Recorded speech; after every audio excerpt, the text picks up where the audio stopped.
Before we get into summarizing Red Rising, Golden Sun, my new favorite book in the series on reread, and Morning Star, I just want to say a huge thank you to everyone who supports me over on Patreon so you can get these videos early and vote on which series we're actually going to mega summarize next. It's actually not profitable enough for me to make these videos and just release them here on YouTube, and it is because of the community support that I'm able to keep going. And if you could support by engaging with this video, sharing it's the biggest thing, high watch times, likes, comments, I would just be eternally grateful for each and every single goblin who partakes. And yes, this is me correcting a mistake from the past. Originally, I was thinking each book was going to be its own independent video, but after looking into algorithm things, they definitely need to be these mega summaries. And low-key, I guess for my own ego reasons, I kind of like that more too. So in the future, you are going to be getting either standalone book mega summaries from me or series to encapsulate at least a significant portion of the story. For example, Red Rising was initially a trilogy. This is the Red Rising Trilogy mega summary. If you would like to see me continue on to do Iron Gold, Dark Age, Lightbringer, show up in the Patreon, vote on the polls, but also make sure this video performs well. I hate doing all this begging stuff, but I don't want to put sponsors in here, so this is what you get instead. Now, without any further ado, let's add another mega summary to our collection. And if you'd like to vote on which book I mega summarize next, the poll has been posted to Patreon now.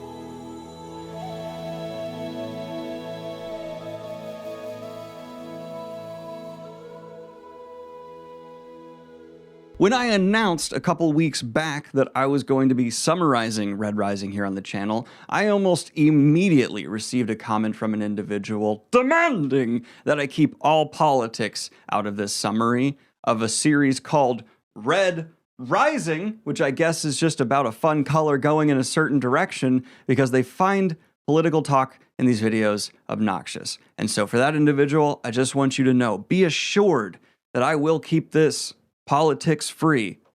Let's go. There's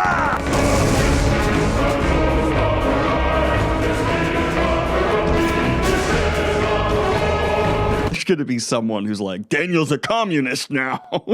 I'm already sweating. Oh yeah, I still got red on. I was prepared with layers. Now our story begins with a bit of a framing device where we learn that humanity has reached another level of evolution. The golds, people who have been genetically enhanced to be smarter, faster, stronger, more agile, and attractive. There's roughly 100 million of these dispersed through families over the solar system that rule over the other colors. That's right, we have color-coded class warfare. But don't worry, we'll keep it politics free. But this setup ends with us hearing from our protagonist Darrow in the future, waxing back about how none of these golds will survive his revenge. I would have lived in peace, but my enemies brought me war. I watched 1,200 of their strongest sons and daughters listening to a pitiless golden man speak between great marble pillars, listening to the beast who brought the flame that gnaws at my heart. All men are not created equal, he declares, tall, imperious, an eagle of a man. The weak have deceived you. They would say the meek should inherit the earth, that the strong should nurture the gentle. This is the noble lie of democracy, the cancer that poisoned mankind. His eyes pierce the gathered students. You and I are gold. We are the end of the evolutionary line. We tower above the flesh heap of man, shepherding the lesser colors. You have inherited this legacy. He pauses, studying the faces in the assembly. But it is not free. Power must be claimed, wealth won, rule, dominion, empire purchased with blood. You, scarless children, deserve nothing. You do not know pain. You do not know what your forefathers sacrificed to place you on these heights. But soon you will. Soon we will teach you why gold rules mankind. And I promise of those among you, only those fit for power will survive. But I am no gold. I am a red. He thinks men like me are weak. He thinks me dumb, feeble, subhuman. I was not raised in palaces. I did not ride horses through meadows and eat meals of hummingbird tongues. I was forged in the bowels of this hard world, shepherded by hate, strengthened by love. He is wrong. None of them will survive. And I just love that little spice added. It lets us know blood on the horizon, blood. And if you're expecting this to be a happy-go-lucky story, don't question it. It's exactly what you're in for. But the narrative actually begins with us following Darrow as he is working as a miner and being a miner on Mars, living deep below the surface, having never even seen the sky. Why would he put up with that? Well, he's constantly told by the ruling golds, obedience is a virtue. And his occupation as a miner is a hell diver. No, not that kind of hell diver. Instead, he's manning this incredibly dangerous equipment as it delves into the depths of the Red Planet, seeking the fuel that powers the legion of ships that the Empire relies on.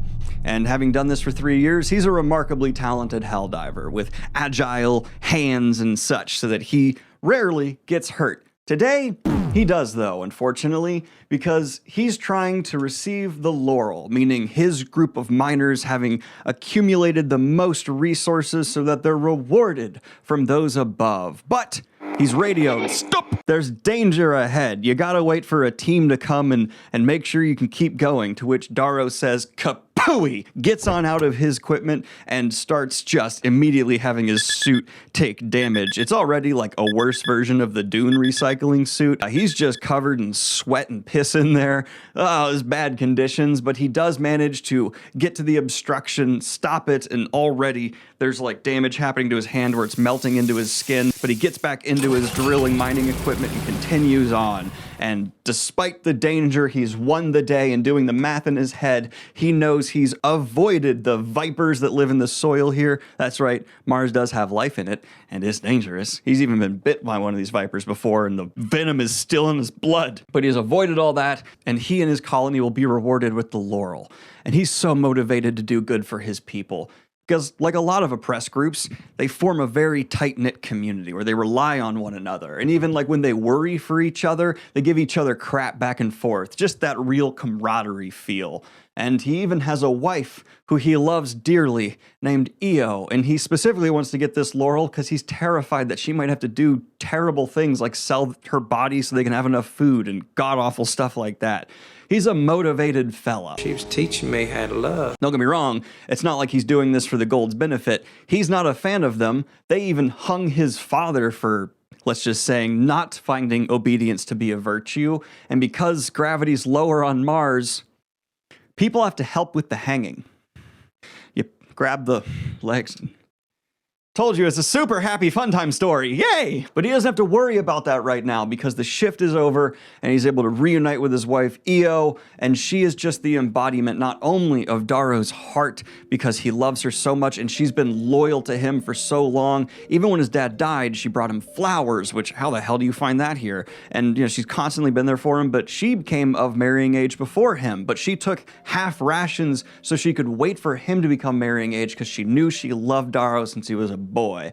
And they're 16, but yeah, they've been made to grow up fast. But more than that, Io represents the soul of this community. They are constantly going and dancing and singing together, having these events where they try and make the best of their awful circumstances. And the Golds make it difficult. They're not even allowed to bury their dead. So those that have been executed are hanging above them while they celebrate, and you just don't look up. But all right. Io and him reunite. He loves his wife. He's feeling good. I got us the laurel. And they walk past some grays, which are another color. They're like the guards of this society, but not the toughest guards. Very stormtrooper-esque. If you want the big bad guards, those are the genetically mutated obsidians who are just massive. But those aren't here. So they get to their little celebration where the bodies are above and there's music below, and they're dancing to music that it's even specified is played on an instrument you have to master to make it not sound sad. Jesus, Pierce Brown, relax. But then the official copper, which is the color of management, I have no idea why, descends down, and Darrow's so excited. Oh, we're getting that laurel, baby. Woo! And the copper says, and the laurel goes to Gamma. Not this group. And this is when Darrow learns the lesson that the laurel is always dangled in front of them out of reach to motivate them to keep going forward and push harder, but they can never attain it because they need to be reminded that they're smaller and lesser. A lesson I assume you have taken to heart. And he's angry. Oh, is our boy angry? This is not the only reason he's angry. He's angry for so many reasons to come and reasons of the past, as you saw with what happened with his dad. This is a rage-filled series. But in a bad mood, Darrow runs into his drunk, worthless uncle, who he thinks has never done anything of value, and starts getting in a fight with him. They're broken up, and Io says, hey, dance with me. Let out this energy in another way. So they start dancing together, and they're just so pure, young love. Everyone's heart melts for it. And eventually, while everyone's distracted and drinking, Io says, Darrow, come with me. Come on. And so she takes him through, like, where only women are supposed to be, and into a secret tunnel she's found. And moving on through, she actually takes Darrow to a hidden garden that's meant for the higher colors. And Darrow sees colors and animals he's never seen, butterflies and greenery. Oh! I love you, infinity. And him and Io make love, and it's just, you love this community for, like, yeah, they are so oppressed, they are so trod down on, but you can tell their heart is unblemished and unbreakable. And that's even reinforced when Io starts saying things like, you know, your dad didn't do enough, right? You can go further.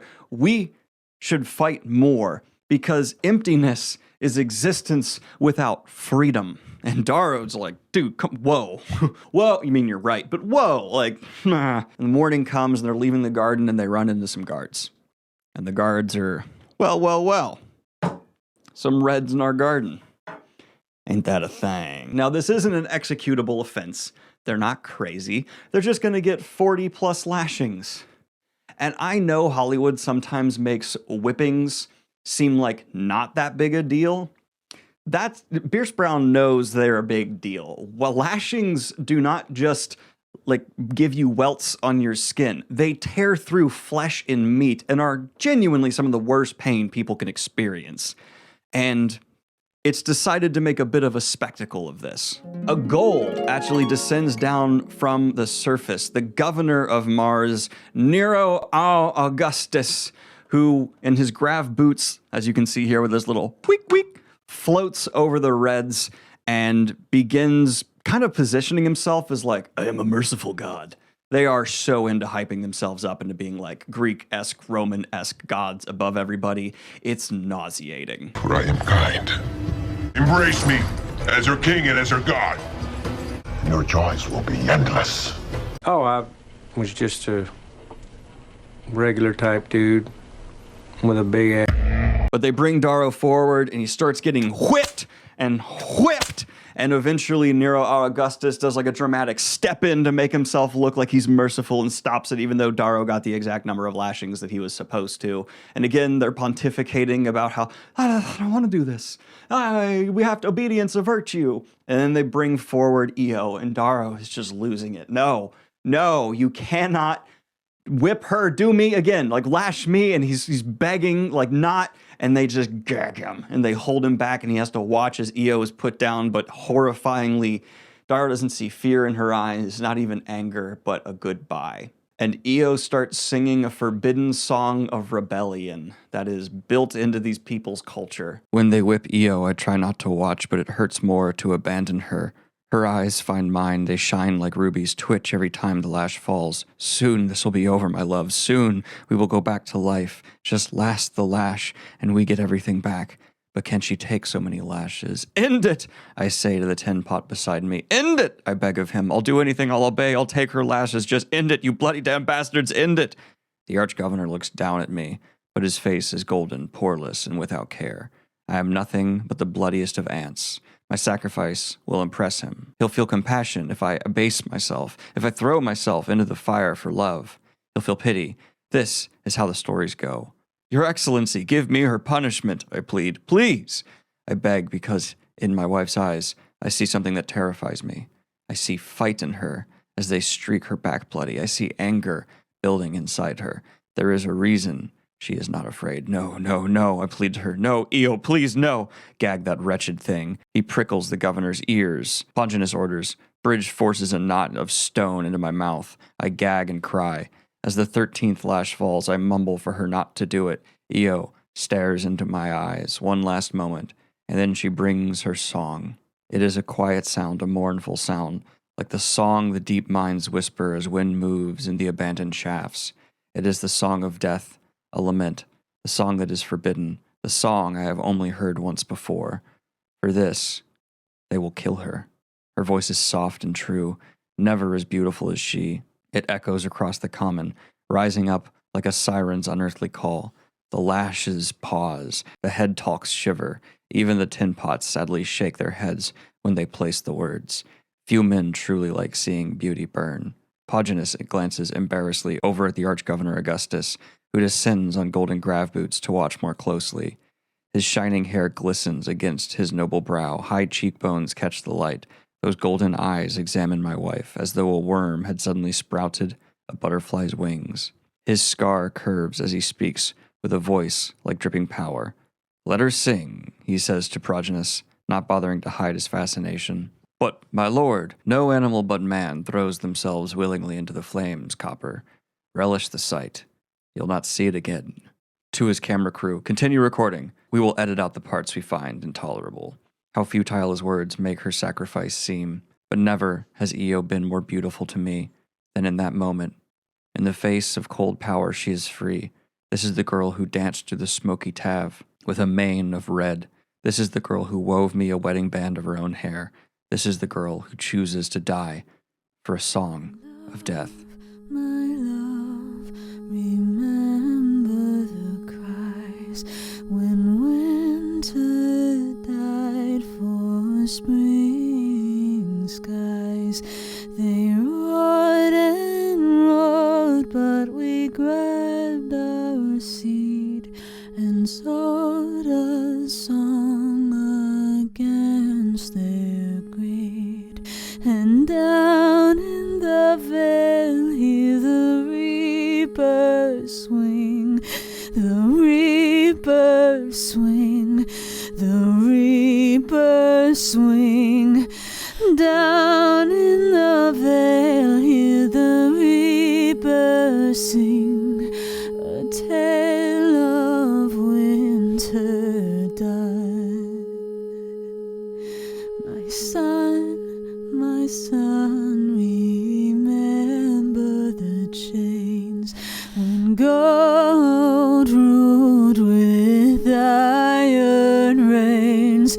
We rode and rode and twisted and screamed for ours a veil of better dreams. As her voice finally swells and the song runs out of words, I know I have lost her.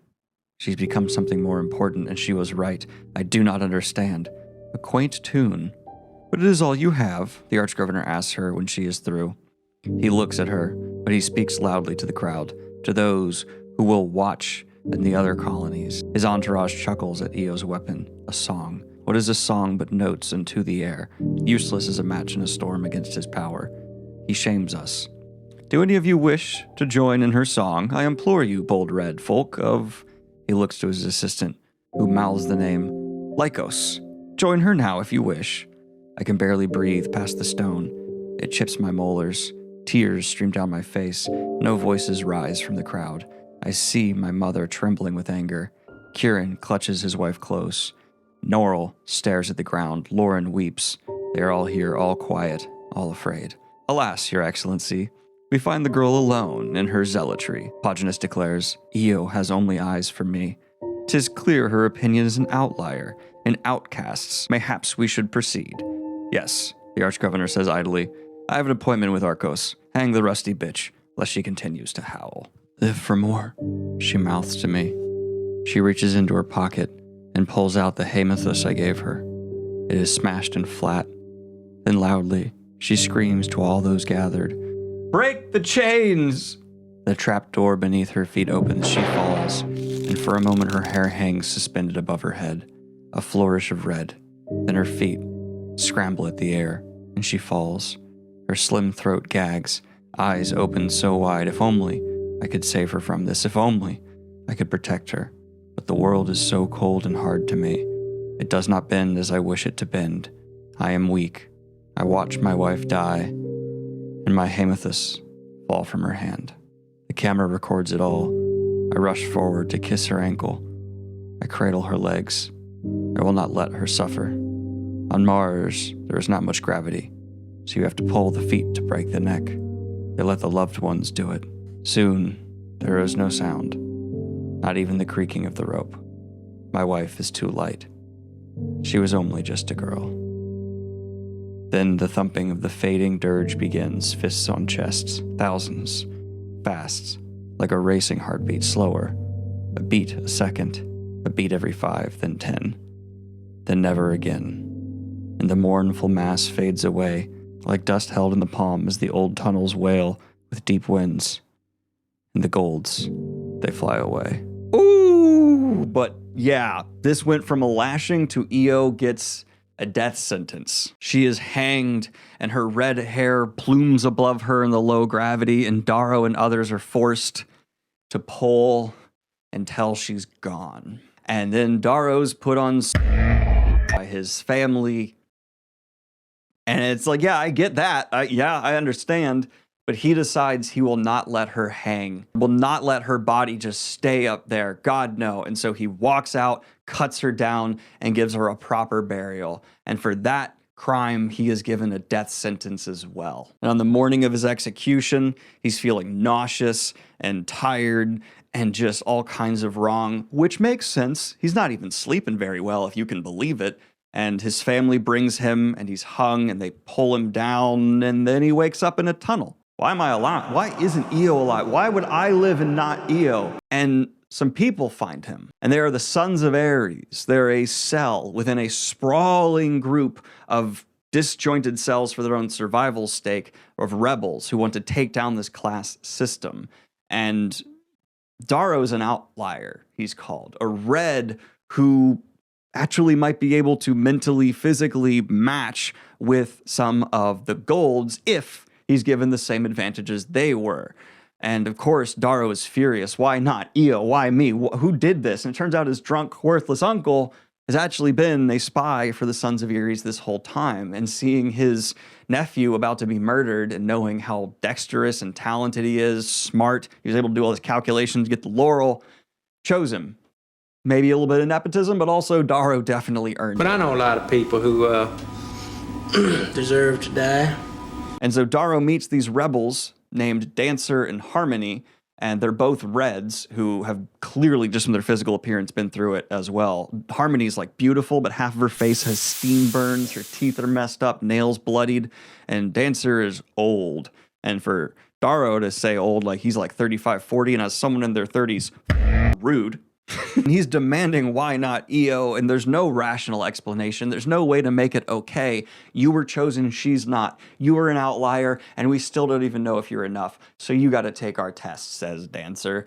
And Darrow, what's the test? And he puts 2 cards face down in front of Darrow, and he says, pick the lamb, not the scythe. Win the game. And Darrow immediately is like, this is a great test. I actually love this. It's such a great way to demonstrate what kind of thinking they're looking for, because Darrow's like, that's impossible. I can't know which. Oh, so they're both the scythe. They have to both be the scythe. Otherwise, this whole game would be pointless and purely by chance. So what he does is he picks up one card without showing to the guy, goes, oh, it's a lamb. The lamb just looks so good, I had to eat the card. Are you going to admit you were cheating? Or, because that's a scythe. It picks up, that's a scythe, right? And it is. And that's the outside the box outlier thinking where they're like, yep, this could be our guy. Could. And they ask Darrow what he wants, and Darrow says to kill the governor Nero Augustus, and Dancer tells him, raise your eyes higher. Oh, what are you guys trying to set him up for? And they finally bring Darrow to the surface of Mars. And the Reds have been kept in place by constantly being told, after generations and generations and generations of slaving away, eventually you will inherit Mars once it's terraformed. You will be held up amongst the golds for your sacrifice. And Darrow gets to the surface and he finds a utopian city already there. To the point where there are golds flying through the air with pinks, with grav boots, almost mocking him. And there's thousands of these cities, over 1,000 of these cities. And so they've been lied to for over 700 years. And how do you keep people so ignorant and make them not able to figure out what's going on? Darrow can't read. And neither can any of his people. They also have to explain to him as they're taking him through this city in a scene that reminds me of like Morpheus walking Neo through the Matrix, like what capitalism is, advertisements, money. And Darrow is disgusted by this. Like, you're taking away the honest bartering and community system I grew up with, and instead people are told they have to have this money and then are made to spend it on things that are non-necessities that are put in their faces. And I'm like, yeah, man, what a dystopian, disgusting future where people are forced to look at ads of all the time to make them feel bad for not owning things they don't need that won't make them happy.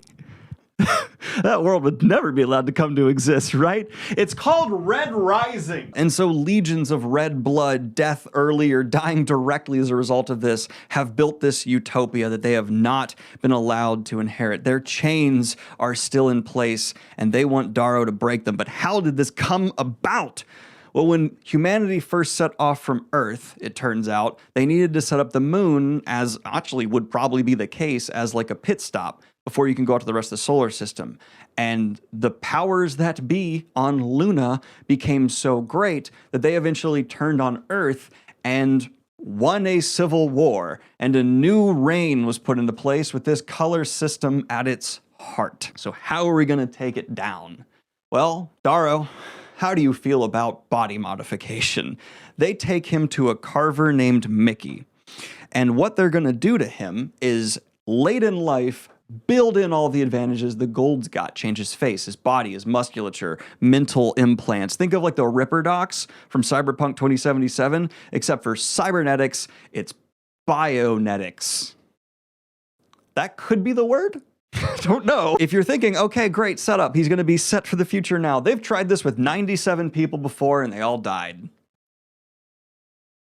Good luck, Darrow. But he doesn't really have a chance to say no. Despite Mickey having reservations, they kind of sell him on the idea of making this savior. And Darrow goes under the knife, and for weeks, his month becomes this feverish cycle of pain. He even dies a couple of times and is resuscitated. He dreams of Io, his dead wife, before finally being brought back.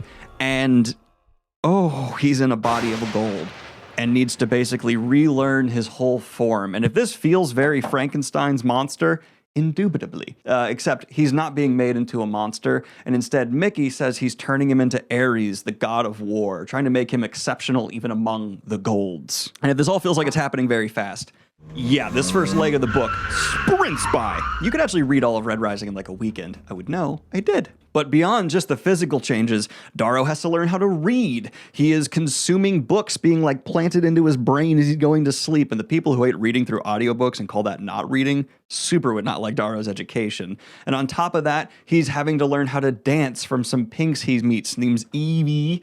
Evie? Yeah, I think so. And he actually starts really liking Evie and wants her taken care of because pinks are treated terribly. Okay, let's get into what all the colors are and what they do. In the low colors, we have the reds, who are the manual laborers. Then we have the pinks, who are pleasure slaves and social functionaries. Obsidians are elite soldiers and bodyguards. And browns are servants, cooks, and janitors. The mid colors are composed of the grays, who are regular soldiers, police. Oranges, who are mechanics and engineers. Violets, who are artisans and other creatives. Greens, who are programmers and technicians. Yellows, who are doctors, researchers. Blues, who are the bridge crews of starships and pilots. And then within the high colors, the true oppressors, we have the coppers, who are the administrators, lawyers, and bureaucrats. The whites, who are the clergy and judges. Silvers, who are financiaries and businessmen. And above all others, the golds, the rulers of society.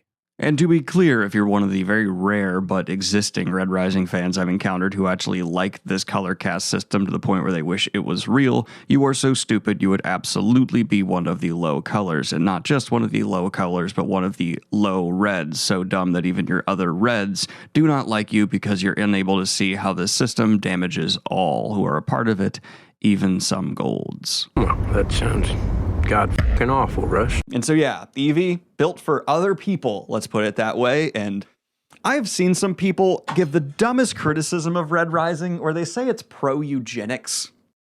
And I'm sorry, what the f?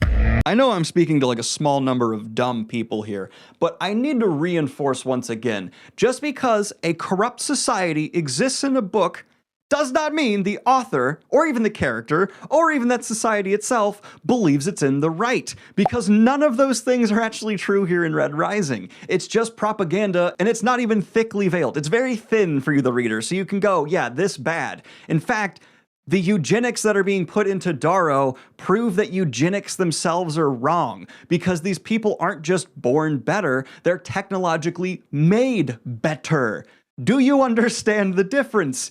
It's obvious. God! Solution was right under my nose, but I was paying attention to the wrong clues. I think the first Red Rising book is good. I think the series gets great from there. But the fact that people criticize that just makes me want to put my head through 40 goddamn walls. Anyway, he changes his speech. He can no longer say red curses like bloody damn and has to like learn how to swear and things like a gold. And Darrow's personality is very loyal to his people, so this is hard for him, but his rage is stronger. And so he commits and he pushes through for weeks and weeks, and he really starts transforming himself into a gold. Though he refuses to lose his name. He is Darrow, goddammit, but he gets a gold name, as you can see here. And yes, golds always have "al" in their name because it sounds like Roman and stuff, but on top of that, AU, they're golds. It took me till like book 3 to figure that out, and I felt so stupid. But his training is so intense, he's constantly vomiting on the ground, and Harmony's just gotta push him harder, which I get narratively for the book, badass. But as someone who has pushed themselves working out to the point where they vomited before, super unhealthy. Do not do that. Except they're under a time crunch, because if he's going to be elevated within Gold Society to the point where he can reach a position where he can actually do serious good, he needs to join the Institute and pass trials. And the tests to get into the Institute are coming up. And so, sprinting through all this training, Darrow, he has this information hacked into the gold system. I know you gotta suspend your disbelief a little bit for that, because even in like modern systems, that would borderline be impossible to do, but shut up. Shut up. He's known as a gold whose family died and he's the last of his line. He goes off, joins the Institute, and takes some tests. And this is where Darrow's personality comes through a little bit, because he's taking the tests, filling out the answers, and there's this one person who keeps tapping their stylus, and it's driving Darrow nuts. So while he's going up at one point, he just steals their stylus. I just shattered things across the desk, and there's a blade right there. I'm glad I didn't hit that. Huh. And one of the people overseeing the test on a nano camera winds it back and like insults Darrow. But another student comes up to Darrow named Cassius and was like, I think that actually was a compliment. And also, thank you. That was driving me nuts, man. Appreciate you. Fist bump. And Darrow's like, this guy's really smiley and happy. And Cassius, always smiley and happy. Cassius, unlike some other golds, works hard. He's not a pixie, which is a slur that golds use for other golds that don't work hard and just enjoy their privilege. But he also kind of has the personality where everything's a little bit of a smirk. You're a peppy little spit, aren't you? But Darrow, at all times, you have to remember during this book, is playing 2 games. 1, where he has to pass the overt gold game, and 2, he's got to pass the passing as a gold game and seeking his true objective while maintaining the guise of going for his false objective. Tricky. From the written test, though, he goes off to a litany of physical tests that just are physically demanding, but also demonstrate how much stronger he's truly gotten. And on top of that, pretty interesting note, he's gone through way more hardship than most golds, so sometimes they're testing, he's like, yeah, I can do that. I was a minor, so easy peasy. But he's heading to the locker rooms to shower off all the physical testing. He's so tired. Hits the showers, and there's a naked gold in there, and he's not supposed to react to naked golds because golds don't care about nudity, but he sees this just gorgeous blonde-haired woman, and he's just, oh, I'm blushing. And he just handles it so awkwardly and notices she's blushing too, but also just, oh no, goodbye. Okay, goodbye. Darrow. Wash your stink off, man. Yeah. No, I could be overreacting. I don't know. I've never really gotten the whole being embarrassed in a locker room thing, but. And he's telling everyone, like, I think I did good. Let's continue our training, move on a little bit. And all of a sudden, his internal systems hacked. And FBI, open up. Police come in. And they're just, did you cheat on the test? How would I cheat on the test? You guys monitor it and there's nano cams. You have filters and things. No. And also, I'm a gold. How dare you question me? I didn't cheat. And he's arrogant enough that the people coming in to investigate him are like, okay, you pass. Fine. But why? Why would they think Darrow, of all the people, cheated? He gets his test results back and he got one question wrong of thousands. Okay, Darrow. Outlier. Outlier! And so he got in. And he says goodbye to his compatriot rebels, who actually end up giving him a really sweet gift of a necklace that has an audio trigger that if he says Eo's name, will open and reveal a flower petal to remind him of her. He also still has his wedding band. That's beautiful. But he gets on the ship and he immediately starts after socializing with golds. And they do not socialize like reds. And there are some faux pas that Darrow commits and he's constantly having to recover from. But he meets some people. One, Julian, who's actually the younger brother of that guy Cassius he met. And while Cassius was cocky and built and athletic and that guy, Julian, a little smaller, a little more reserved. Kind of like, man, how'd you physically pass the test to get here? But Julian, very privileged family, so. I'm not easy to get along with, and I'm sensing you're a bit of a bitch. All right, wait. I thought it was just the strongest and the best. Is this some hints at possibly nepotism? We also meet Severo, and I just want you to know, Severo and Darrow, bam, best bud. All right. It's because Severo, also a little bit smaller for a gold, to the point where people start calling him the Goblin. I'm not biased, it just makes him objectively the best character. Someone who will be a loyal friend and never, ever, ever turn on you. And on the ship, Julian, Severo, Cassius, a few others are giving each other crap, and Darrow's just observing and learning stuff, and they're all friendly golds. They're all part of the same class. There's a little bit of that like hierarchy. We're all together, but they call each other like butt boy and stuff, because, you know, they're teenagers. And Darrow growing up in a mine, they're not going to have the most politically sensible terminology. Something that's kind of funny, though, a lot of these golds, when they meet people, they do like the Trump handshake, where they're pulling you in because they're insecure and pathetic. But when they arrive at this place, there's immediately some additional games done as well, where like Darrow's punched in the face at one point, and the guy says, you punch me back, you get thrown out. So he kicks the guy in the shin. And yeah, Darrow gets a very high rage score, which don't know why they measure that, but he's a very angry man. The biggest struggle he's having during this trip, though, is he's getting along with some golds. He's supposed to hate them. He's trying to massacre them. But like, these are some chill dudes. More foreshadowing. The governor arrives to oversee these new initiates, and wouldn't you guess it, it's Nero Al Augustus. And the whole time he's giving a speech about how democracy is actually a noble lie, and all societies rise from savagery, then they go through an era of ascendance before they fall into decadence, and we're here to fight one another to avoid the downfall of decadence that took Rome and America.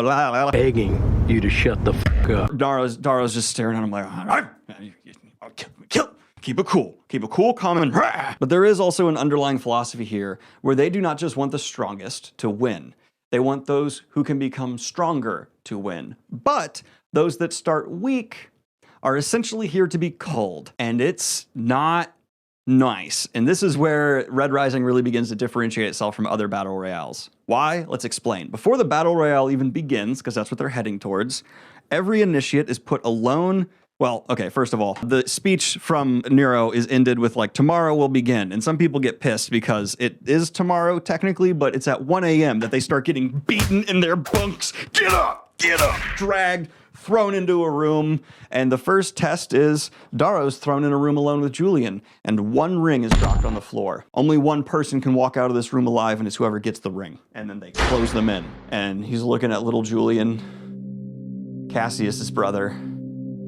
Darrow's never killed before, and the idea of killing golds was nice, but this is just a little guy who's never harmed Darrow. I guess I'll have to destroy that little guy. And Julian starts being like, hey man, I got a lot of pressure from my family beyond whatever like you're going through, so you can let me have this, right? Like I promise you'll be all right. And Darrow's just approaching him, and I love this detail where it's not just a savage murder. It's awkward at first. Darrow's never killed, so punching him and stuff, and it's just this awkward, quiet, like, ah!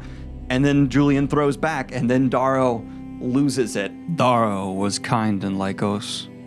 I am not. I hate myself for it. I think I'm crying because my vision is unclear. The rules and manners and morals of society are pulled away. All it takes is a stone in a room and two people needing the same scarce thing. Yet the shift isn't instantaneous. Even when I punch Julian in the face and his blood smears my knuckles, it doesn't seem a fight. The room is quiet, awkward. I feel rude punching him, like I'm acting. The stone is cold on my feet. My skin prickles, breath echoes. They want me to kill him because he didn't do well on other tests. This is a mismatch. I am Darwin's scythe, nature scraping away the chaff.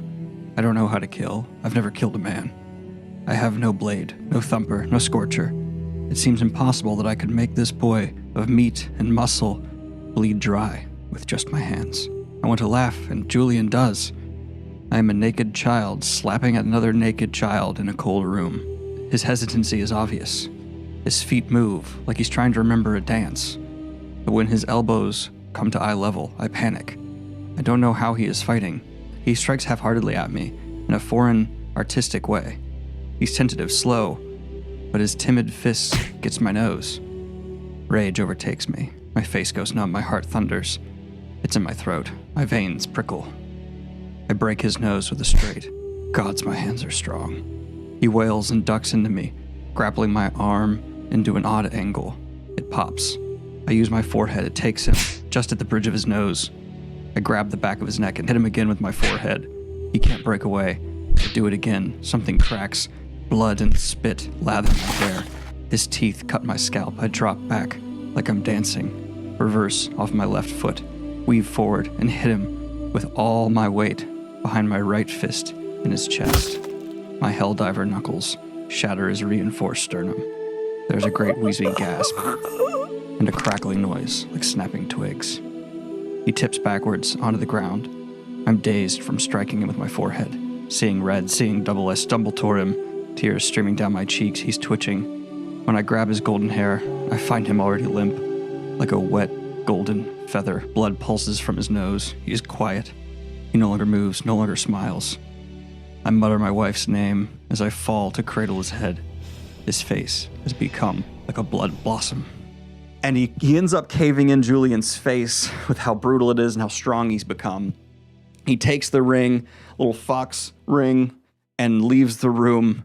And he has this psychological realization that, oh, they are doing far more than just trying to find the strongest of us. Everyone who's going to actually join this battle royale has committed their first murder. And so they're trauma bonding. And everyone here is going to psychologically have this dark secret and also be psychologically subtly getting the actual philosophy that runs the gold society, which is the strongest, those who can go stronger, those who can push further. They are on top. And beyond that, why was he put in there with Julian? Julian was way weaker. That was an intentional mismatch. And everyone is put in with that kind of intentional mismatch. Because when Darrow heads back into where the survivors are meeting, not many of them are that beat up. Darrow just has a dislocated shoulder, to which Cassius comes over, helps him relocate, and starts talking about, like, man, my brother's a great duelist. He's going to be here soon. Can you help me relocate my fingers, by the way? Thanks, man. Yeah, who'd you kill? Darrow's like, oh, just this guy. And tells him a lie, and Cassie's like, dope. I'm waiting for my brother. And then more and more people start coming in, and more people start coming in. And then the table's full. And Cassius goes up to like Severo and Darrow and a few people hang out. And he's like, let's play a game. Let's all say who we killed. I killed X. Who'd you kill? Darrow just avoids it. And Severo, not liking this, just gets up and walks away. And yeah, Cassius, realizing what happened, still smiling. He's going to kill somebody. But now the game is officially set up, and all of the surviving initiates, numbering in like a couple thousand, I think, are broken up into various houses. And there are 12 houses. Darrow is put into House Mars, but I'll go over each house now. Please note that each of these houses has a proctor who goes by the name of the god the house is made after. We rarely get to know the actual gold who is acting as the proctor's name, but we do for House Mars, where Darrow is assigned, and that is Proctor Finchner Al Barca, We also have House Apollo, House Bacchus, House Ceres, House Diana, House Juno, House Jupiter, House Mercury, House Minerva, House Neptune, House Pluto, House Venus, and House Vulcan. And then Mars has our notable characters who will become central to the plot immediately, starting with Severo. We got our boy, the Goblin. We also have Cassius. He's here, and actually him and Darrow start kind of getting along. It's like, dude, you're kind of a psycho, but like, in this world, who's not? We also then meet Vixus, who sucks because he's super loyal to Titus, who mega sucks. He's a gold who's just a big brute. And it's just like, I'm stronger, I'm big, we're here to do violence. And he doesn't see the deeper game underneath the surface. And then we have Rogue, who's kind of the poet. Very, very eloquent with his words. And amongst them, we also have Antonia, spider vibes. Just gonna leave it at that. And there's Leah, who's there to support as well. Quinn, who also, cool woman, here to support. They all have their own personalities. It's hard to get in everybody. But the way this game's gonna be structured is the most epic CTF you've ever seen, because everyone has their banners and your objective is to steal the other person's banners. Now, whoever manages to take lead of their house and do certain things, eventually you get Primus. And Primus is essentially the people who are winning the game. And Darrow wants to become the Primus because obviously he wants his best shot at getting a high spot in Gold Society, and that is very important to him. So he's got to play however he can to get there. And if you're thinking, great, he's got an edge. No, he doesn't. Everyone's thinking that way. He just has a harder difficulty of also playing his secondary game on top of it. But they're put into the countryside of the Martian world, really far away from each other. There's actually like leagues and leagues and leagues between a lot of these fortresses they're given to defend, and the whole setting kind of shifts from this sci-fi epic to Game of Thrones, to the point where the Mars base, they're having a hard time figuring out food and fire, things like that. Fortunately, Severo rocks, and he actually knows how to start a fire, and I cannot stress enough to you, as someone who had to learn how to start a fire out in the woods as a Boy Scout, it is so much harder than you think. I've seen movies and shows and stuff where it's fire. No. Unless you have flint, steel, a lighter, something. Even with matches, if you don't know what you're doing, it can be difficult to keep it going, to keep it fed, knowing the different stages of keeping a fire going, preserving coals, let alone hunting, getting meat ready. And so strife begins to take effect. And there's big egos in their house. And with minimal food going around, big egos, and a lot of people going for the top spot, their house splits into essentially 4 factions. Antonia takes a lot of the middle people. Darrow and Cassius kind of start bringing in their own crews. Severo, bam, right there with Darrow. Hell yeah.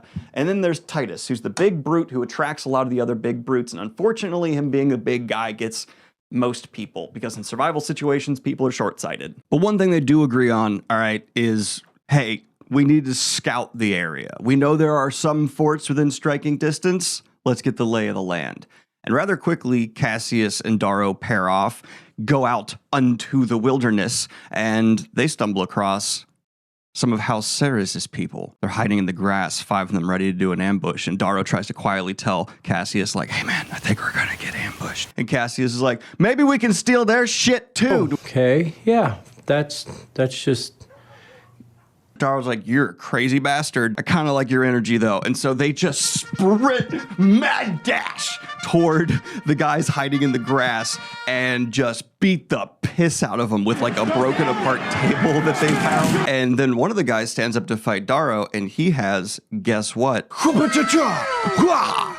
A hook blade. Well, I think they call it a sling blade, but I don't know the name for all the blades. I fenced. I know foils and sabers. They put down all 5 of them, and there's kind of an awkward moment where they're like, are we supposed to take them slaves? We have to go get our banner and touch them with it. We're gonna take them slaves, so I don't... what? And then some of the proctors literally come down from a floating mountain in the sky that they're observing the games in and start being freaks, to be just totally transparent with you. Obviously, Finchner, their guy, who's a little bit rotund for a gold, comes down and starts being like, ho ho, we did good, boys. And then Ceres comes down and, is weird. Very clear that they're sleeping together and they're just doing all this weird, like, the proctors talk about pranks they pulled on each other, like they put 100,000 rats in this person's fort, but then there was 100,000 cats. What? And eventually Cassius is like, hey, What do we do? What? Kill him? It's orientation day, though. There's not supposed to be death yet. And, uh-oh, what is this? There's reinforcements on the horizon. But it's just Titus and our people coming to reinforce us. That's good. Why do I hear cavalry charging? Oh, House Ceres has horses, and they're being charged, so Darrow and Cassius, they just get on out of there and run. They're fast enough to get out, but Titus and his people ran into the field and are chased down. Titus, crazy bastard, manages to take someone off a horse. He's about to just curb stomp and kill a motherfucker, but again, not supposed to kill on orientation day, so the proctor of that house stops him with a shocking blast, causing Titus to piss himself, which makes Cassius go like, how rude. And Severo to go, ha ha! And, you know, boys be boys. The big thing to take away from here, though, is the Martian house does not have the ability to make fire, or a lot of food, or weapons, or horses. It's bad. And so Darrow eventually, while Titus is out with Vixus, who's his snotty, psychopathic right-hand man, tries to break into Titus's stuff to see what they've figured out, what they've got planning. Titus and Vixus come back early. And they confront Darrow and are like, what are you doing, pixie boy? And Darrow is like, they start being like, you're like soft, posh. And it's like, we know he's a red who's been through more shit than any of them under the surface. And so Darrow, being Darrow, You want to feel how hard I can punch? he ends up punching Vixus in the face so hard, he's like, I didn't kill him, right? I didn't. Run. And so he runs out and starts running for yelling, the people loyal to me, let's go, let's go, let's go. Cassius, Severo, the people loyal to them, ditch this base, Antonia, her people, and it is now the Martian house divided, and Darrow and Cassius and their people don't even have a fort, and Titus has the bulk of their biggest, baddest forces. Not great. And they're already starting with less than most houses. There's even a little bit of a break given to Darrow as they run away, because Titus, for some reason, took credit for killing Julian to mess with Cassius. So Darrow kind of gets to, okay, not going to worry about that for now. Gotta enjoy the little things. They start observing what Cassius is doing from the foothills for a long time, weeks. By the way, this whole game does not take place over weeks or months. It is Years. long. Martian years long. How long is a Martian year? On screen, but they're watching for weeks as Cassius begins trying to take down the nearby house they ran into before, Ceres, and they try to Darrow and his people can cook, get food. They are actually pretty well kept despite not having a fortress. They're just having to be mobile in the foothills. Titus and his people are hungry, smelly, and not doing great because they're not survival intelligent. All they know how to do is kill. And so they're immediately sieging the Ceres fort, and Titus is trying to win through brutality. And if you're thinking, this is a game, everyone's going to be taking it easy. Titus starts taking slaves, capturing people, and he brutalizes them in front of the other fort. And at one point, Ceres, who has horses, tries to send out like a cavalry charge to get someone back. And in the night, Titus had taken someone he tortured, hidden them in the ground in front of their gate, so they trampled over their own person and killed him. Psychological warfare, I guess, if your psychological is just a hammer. And it gets worse because Titus also begins that he captures, and this gold, what the dude? Jesus, what's your problem? Like, taking it to an extreme. Granted, the Ceres people start fighting back, where at one point, like, they throw down bread, and Titus and his people are like, are they trying to bribe us? So they take the bread, eat it, they're fighting over it because they're starving, and it turns out they baked razor blades into it. Awesome counter move. Well done. They try to foul the water north of the Ceres people's base by like shitting in it. It's really on that Game of Thrones, like Ramsay Bolton siege scene episode. You know what I'm talking about. Watching this being done, Darrow and Cassius are just, we need to do something. And their proctor, every house has a proctor, by the way, someone who's like descending from a literal floating Mount Olympus that's watching the games, a mountain made into a spaceship kind of deal, comes down, and it's Finchner is their proctor. And Cassius is like, dude, he's brutalizing people, killing them. How are you letting this go? It's a game. It's school. To which Finchner says, basically, be a man enough to stop him. Okay. No, but also in this world. All right. And so they begin to develop a plan. You see, Cassius and Darrow know that there's multiple houses around here, and not every house knows that they've been split, making it so their plan has to go into effect fast, though. Quinn is kidnapped by Titus, and he sends back her ear. okay, Titus, that's one of your own people, you son of a bitch. So Darrow and Cassius go on out, and they end up running into, oh my God, it's a horse-headed girl, because they run into Mustang, a beautiful blonde-haired woman that, oh my God, is that the one Darrow ran into in the shower before? Must be. She's also got a horse head down there. And they are doing a little bit of poke and back play, and they basically end up setting her up to be like, oh, you don't know where our fortress is, but they give away the location of their fortress, knowing that Titus and his people end up setting smoke and fire, so yeah, they can lead their people there. But to avoid being taken prisoner, Darrow and Cassius jump into a frigid pool, swim out to the middle, and have these inflatables, and are sitting there so that Mustang and her people can't get them. By the way, Mustang has a massive man on her side named Pax, and Pax is awesome. Basically, like, imagine one of the Obsidians, but he's a gold. Just a huge dude. Now, with the location of the Martian fort given away, Mustang takes the bulk of her forces, leaves Darrow and Cassius freezing in the water, and goes off to assault them. And that's when Darrow and Cassius are like, bet. Severo, get your peeps, man. Let's go. And then they attack the Minerva base that Mustang and her people came from. And they end up stealing their flag, and they trick the Minerva base to thinking it's the full Martian forces attacking them when it's not. And that sets them off to try and save their flag by running it out the back. And that's where Severo's waiting in ambush. Whack! Grabs it, and then you got Severo running away with the flag. And bam! Flag victory. Captured. After their successful raid, though, they're heading back to their base. Cocks of the walks, if you will. I think that's an expression. And as they're rolling on up, there's a big fog over the land, and you hear Mustang from within it yell, Reaper! Darrow's new name. Pretty cool, because you reap with it what you sow. Anyway, Darrow and his posse go up to meet Mustang. They're like, hey, you just took out Titus for us. That's wonderful. Really appreciate it. We have your banner, so... tit for tat? I don't know. We didn't even like Titus. There was a schism in our house. You figured that out by now. And it turns out Mustang's big boy, Pax, took down Titus. And Pax is sitting next to Mustang on a horse, and he's so big the horse looks like a dog. And he has a pike that looks like a little scepter. Pax is gargantuan. But Mustang says, like, what, do you come to cut my ear off too? Because she saw what was going on in the House Mars fort, and she's blaming Darrow. His response was, it wasn't me. But she's like, hey, you're going to cut my ear off too? And he's like, no. That's Severo.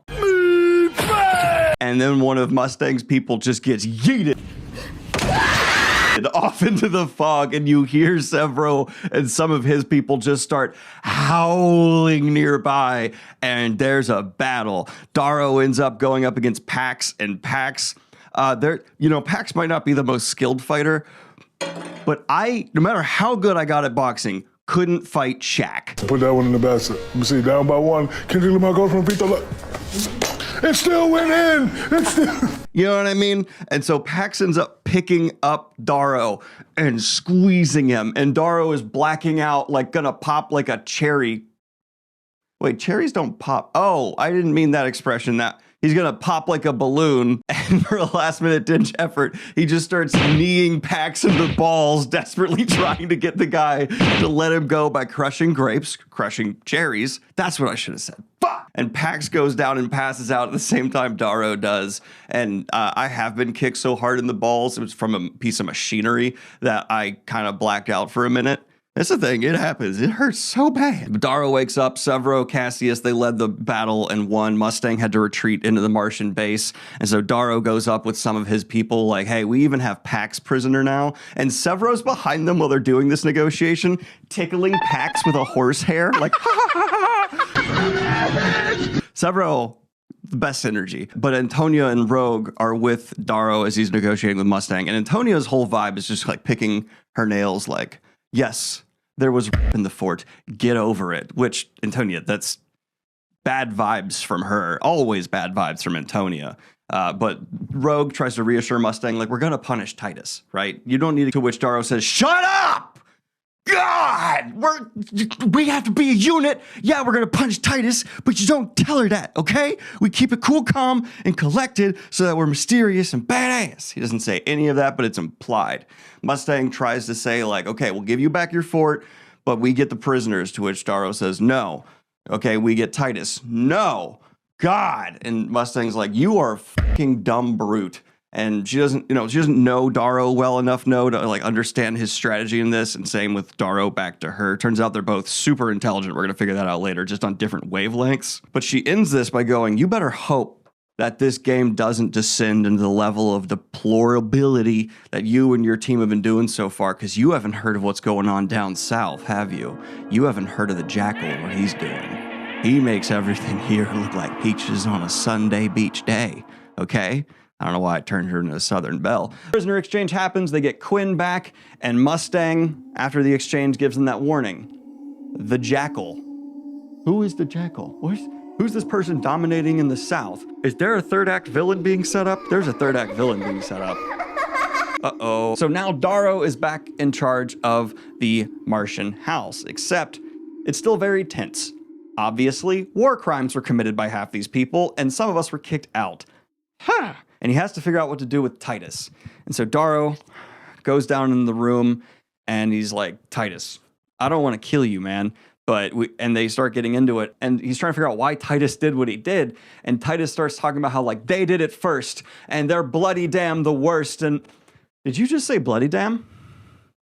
I put it below this line because you wouldn't think that things could go through the lines. I did a psychology on you. That's right. This line is porous. And he said bloody damn. And I drew him with red eyes. Why would Darrow be their only one? And so Titus was a red who went through similar stuff that Darrow did and just became a mad dog. He doesn't have the strategic mind. He's not an outlier like Darrow is, but this changes the dynamic. Yes, Titus deserves to be punished horrifically for what he did. But Darrow, a secret red, is now in a position where he is going to have to do something terrible to a red on behalf of the Golds. And if you don't think that psychologically fucks with him, it absolutely does. But if you remember, he took credit for killing Julian, and so Darrow has Cassius ask him to be the one to kill Titus, and Darrow doesn't want people to die like this, but he does, because if there's anyone who's gonna be able to figure out he's a red, it could be Titus. And this is horrible. But yeah, Cassius duels Titus and ends up killing him, and there's this emotional, just, you killed my brother, just...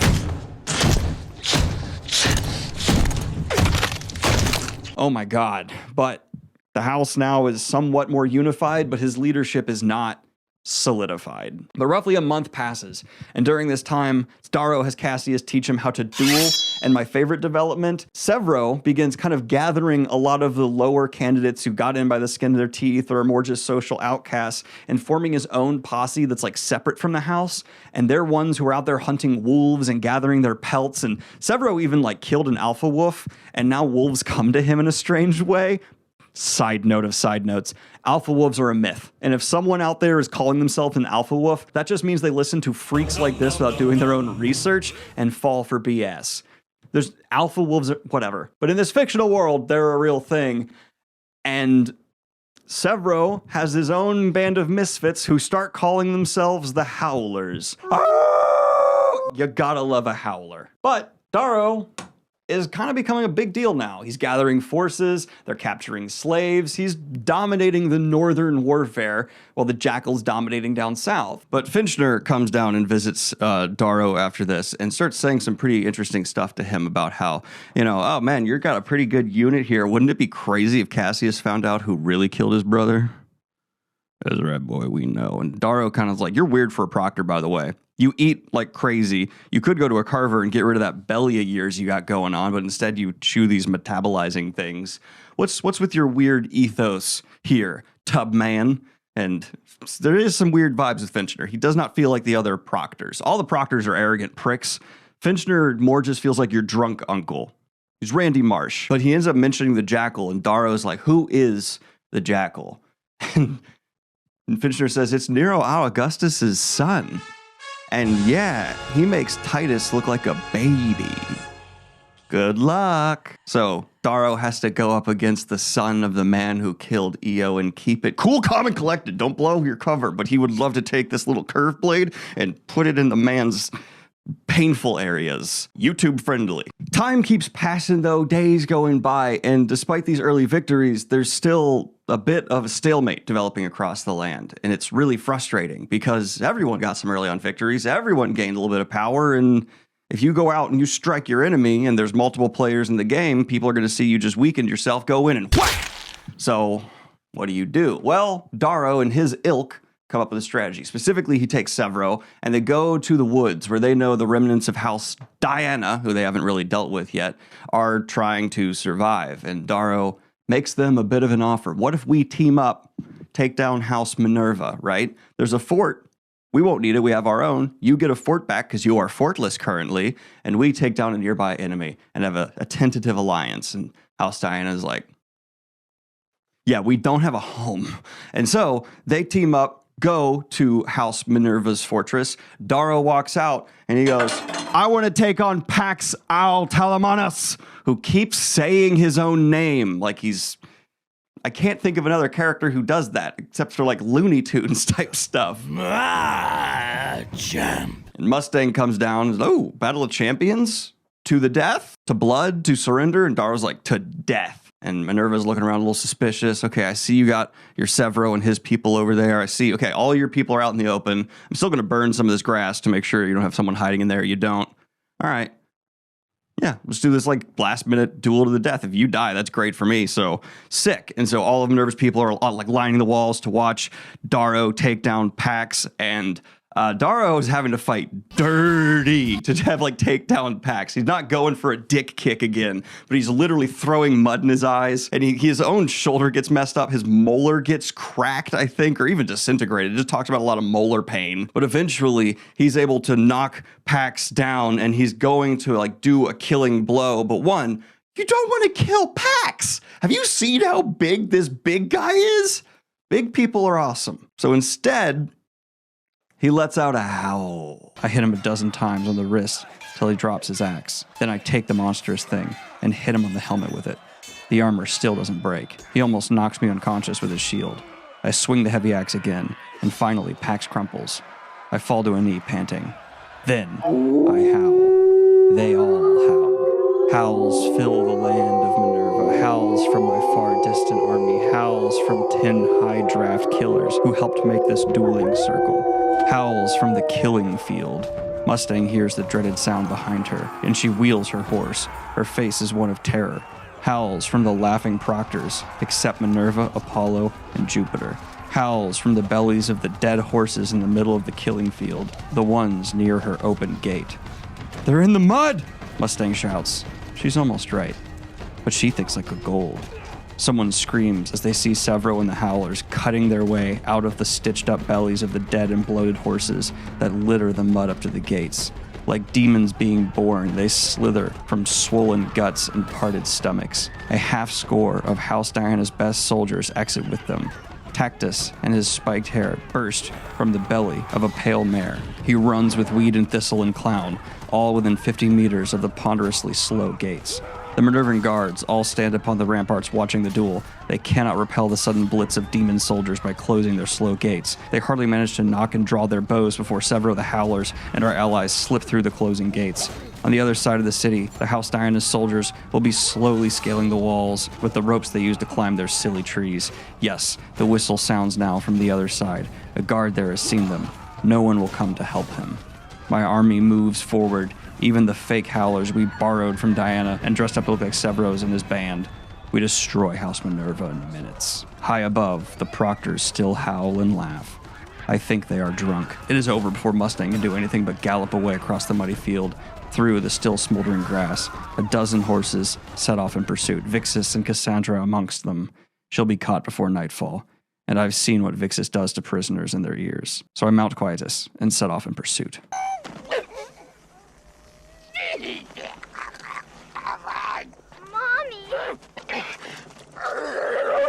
And so Darrow sets off with his people to go track down Mustang, and he's next to Vixis, who, yeah, they took down Titus, so they had to take in Vixis, and Vixis is saying all this messed up stuff about getting Mustang, and Darrow looks at him and is like, ugh, and then he notices some eyes watching from in the mud. That's Mustang. Yeah, let's go, Vixis, this way, and let's Mustang get away. She's lost her house, she's lost her people, she's just gonna be an outcast now, let her be. She's a survivor. And you see this stab in the back? Well, he's not done because, yeah, they gave that fort to the people they were working with and then immediately besiege it. And Severo and his howlers went straight into the fort during their assault and did all kinds of destruction and damage. So once they besiege it, they can starve them. And not too long later, the people come out and beg for mercy and give in, and that house is crushed too. Darrow on top. And another leader gets trampled to death.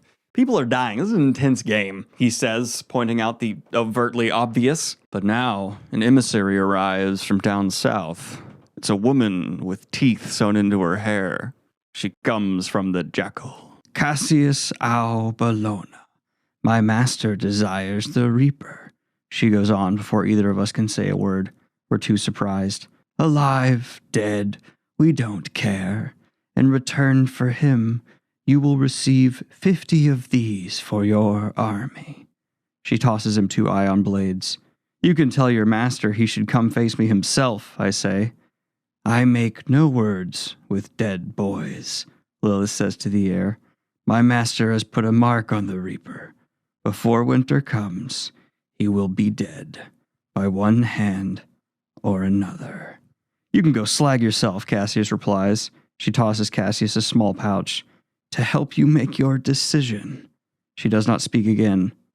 Quinn raises her eyebrows and shrugs, her confusion as she leads Lilith away. I look at the small pouch Cassius holds in his hands. Paranoia overwhelms me.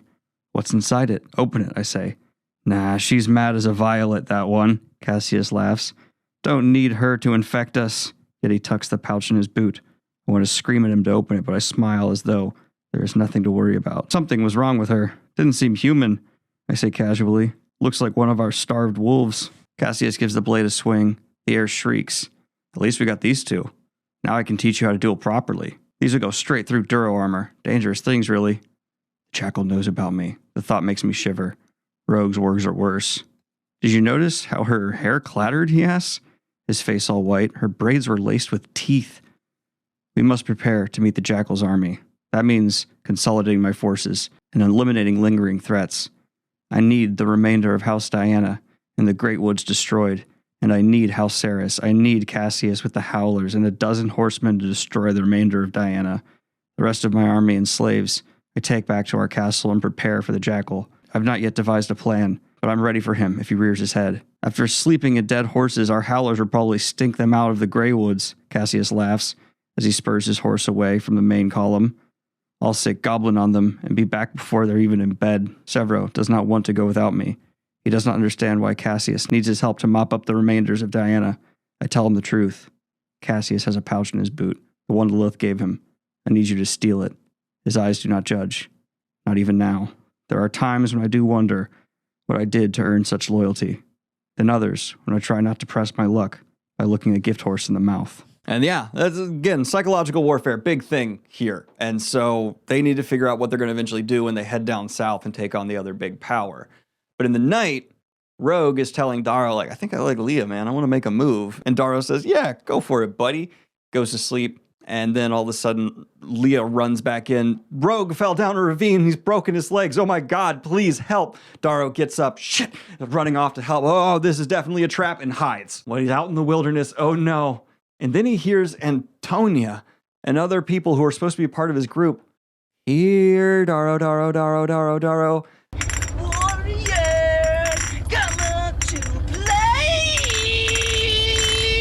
And they want him to come out, so they even take Leah, and they're saying, we'll kill her if you don't come out. He doesn't come out, and they kill her and leave her body for him to discover in the morning and leave.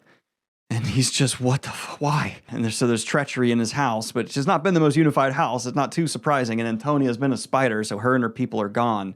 But Rogue is just missing. And so the next day, Cassius comes and he's, hey, Darrow, we found Rogue. Come on, it's not good. And they head on out, and while they're out there, Cassius says, it's not surprising to me that Julian died. What? Cassius was shown the footage of Darrow killing his brother. With Rogue and Leah, I had forgotten about the package. Better that I had. Better that I had trusted him and not sent Severo to steal it. Maybe he would have discarded it. Maybe things would have been different. Watched what? I asked. A hollow that shows you killing Julian, brother. The jackal got a hollow, I snort. His proctors gave it to him then. Guess that means the game is rigged. Suppose It doesn't matter to you that the Jackal is the Archgovernor's son and that he manipulated you into getting rid of me. He flinches.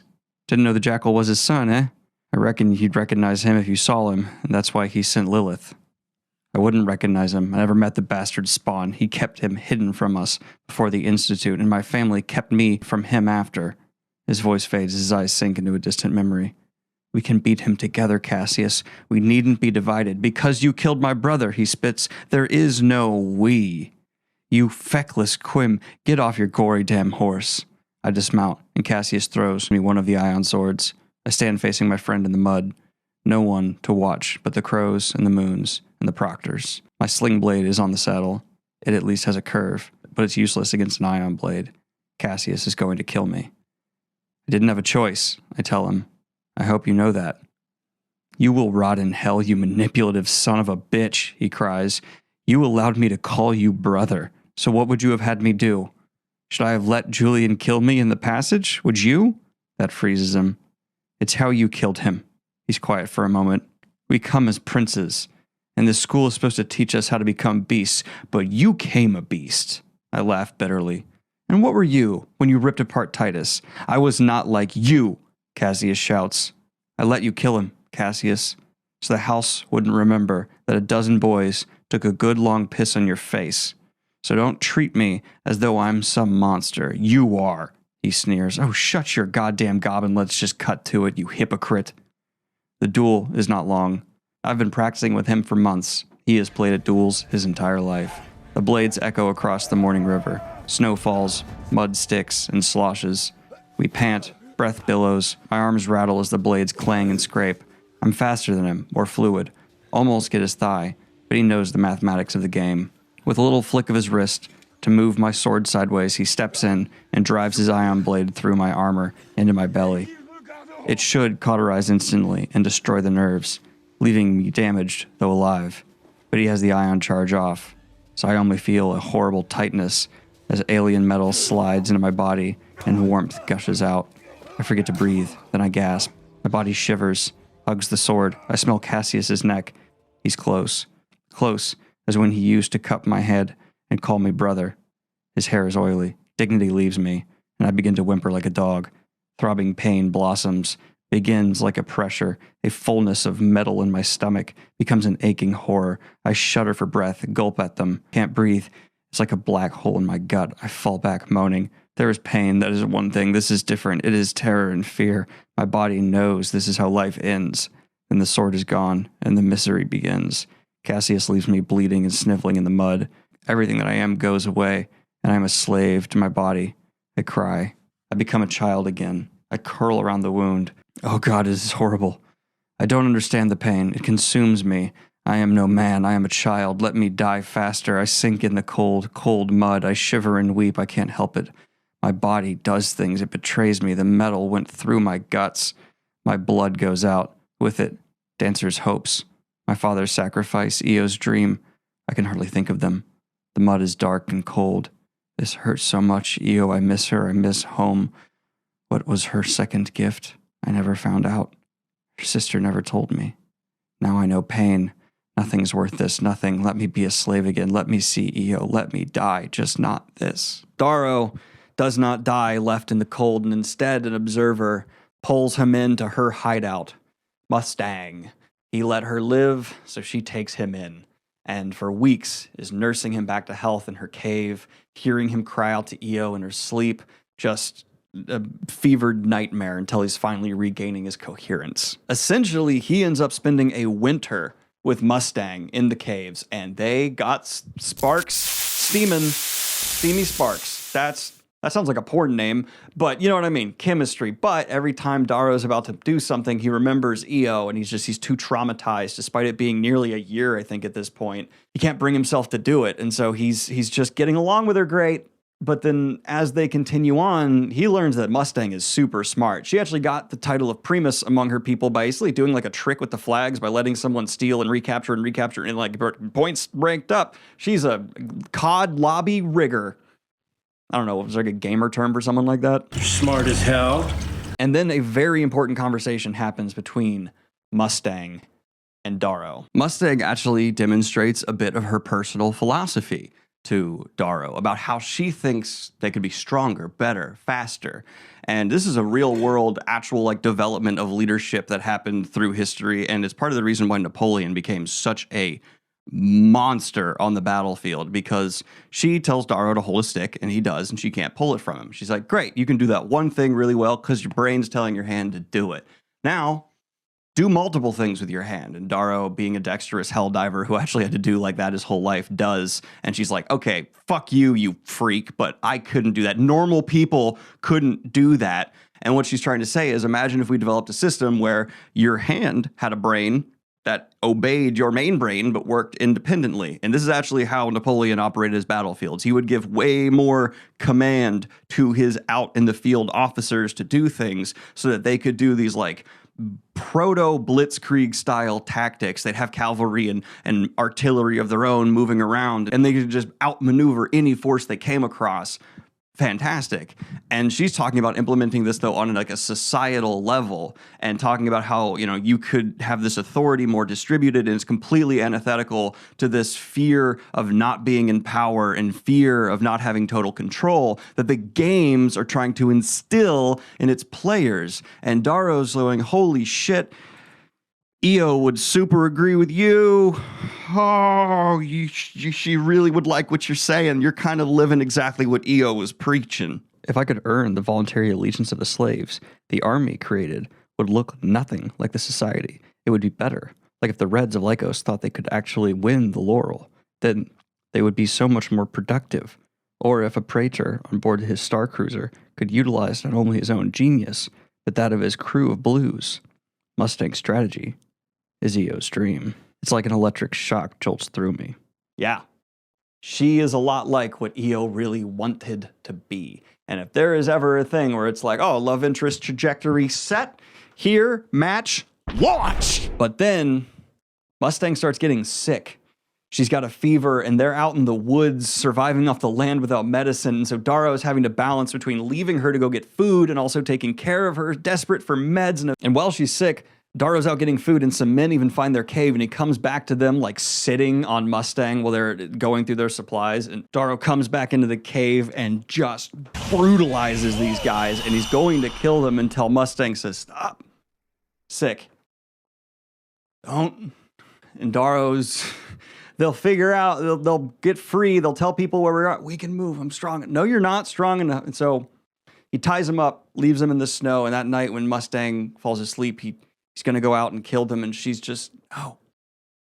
Does someone have a leash on our boy Darrow? So yeah, him and Mustang, they're pretty serious. Eventually, his Proctor Finchner shows up, and this conversation really is just, let's set the trajectory going forward. Because you see, Finchner is one wearing grav boots and a pulse shield that to even touch him, he has to take off, and it's just arrogance all the way. But Darrow is supposed to die, and now he has ample evidence that this game is clearly being rigged against him. So he asks Fincher, who gave Jackal the hologram that showed me killing Julian? And he says, Apollo, one of us, all of us, it doesn't really matter.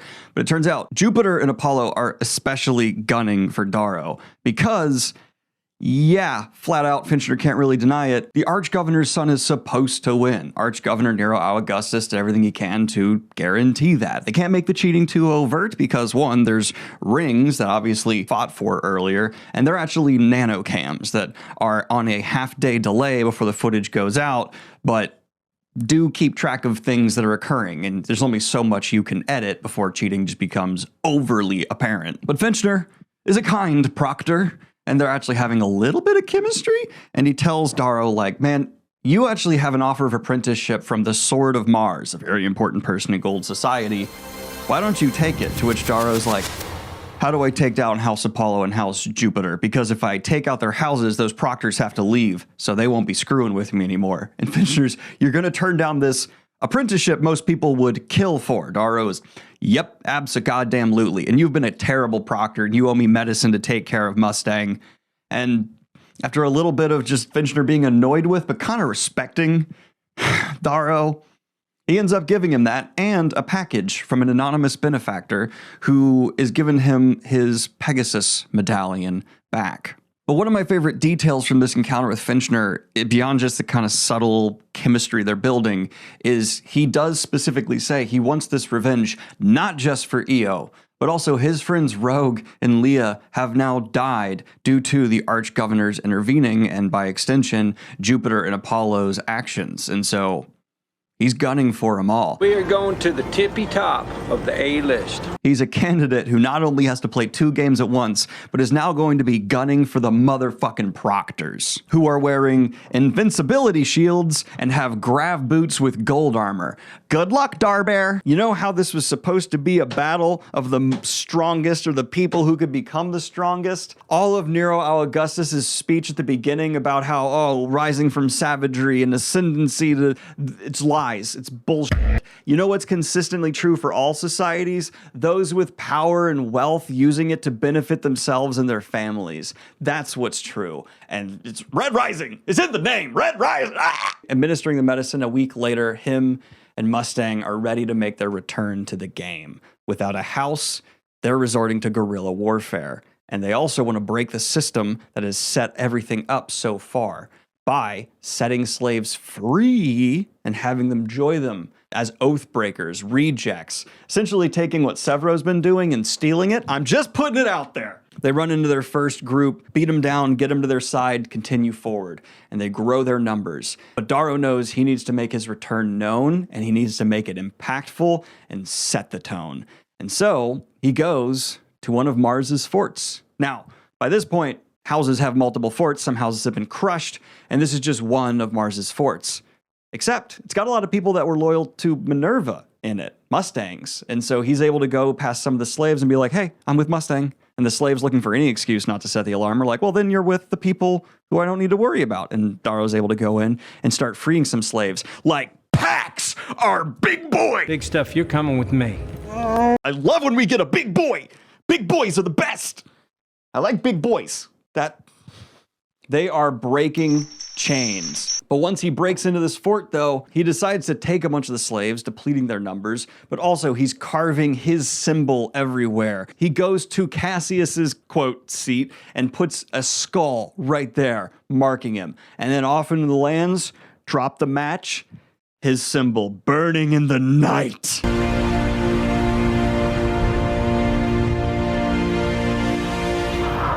Impossible. He pulled a Batman. He did a Batman Returns. With his people, though, he's picked up some unsavory characters, including a feller named Tacitus. Not Titus. Titus is dead. This is Tacitus. I'm extra enunciating it differently to differentiation. And this guy is a high gold who doesn't like being told he can't do stuff. And when Darrow tells him he can't abuse the slaves, Tacitus tries to... I would go kill him, but Darrow asks the victim what she wants. Darrow's like more upset than this woman, and the woman says like, don't do anything. Like it's part of the, I get it. And Darrow's no, but he goes out in front of his group and he tells them, hey, your punishment, she doesn't want anything, but I want something. Lashes. Except he knows if he just has this guy lashed, it's going to set up a dynamic that he's just not looking for. So instead, he makes him lash Darrow. And there's this very weird, even Mustang calls it later, cult angle to this, where the punishment is he has to hit Darrow. And of course, Darrow's been lashed by golds who are giving it their all. So what happens here to him is just like not much. And psychologically, this is probably the weirdest beat in Red Rising and my least favorite one. It's a very good head scratcher. They are observing how Cassius is continuing his war with the remaining houses, Mars, Jupiter, Apollo, and they're not being super smart about it. They've been given bigger and badder weapons, but that's kind of taken away their nuance, and they're just bluntly throwing their forces into one another, and Darrow knows he can do better. We learn a bunch of interesting information during this time because we run into scouts from various parties, including Pluto, and apparently there's also been a one-eyed demon hunting in these woods, killing people and terrorizing through their own version of guerrilla warfare. So Darrow's got to keep his peepers out for a whole new enemy. And on top of that, this whole being the ragamuffin Roman band is cool, but at the same time, you need a home. So they finally decide to set their eyes on House Ceres, and they invade it, and all I have to say is Pax is with them during the siege, and like single-handedly just breaks through. It's done. They overwhelm them with sheer force. And now, because they have freed slaves from all these different houses, they have spearmen, bowmen, a full-on functional army. And Darrow's looking like he's ready to possibly head on south. And so one night he is out and about hearing someone's voice, and him not having learned a lesson is following Mustang. What's going on? Here's a trap again. Should have learned my lesson. And he ends up scrambling up a tree, trying to hide from whatever's coming. And then Apollo deactivates his cloak, floating next to him with his grav boots. And he's like, look, I'm here to make an offer, but let me guess, you're going to say no? Yeah, okay. Shove, pushes Darrow down. There's a bear waiting for him. That's not fair. No one can take a bear. I don't care if you're a gold. Pax could take a bear. That's it. No one else could. So Darrow's running. Oh my God. Jumps over a spike pit they planted. Bear falls in. Wait, we didn't plant that spike pit. Where'd that come from? And then a voice from behind him says, it looks like we have 2 pelts to skin. What you want?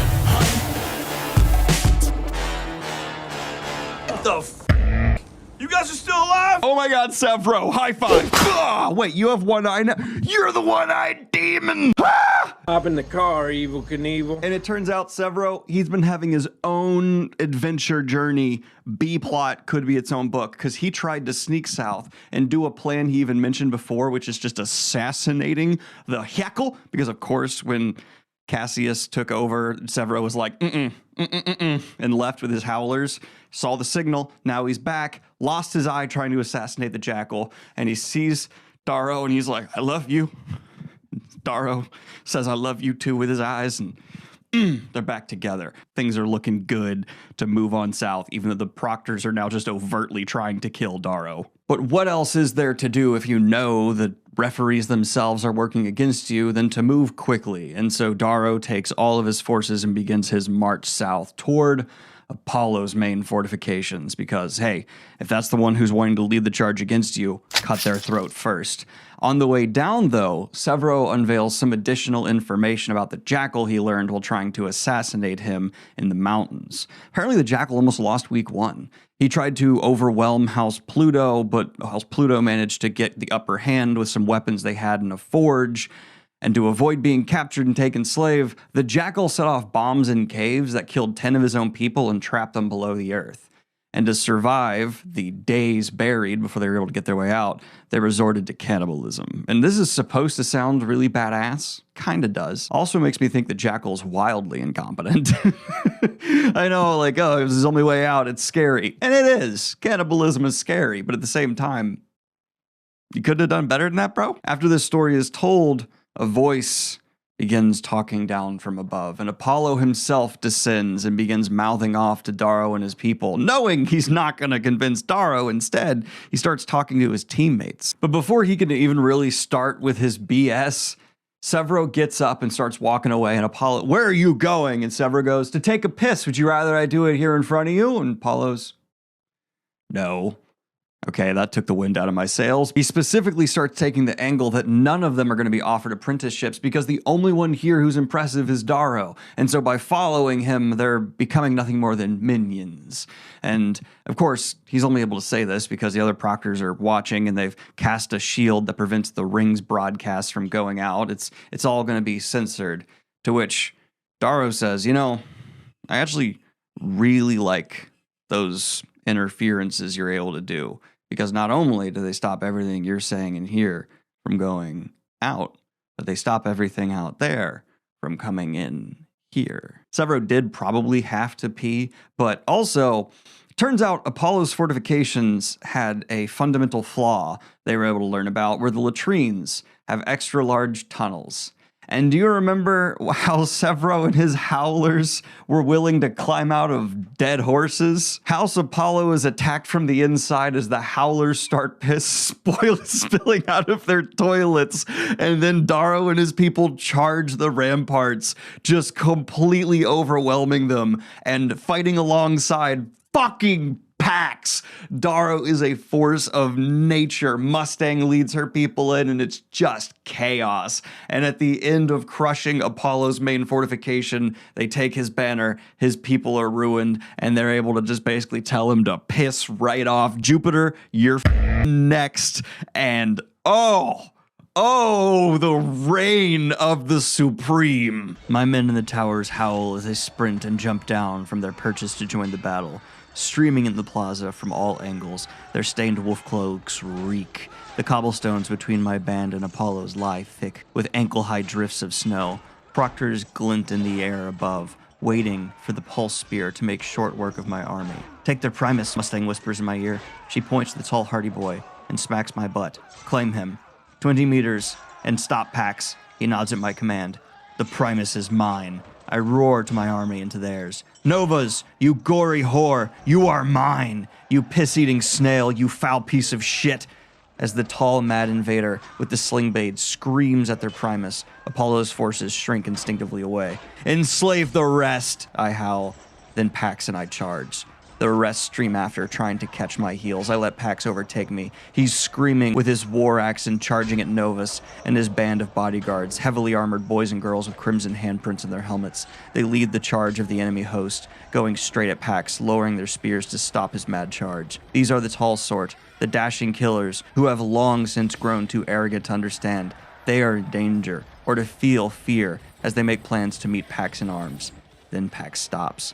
Without breaking stride, I jump so his hand catches my foot and I push off and he launches me 10 meters forward in the air. I'm howling the entire way, like a thing torn from bloody damn nightmares, until I smash into the bodyguards. 3 go down. A random spear catches my stomach and scrapes along my ribs, spinning me as a trident pierces the air where my head had been. I gain my feet, swinging horizontally, sweeping legs. I spin away from a thrust and hack down diagonally as I come from my spin, shattering someone tall at the collarbone. Another spear comes at me. I slap it to the side and run along its length, jumping to bury my knee into the face of an Apollo high draft. He falls back, taking me with him, my knee stuck into his helmet's visor. I smash madly as I go from the high vantage, stunning 3 other drafters with looping blows till I teeter down to the ground. I hit the snow. The high drafter's nose is broken, and he's unconscious, but my knee is numb and bloody from the impact as I jerk it out of his helmet. I roll away, expecting spears to fill me. They don't. I shattered the head of the Apollo army in one mad charge. Pax and my army sweep in like an iron curtain till I'm left with Novas at the center of the chaos. He's tall and strong. A sweeping arc from his spear shatters a howler's shield. He blasts Milena backward and catches Pax in the arm with a spear, knocking him to the ground like a toy. I'm taller and stronger. Novus, you little girl, I shout. You sniveling pink! His eyes flash when he sees me coming. The battle takes a collective breath as he wheels toward me like an elk turning on the leader of a wolf pack. We stalk toward one another. He lunges fast. I dodge and spin along the length of the spear till I'm behind him. Then, with one massive swing, like I'm hacking down a tree with my sling blade, I break his leg and take his spear. He moans like a child. I sit on his chest, smug, with the satisfaction that I did not moan like this when my legs were broken and rewoven by Mickey's carb shop. I make a show of yawning despite the chaos swirling around me. Mustang takes the reins of the battle.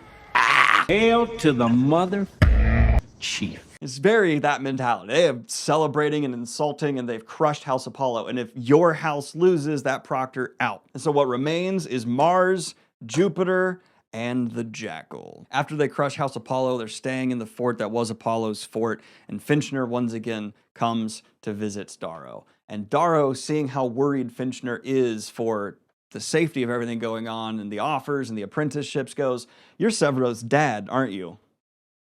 Finchner is a little bit different than the other proctors. He's got a little bit of a belly, and he seems to kind of take pride in what he's doing. Smart guy, got a lot of good skills, but he's here for a very personal reason, and it's watching over Severo.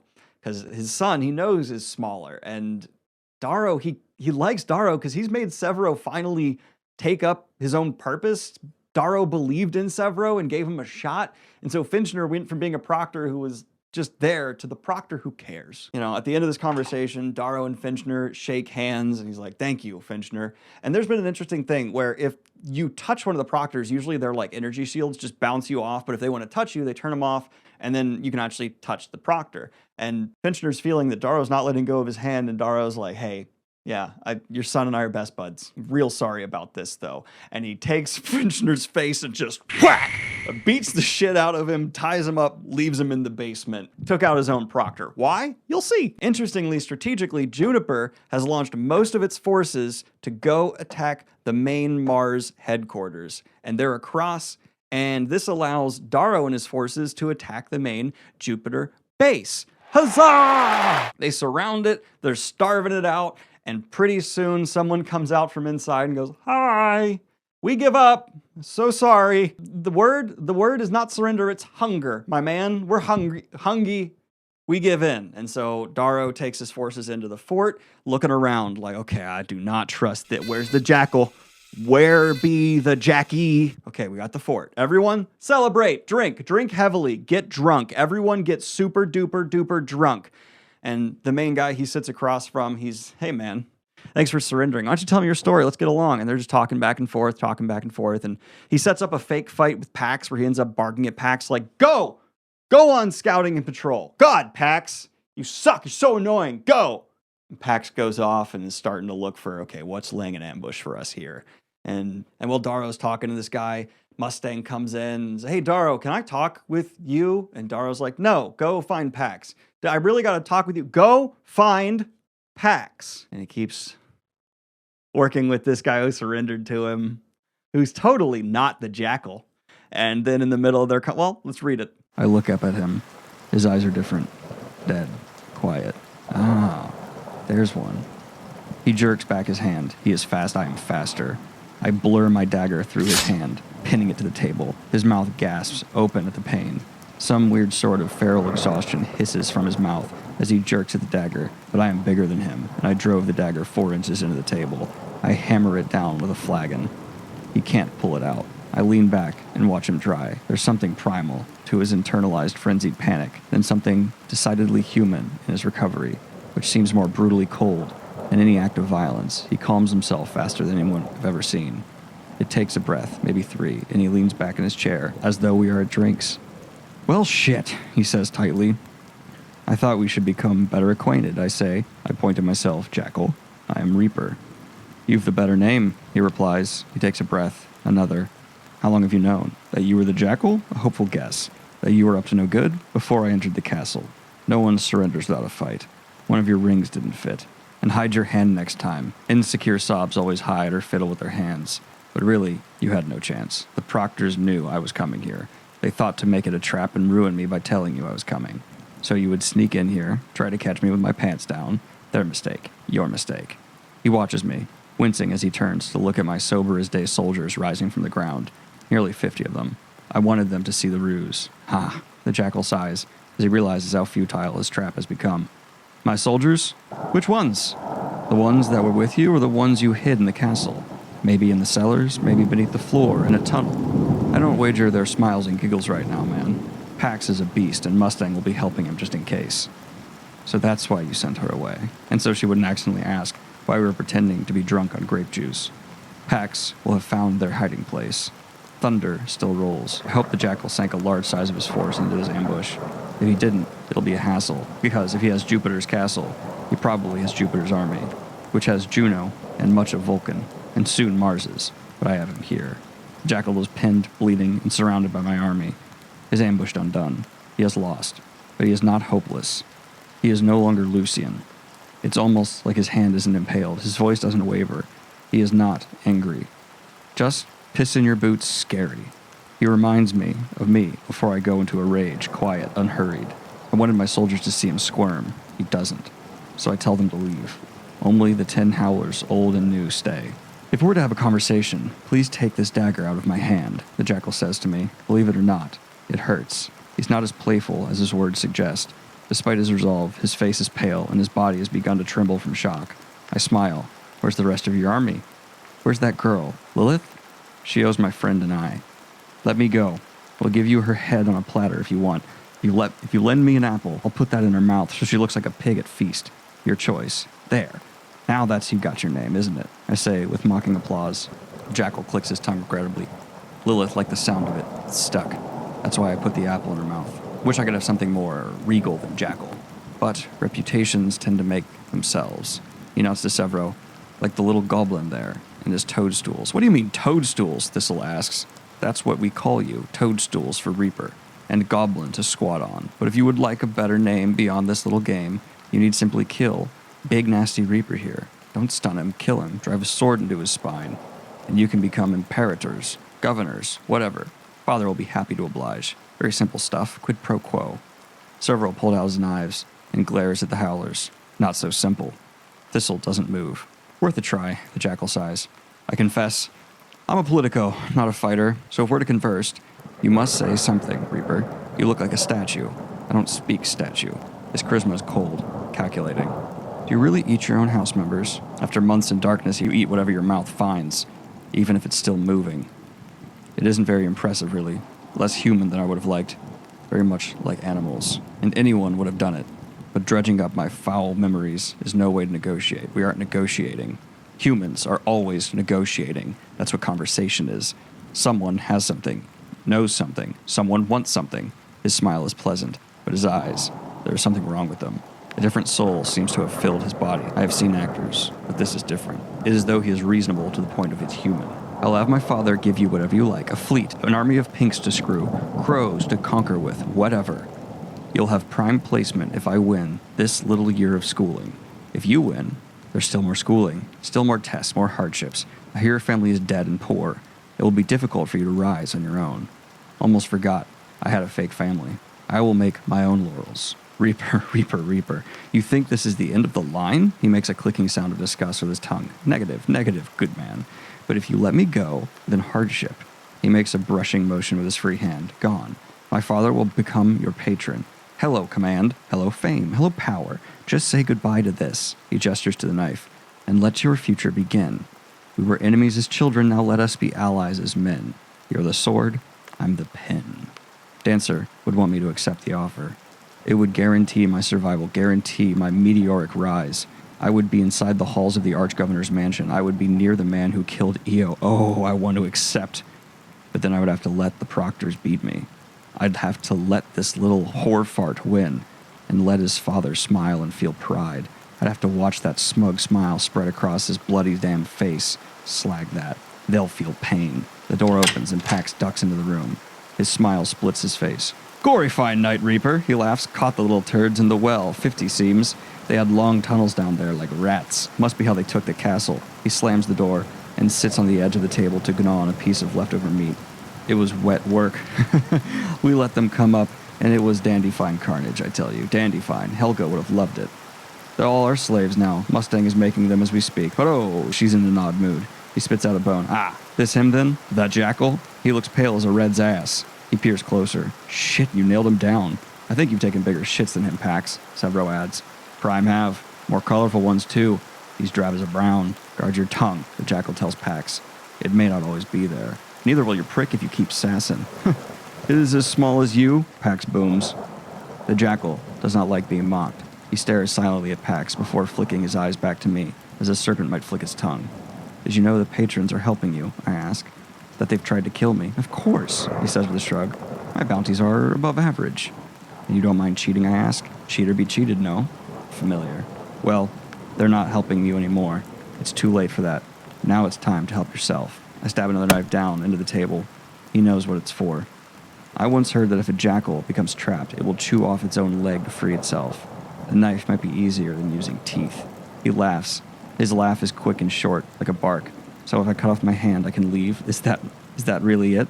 There's the door. Pax, hold the knife down, so that he doesn't cheat. Even if he ate others, he won't do it. He can sacrifice friends and allies, but not himself.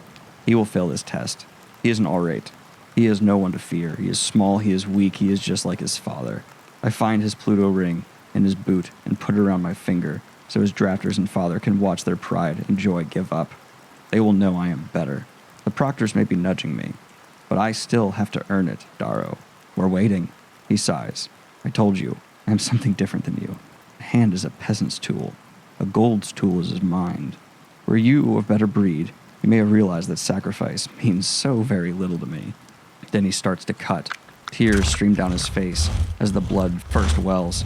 He's sawing and Pax can't watch. The jackal is halfway done when he looks up at me with a sane smile that convinces me of his complete insanity. His teeth chatter. He is laughing at me. At the pain. I've not met anyone like him. Now, I know how Mickey felt when he met me. This is a monster in the flesh of a man. The jackal is about to break his own wrist to make the job easier, when Pax curses and gives him an ion blade. It will go through with a single stroke. Thank you, Pax, the jackal says. I don't know what to do. Everything inside me is screaming sense. I should kill him now, put a blade through his throat. This is someone you do not let go. This is someone you do not piss on and then send back into the wild. He is far beyond Cassius. It makes me want to laugh. Yet I told him he could leave if he cut. And he's cutting, dear God. You're going mad, Pax breathes. The jackal mutters. Something about fools. It's just a hand, he says. My hands are my everything. To him, they are nothing. When he is finished, he sits there with a mostly cauterized stump. His face is like snow, but his belt is fastened into a tourniquet.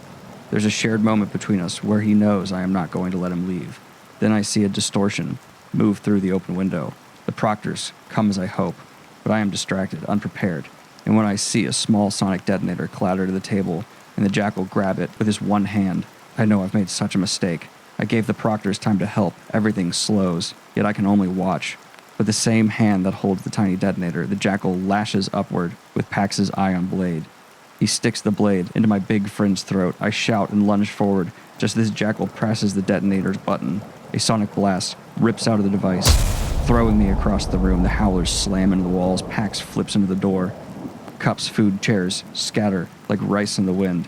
I'm on the floor. I shake my head, trying to gain my bearings as the jackal comes toward me. Pax staggers to his feet, blood dripping from his ears. From his throat, the jackal says something to me, holds up the blade. Then Pax launches himself forward, not onto the jackal, but onto me. His weight crushes me, and his body covers mine. I can barely breathe. I do not see what happens, but I feel it through Pax's body. A shudder, a spasm, 10 impacts as the jackal stabs at Pax, trying furiously to get at me, like some rabid animal, digging at the dirt, digging through Pax to kill me while I'm down. Then there's nothing. Blood drips onto my face, warms my body. It is my friend's. I try to move Pax. I manage to squeeze out from under him. The jackal has fled and Pax is bleeding to death. A banshee wails in my ears. The proctors are gone as well. The howlers stumble to their feet. When I look back, Pax, he is dead. His mouth pulled into a quiet smile. Blood slithers along the stone. My own chest tightens, and I fall to a knee sobbing. He had no last words. He had no goodbye. He threw himself upon me and was savaged. Dead. Loyal Pax, I clutch his huge head. It hurts to see my titan fallen. He was meant for more. Such a soft heart in such a hard form. He will never laugh again, never stand on the bridge of a destroyer, never wear the cape of a knight or carry the scepter of Imperator. Dead. It shouldn't have been this way. It is my fault. I should have just ended things quickly. What a future we could have had. Severo stands behind me, face pale. The howlers are up and seething. 4 weep silent tears. Blood trickles from their ears. The world is soundless. We cannot hear. But a pack of wolves does not need words to know that it is time to hunt. He killed Pax. Now we kill him. And that's right. He saws his own hand off and kills Pax, our boy. I love me a big boy. He's dead now. And so they are enraged. And Severo, the Howlers, and Darrow just follow Jackal out into the snow and are chasing him down. And there's a flicker of movement, and Apollo just grabs Darrow and lifts him high, high into the air. And he's like, we have Mustang. We took her, and if you don't give in, we'll do stuff to... And that, if there's one way you shouldn't threaten Darrow, it's with his love interest. And so he's just, no, and he's trying to hit Apollo, but the shields got him. And so finally Apollo's just from high up like, fine, we'll just do a cover-up then. And drops Darrow. And Darrow doesn't drop. Why did I draw him with the little feetsies here? Remember he beat the hell out of Severo's dad? He's got his own grav boots, flicks out a hidden knife. Apollo is just holding him. I can touch you. And he stabs Apollo in the eye 4 fucking times. And Apollo is dead. He goes down to the ground and takes Apollo's gold armor and dons it, hands off the other grav boots to Severo, and he's like, hey man, I beat the piss out of your dad and left him tied up in a basement. I'm so sorry about that. And Severo's like, that's so funny. fist bump. But you're thinking, oh, okay, so the Jackal was kind of this interesting guy, seems kind of spooky. Did you not pay attention to what I said at the start?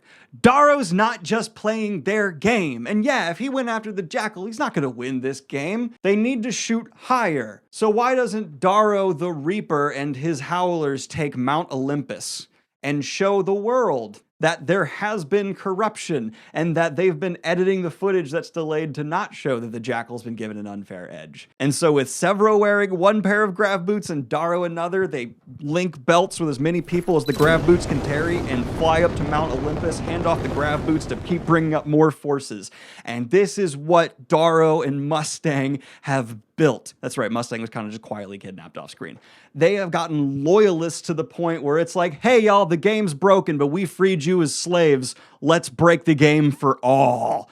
And they're raiding Mount Olympus. And holy God, the description of how Darrow looks doing this is wild too. I really wish I could show you.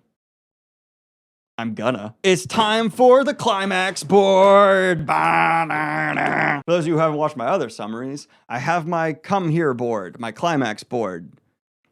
And so Darrow is wearing one of the Howler pelts, smeared ash on his face in gold armor, beaten and bloodied, but wild. And the Howlers and them start flooding Mount Olympus like xenomorphs. Xenomorphs don't actually flood that much in the movies. You think they would. So they start flooding it like the flood. Fuck the Jackal. Let's take down the gods. And their main target is Jupiter, because why not go for the head? They end up raiding. They find Venus in her bed, tie her down, and threaten her, trying to figure out where Mustang is. They find Vulcan, another one, watching screens where they see that Cassius has been given trebuchets, and, oh, the Jackal's getting a little medbot help, little pussy. It's just, I feel like he's a pussy now. I know he sawed his hand off, but when you know it's going to get healed soon, and it's, I don't know. And the Greys that are on defense are overwhelmed. And the message to the gods there, by the way, all of them have partaken in these games before. Welcome back to the games. By the way, Medbots aren't programmed to be deployed up here. They run into Mercury, who's been drinking, because all these gods are always celebrating and decadent. And Darrow, there's like, he's really strong, way too strong, amplified gold to be messed with by any of these people. So they just take a stunner and whack, got him. All right, yeah, distance weapon works. And then they run into both Jupiter and Minerva, and they're fully armored. Mercury was just in a bathrobe. These two are armored. And so Darrow has his showdown with Jupiter. You would have been something in my house, but you are a little stupid boy, angry and of House Mars. You cannot yet kill like I can. You cannot challenge me. Pure rage, pure stupidity. No, I can't challenge you. I toss my sling blade down at his feet and throw my razor with it. I could barely use a razor anyway. So, I'll cheat. I nod. Go ahead, Severo. The razor slithers up from the ground, stiffens, and goes through Jupiter's hamstring as he wheels about. His slash goes 2 feet too high. He's used to fighting men. Invisible, Severo wounds Juniper's arms and takes the man's weapons.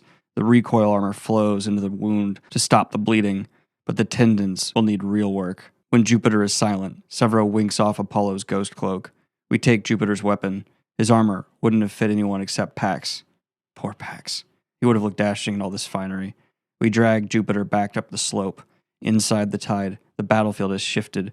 My scouts, it seems, have found what I told them to seek. Milia runs up to me, a content grin on her long face. Her voice, as ever, is a low drawl when she tells me the good news.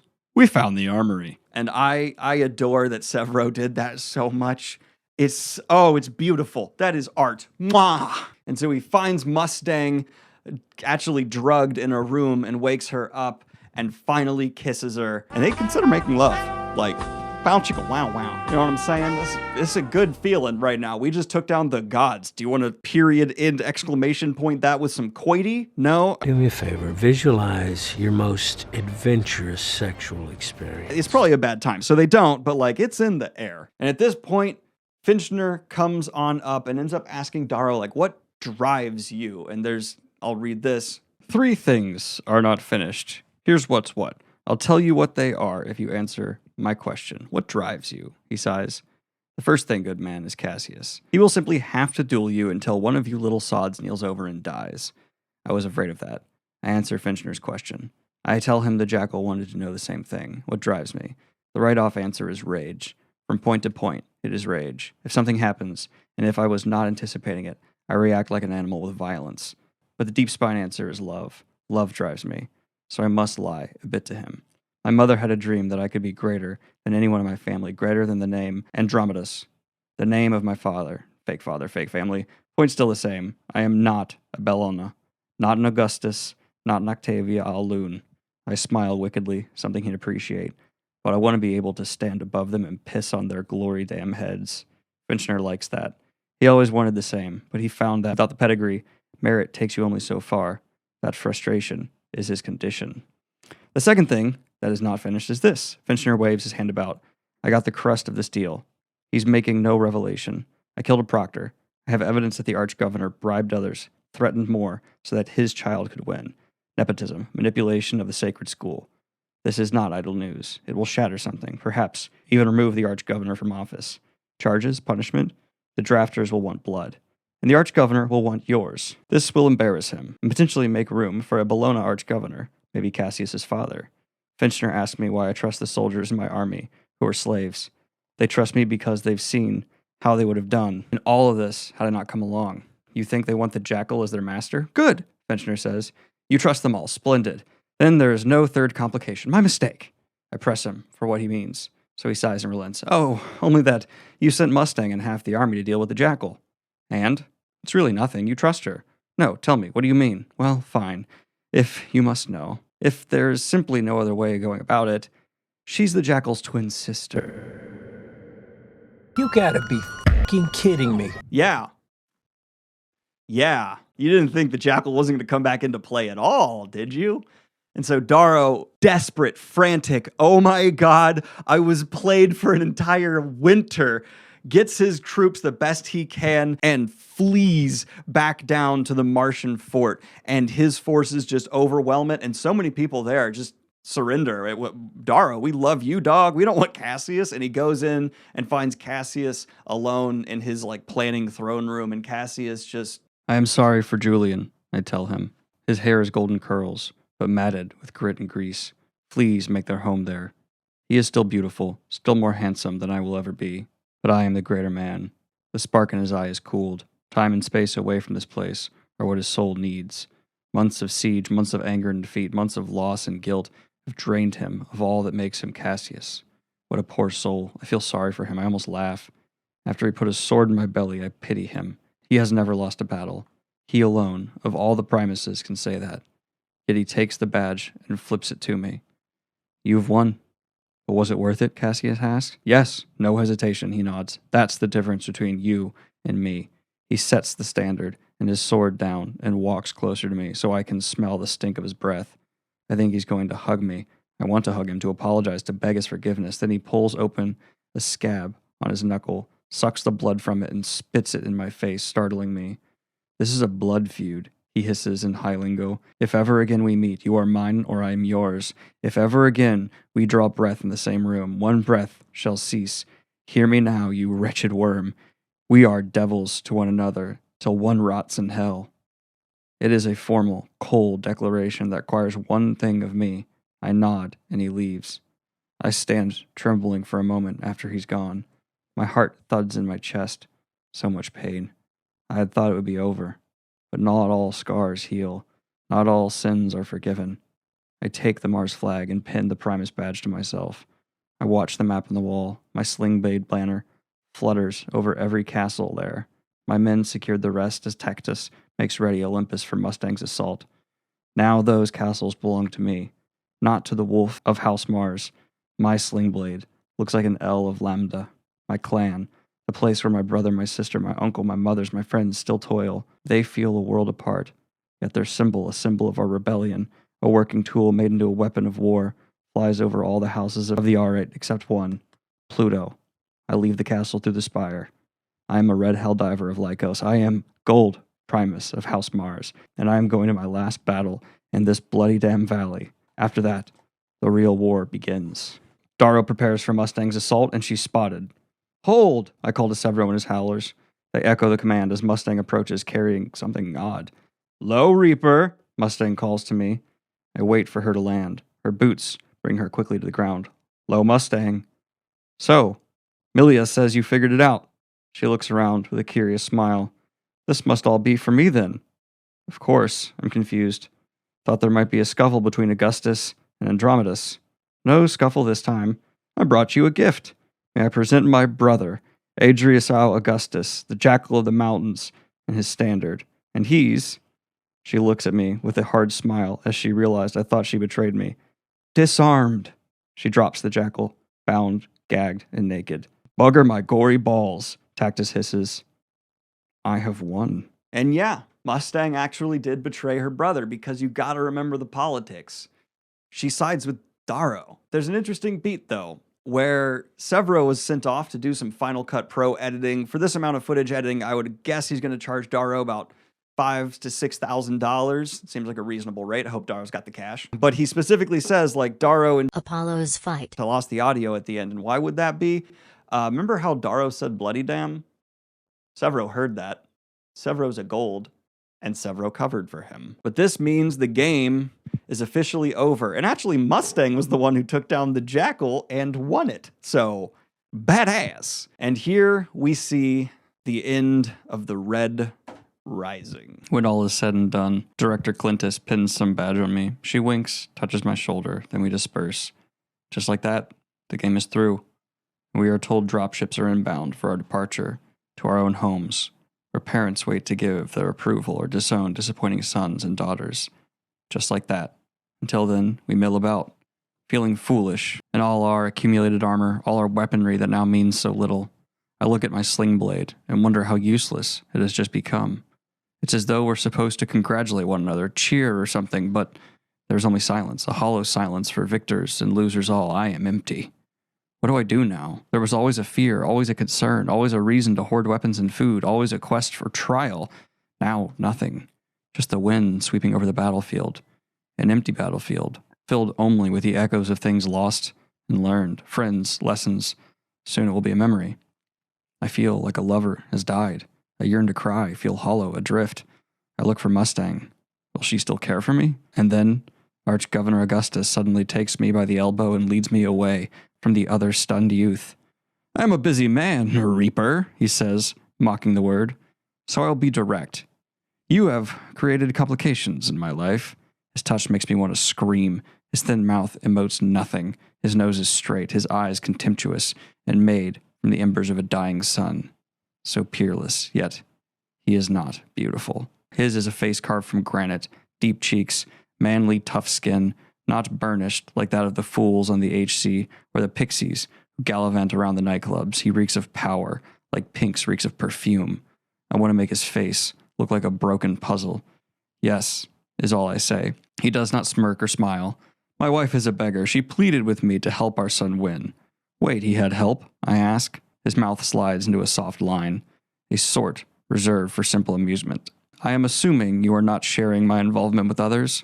I want to break him. After all that has happened, he expects my cooperation, as though it is something due to him, as though it is his right that I help him. I unclench my fists. What would Dancer have me say? You're fine, I manage. I can't help you on the domestic front, but I won't tell a soul that the jackal had help from Daddy. His chin rises. Do not call him that name. The men of House Augustus are lions, not flea-bitten carrion eaters. All the same, you should have put your money on Mustang, I say, intentionally not using your name. Don't tell me about my family, Darrow. He peers down his nose at me.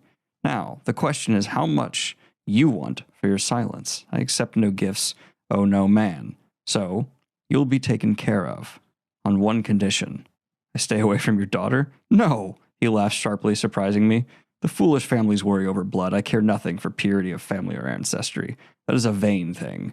I care only for strength. What a man can do to other men, women. And that is something you have. Power, strength. He leans closer. In his pupils, I see Io dying. I have enemies. They are strong. They are many. They are Bologna. And others. But yes, Imperator Tiberius Al Bologna has more than 50 nieces and nephews. He has 9 children. That Goliath Carnus, the eldest Cassius, his favorite. His seed is strong. Mine is less so. I had a son worth all of Tiberius's put together. But Carnus killed him. He's silent for a moment. Now, I have 2 nieces, a nephew, a son, a daughter, and that's it. So, I collect apprentices. My condition is this. I will give you what you want for your silence. I will buy you pinks, obsidians, grays, golds. I will sponsor your application to the academy, where you will learn to sail the ships that conquer planets. I will provide you with funds and patronage requirements. I will introduce you to the sovereign. I will do all these things for you and your silence if you become one of my lancers, an aide-de-camp, a member of my household. He asked me to betray my name, to set aside my family for his. Mine is a false family. Andromeda is a family made for deception. And yet some part of me aches. I saw it coming, but I don't know what to say. One of your son's soldiers might say something about your involvement, my lord. He snorts. I'm more concerned about your lieutenants. I laugh. Few of my army know the truth, and those that do will not say a word. So much trust. I am their arch-primus. I say simply, are you serious? He asks in confusion, as though I misunderstood something as basic as gravity. Boy, allegiances crumble as soon as we board that shuttle. Some of your friends will be spirited away to the Moon Lords. Others will go to the governors of the gas giants, even a few to Luna. They will remember you as a legend of their youth, but that is it. And that legend will brook no loyalty. I've stood where you stand. I won my year, but loyalty isn't found in these halls. It is the way things are. It is the way things were. I say harshly, surprising him. But I believe what I say. I am something different. I freed the enslaved and let the broken mend themselves. I gave them something you older generations couldn't understand. He chuckles, irritating me. That is the problem with youth, Darrow. You forget that every generation has thought the same. But for my generation, it is true. No matter his confidence, I am right, he is wrong. I am the spark that will set the worlds afire. I am the hammer that cracks the chains. This school is not life, he recites to me. It is not life. Here you are king. In life, there are no kings. There are many would-be kings, but we peerless lay them low. Many before you have won this game, and those, many, now excel beyond this school. So do not act as though when you graduate you will be king. You will have loyal subjects. You will not. You will need me. You will need a foundation, a supporter to help you rise. There can be none better for you than I. It's not my family I would betray. It is my people. The school was one thing, but to go beneath the dragon's wing, to let him hug me close, to sit in luxury while my own sweat and die and starve and burn, it's enough to rip my heart out. But his golden children watch us. So do Cassius and his father, after they embrace one another. There are tears for Julian. I wish I were with my family instead of here. I wish I could feel Kyrion's hand on my shoulder, feel Lena's hand in mine, as we watch Mother set dinner before us. That is a family. Love. These people are about glory, victory, and family pride. Yet they know nothing of love, nothing of family. These are false families. They are just teams that play their games of pride. The Archgovernor has not even said hello to his children. This vile man cares more to speak with me. Funny. I say, funny? He asks dryly. I make something up. Funny how a single word can change everything in your life. It is not funny at all. Steel is power. Money is power. But of all the things in the worlds, words are power. I look at him for a moment. Words are a weapon stronger than he knows, and songs are even greater. The words wake the mind. The melody wakes the heart.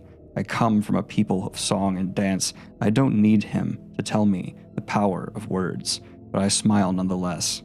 What is your answer? Yes or no? I will not ask again. I glance over at the dozen peerless scarred who wait to have a word with me, no doubt to offer patronage or apprenticeship. Old Lord Al Akros is there. I recognize him, even without his drafter's mask. The Rage Knight, the man who sent me my Pegasus and Dancer's Ring, a man of perfect honor and leader of the third most powerful house on Mars, a man I could learn from. Will you rise with me? I look at the Archgovernor's jugular. His heartbeat is strong. I imagine the fading dirge when Io died. But when I hang him, he will not receive our song. His life will not echo. It will simply stop. I think, my lord, that would present some interesting opportunities. I look up into his eyes, hoping he mistakes the fear there for excitement. You know the words, he asks me? I nod. Then you must say them here, now, so all may witness that I have claimed the best of the school. His pride reeks. I grit my teeth and convince myself This is the right path. With him I will rise. I will attend the academy. I will learn to lead fleets. I will win. I will sharpen myself into a sword. I will give my soul. I will dive to hell in hopes of one day rising to freedom. I will sacrifice, and I will grow my legend and spread it amongst the peoples of the worlds until I am fit to lead armies that break the chains of bondage, because I am not simply an agent of the son of Ares. I am not simply a tactic or a device in Ares' schemes. I am the hope of my people, of all people in bondage, so I kneel before him, as is their way. And, as is their way, he sets a hand upon my head. The words creep from my mouth, and their echo is like broken glass into my ears. I will forsake my father, I will abandon my name. I will be your sword, Nero Augustus. I will make my purpose your glory. Those watching gasp at the sudden proclamation. Others curse at the impropriety, at the gall of Augustus. Does he have no sense of decency? My master kisses the top of my head and whispers their words, and I do my best to cage the fury that has made me a thing sharper than red, harder than gold. Darrow, Lancer of House Augustus, rise. There are duties for you to fill. Rise. There are honors for you to take. Rise for glory, for power, for conquest, and dominion over lesser men. Rise, my son. Rise.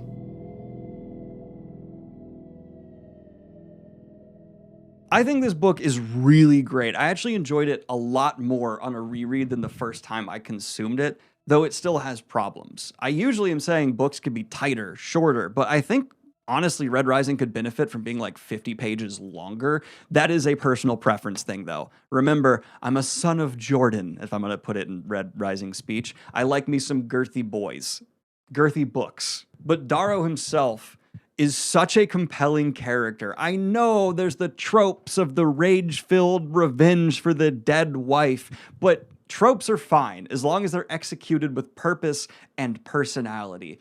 And personality quite literally bleeds off the page throughout Red Rising. The swearing, the minor talk, the transformation, the charisma on a level to get Golds to realize he's a red, at least one of them, and not turn him in, actually becomes believable.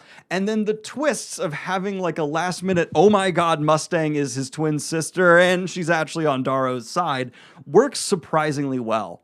And then the reminder at the end, the last beat where it feels like Darrow could maybe try to stab this guy, but he's grown wiser, he's learned, he's strategematizing. And instead of going for the instant gratification, Darrow swallows down what has been a volcano of rage throughout this narrative and swears to the man he hates the most because he knows if he's able to swallow this, maybe he'll be able to burn it all down in the future. It's the long con. And also the distinct difference between this book and every Red Rising book to come really makes this series feel different. Not a lot of series can pull off such a left turn, but it feels so natural from this sci-fi world to descend into a kind of borderline just Game of Thrones medieval fantasy one, and then pivot back out of it for everything to come. But the scale and scope and style of warfare just flows almost seamlessly. It's really impressive broad strokes writing from Pierce Brown, and a execution of a concept that I wouldn't say is daring, but is outside the box enough to absolutely be interesting. There is a reason that Howlers and Darrow and so much of this book has resonated so powerfully with people, and the sequels continue to be popular 9 books on now, I believe. I'd like it to slow down. I'd like a little bit of the tropes to be kind of hidden a bit more, but I'm also not someone who dislikes trope writing. I think it's perfectly good and tropes exist for a reason. I understand readers who always want to subvert them, but I like that we don't here quite often. I like that this feels like a tried and true execution of proven methods to do something that feels like an evolution rather than a reinvention of what's come before it. Red Rising is heavily influenced by certain things, but also stands on its own 2 feet, high, very strong, and strong enough to have many new modern sci-fi series stand on its shoulders. For example, Sun Eater. Let me know what you think of the first Red Rising book in the comments down below, and like and subscribe if you have not already. Hit the Patreon if you want to support what I do here. And let me know if you'd like to move on to the second Red Rising book in the comments down below, or to another series and you just want to see the first book done or a full series. Really interested in the conversation there. Love y'all. Peace.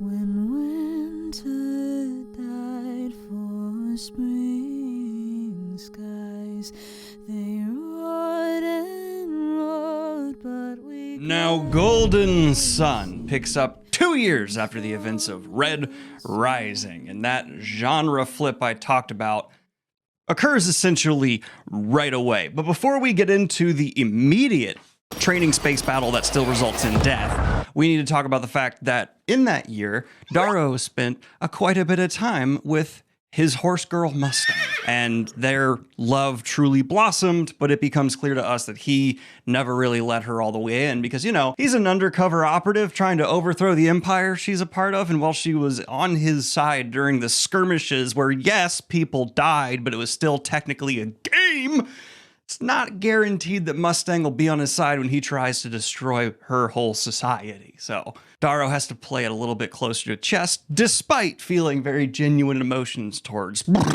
and also continually remembering Io, because during this time, it turns out we've had full 2 years of Io's image just becoming a new call for rebellion. Her song, her statement truly has echoed throughout Mars and the stars, which is just tragic for Darrow because when he's just walking the street, he can just see her, his dead wife.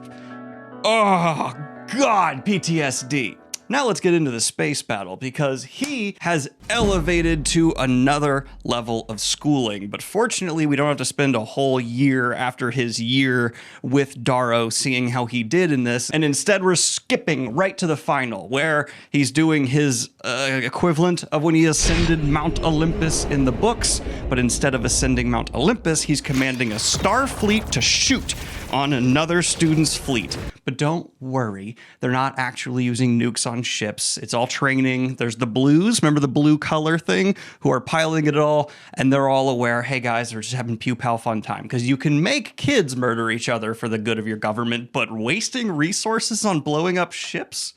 Priorities. God, what are you, crazy? Mustang also gave Darrow a razor that he has on his side, so he's looking like he's fitting right in with the golds. It also looks like he's about to win once again, because there are 2 contenders left in this years-long campaign throughout the stars to take out the other candidates, and Darrow has 7 ships to Carnus Al Bologna's 1 remaining. And if that name sounds familiar, that is Julian and Cassius's older brother, who Darrow describes as the monster they let out of the basement. That's scary. And on top of that, yeah, there's like direct blood between the Bologna house and Red Rising and Darrow, and the only reason he's still alive is he has Nero Augustus's protection over him, but that protection is going to be limited. You'll see. Now, on the bridge of his ship, he is working with the facially scarred yet beautiful Victra Al Julie, and of course the characters we are familiar with, Rogue and Taktus Al Roth.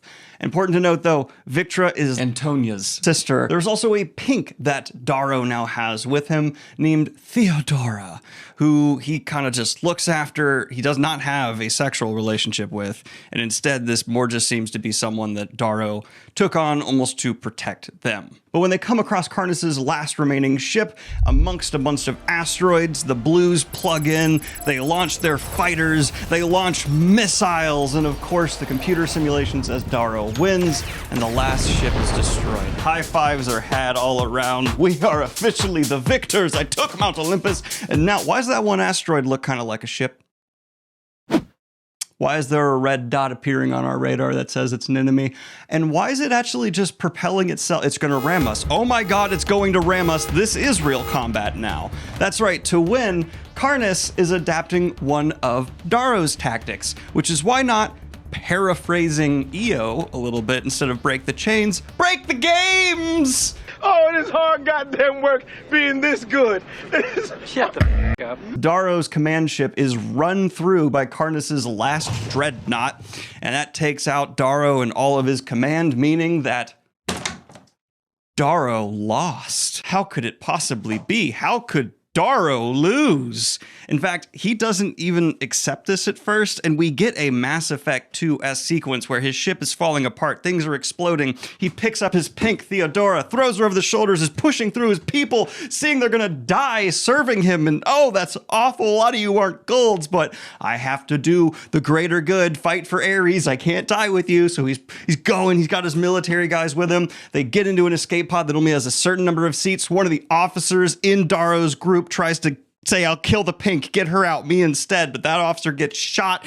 Oh my God, dark stuff. And then they jettison out. And in the last second, Darrow tries to actually put on like an exosuit and shoot himself onto Karnas's ship.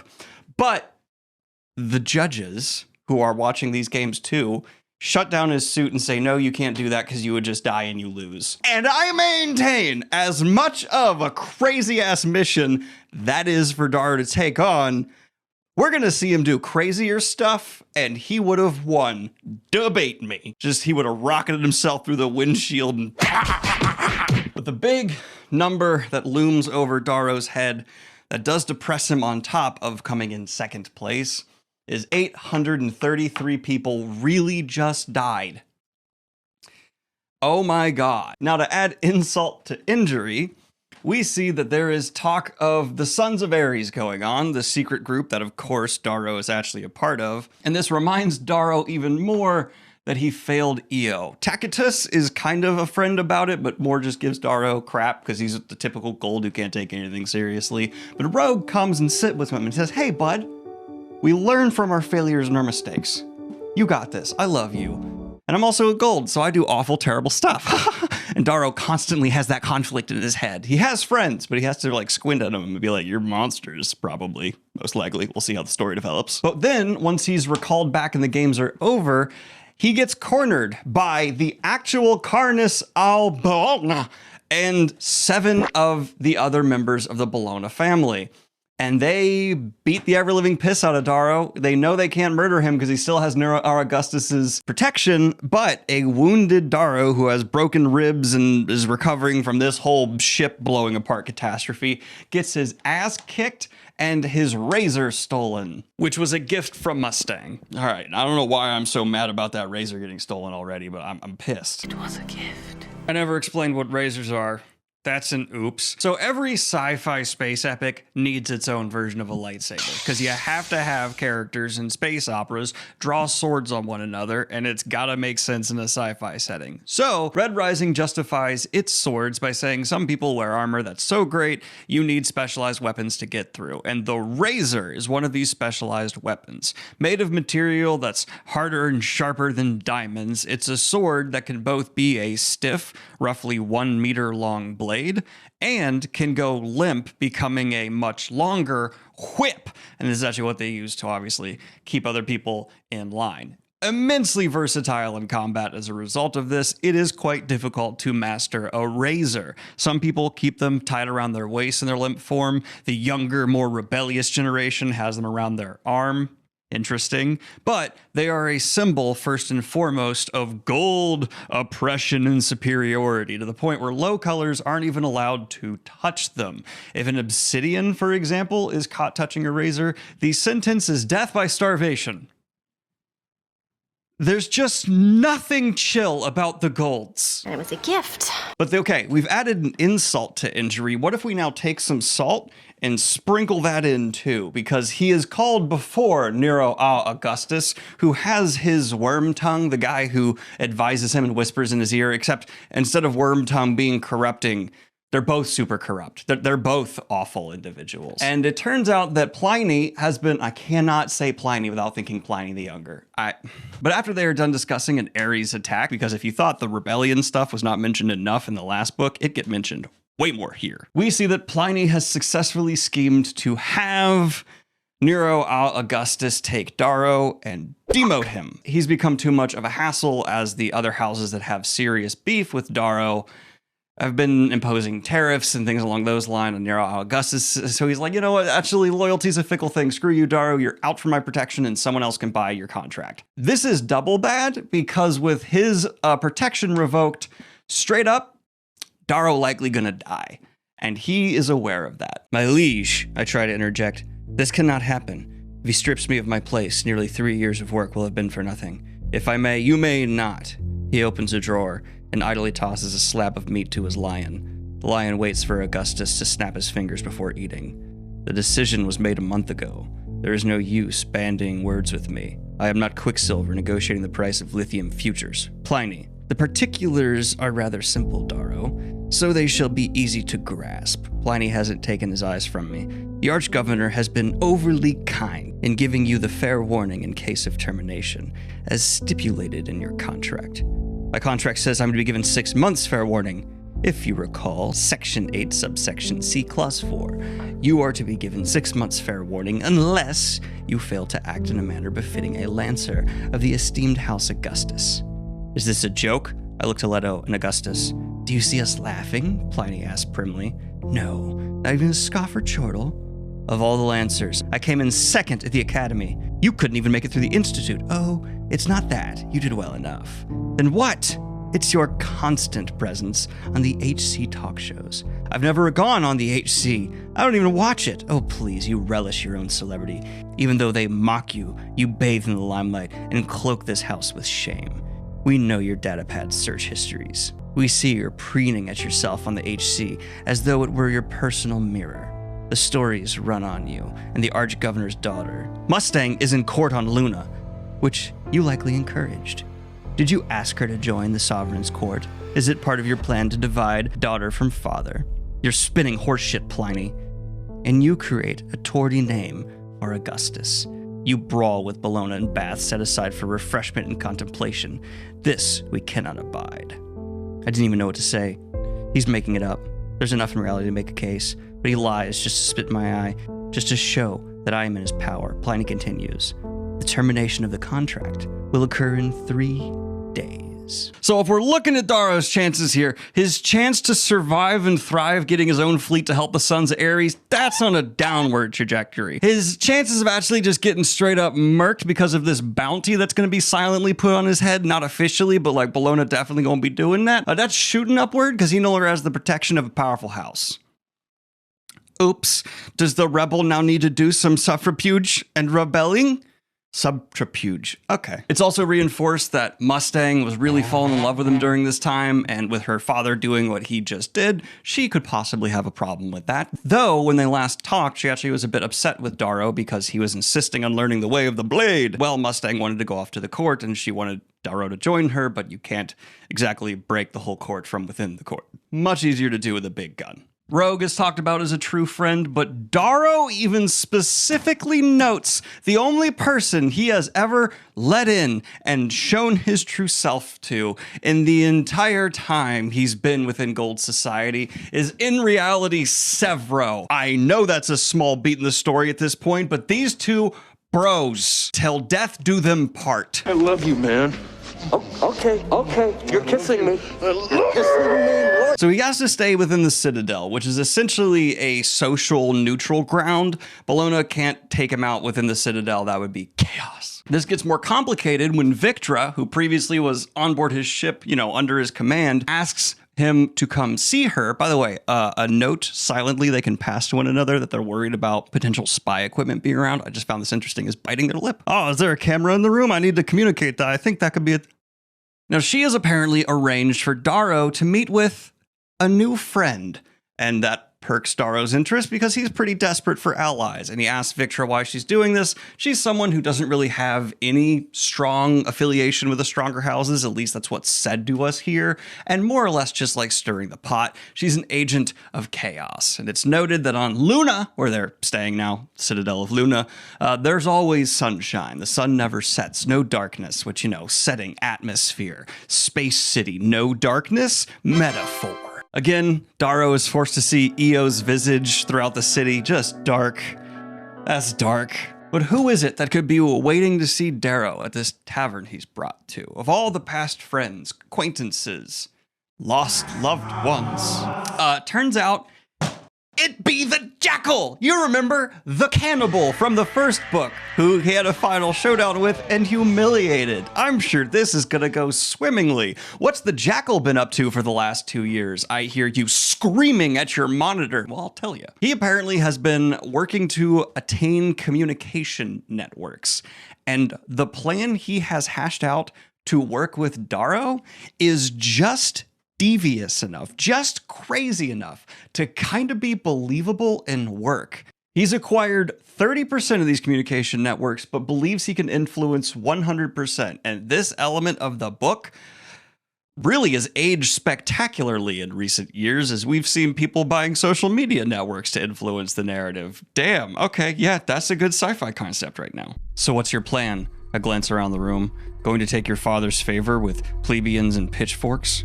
As a Gold with a decent education would know, there's a certain crime syndicate that runs things in Lost City, a vast criminal enterprise that, if you trace it all to the tippy top, is under the influence of the Office of the Sovereign of our little society.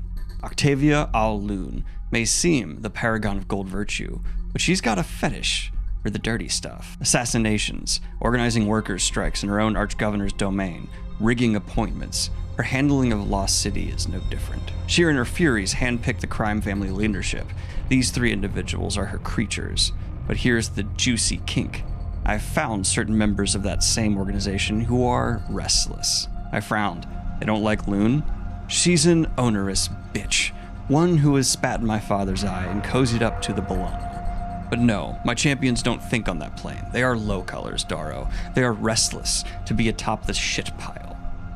Why Lost City, I ask. What does it matter? It's merely a piece of the puzzle. I'm going to help these ambitious low colors move up for a price. When they are in power, they are going to kill off a menace that plagues the society.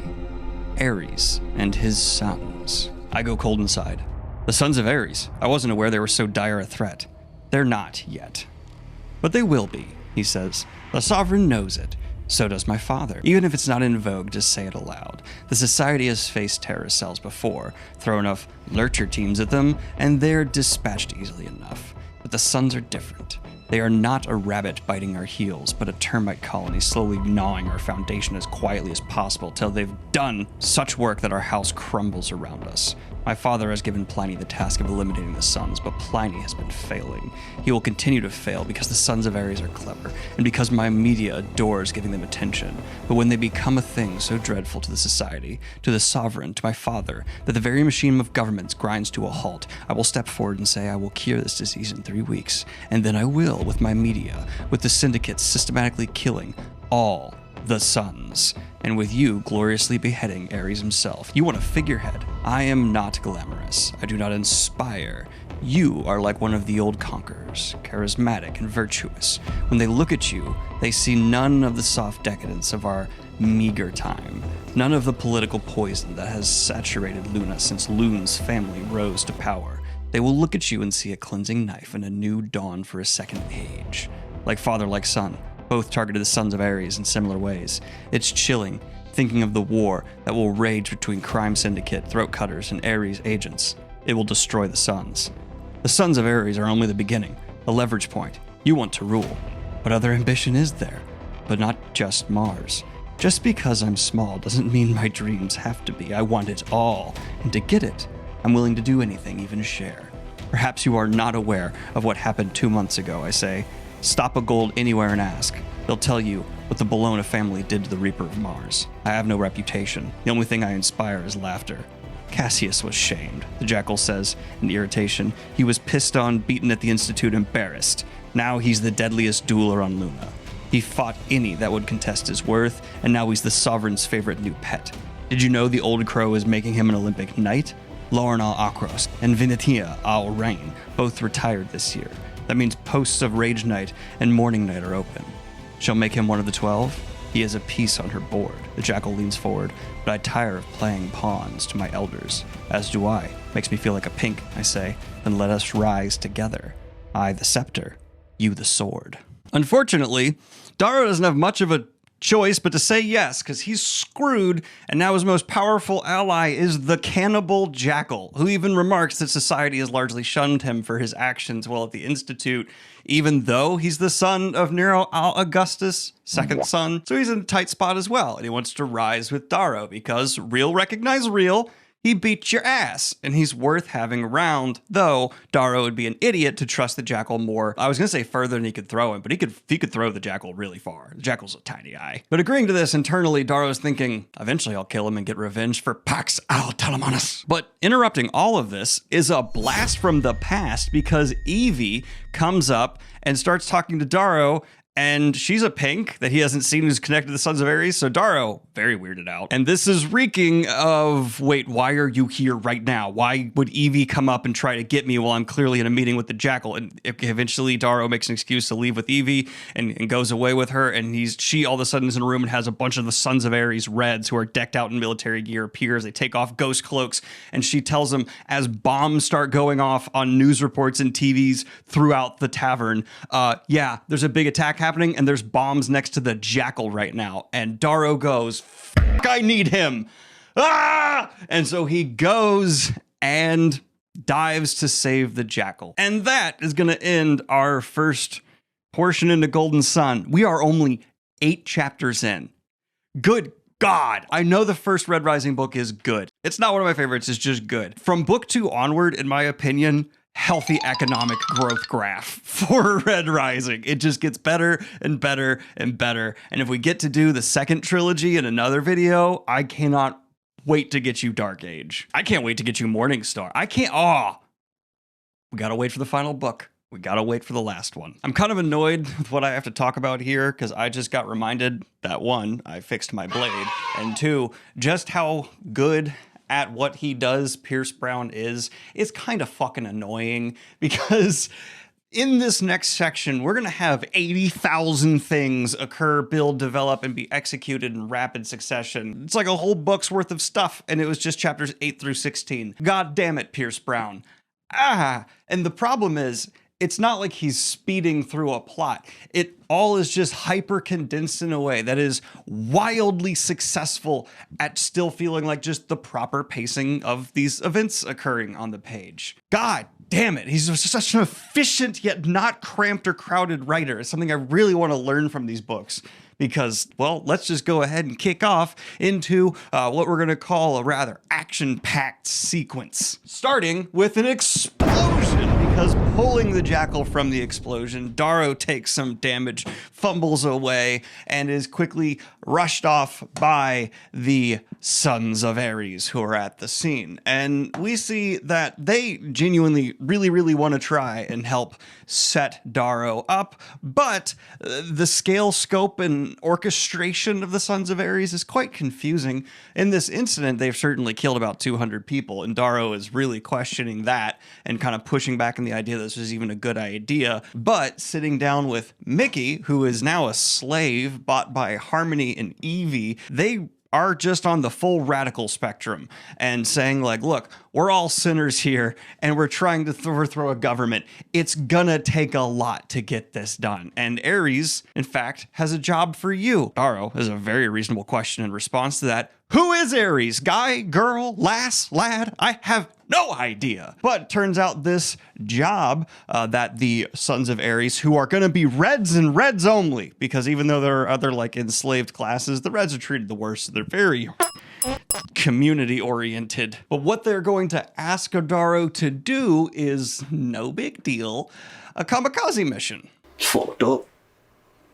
Fucked up stuff right there. Granted, you know that there's so many chapters left in this book and there's sequels, so, you know, no even need to suspend your disbelief here on whether or not Darrow is going to die. But it's actually like delivered pretty cold, and because the author knows we as readers are not going to believe Darrow's about to just himself, instead it's much more focusing emotionally on the ideological difference, because this develops rapidly into some pain. We see from Harmony, one of the pinks, they describe why they felt just sheer ecstasy the first time they encountered a gold. And it's because the pain was turned off. You see, pinks built for pleasure actually have this implant put on their spine so that they are constantly in pain until it's turned off in the company of golds. You know, some real sick Pavlovian stuff. They finally remove it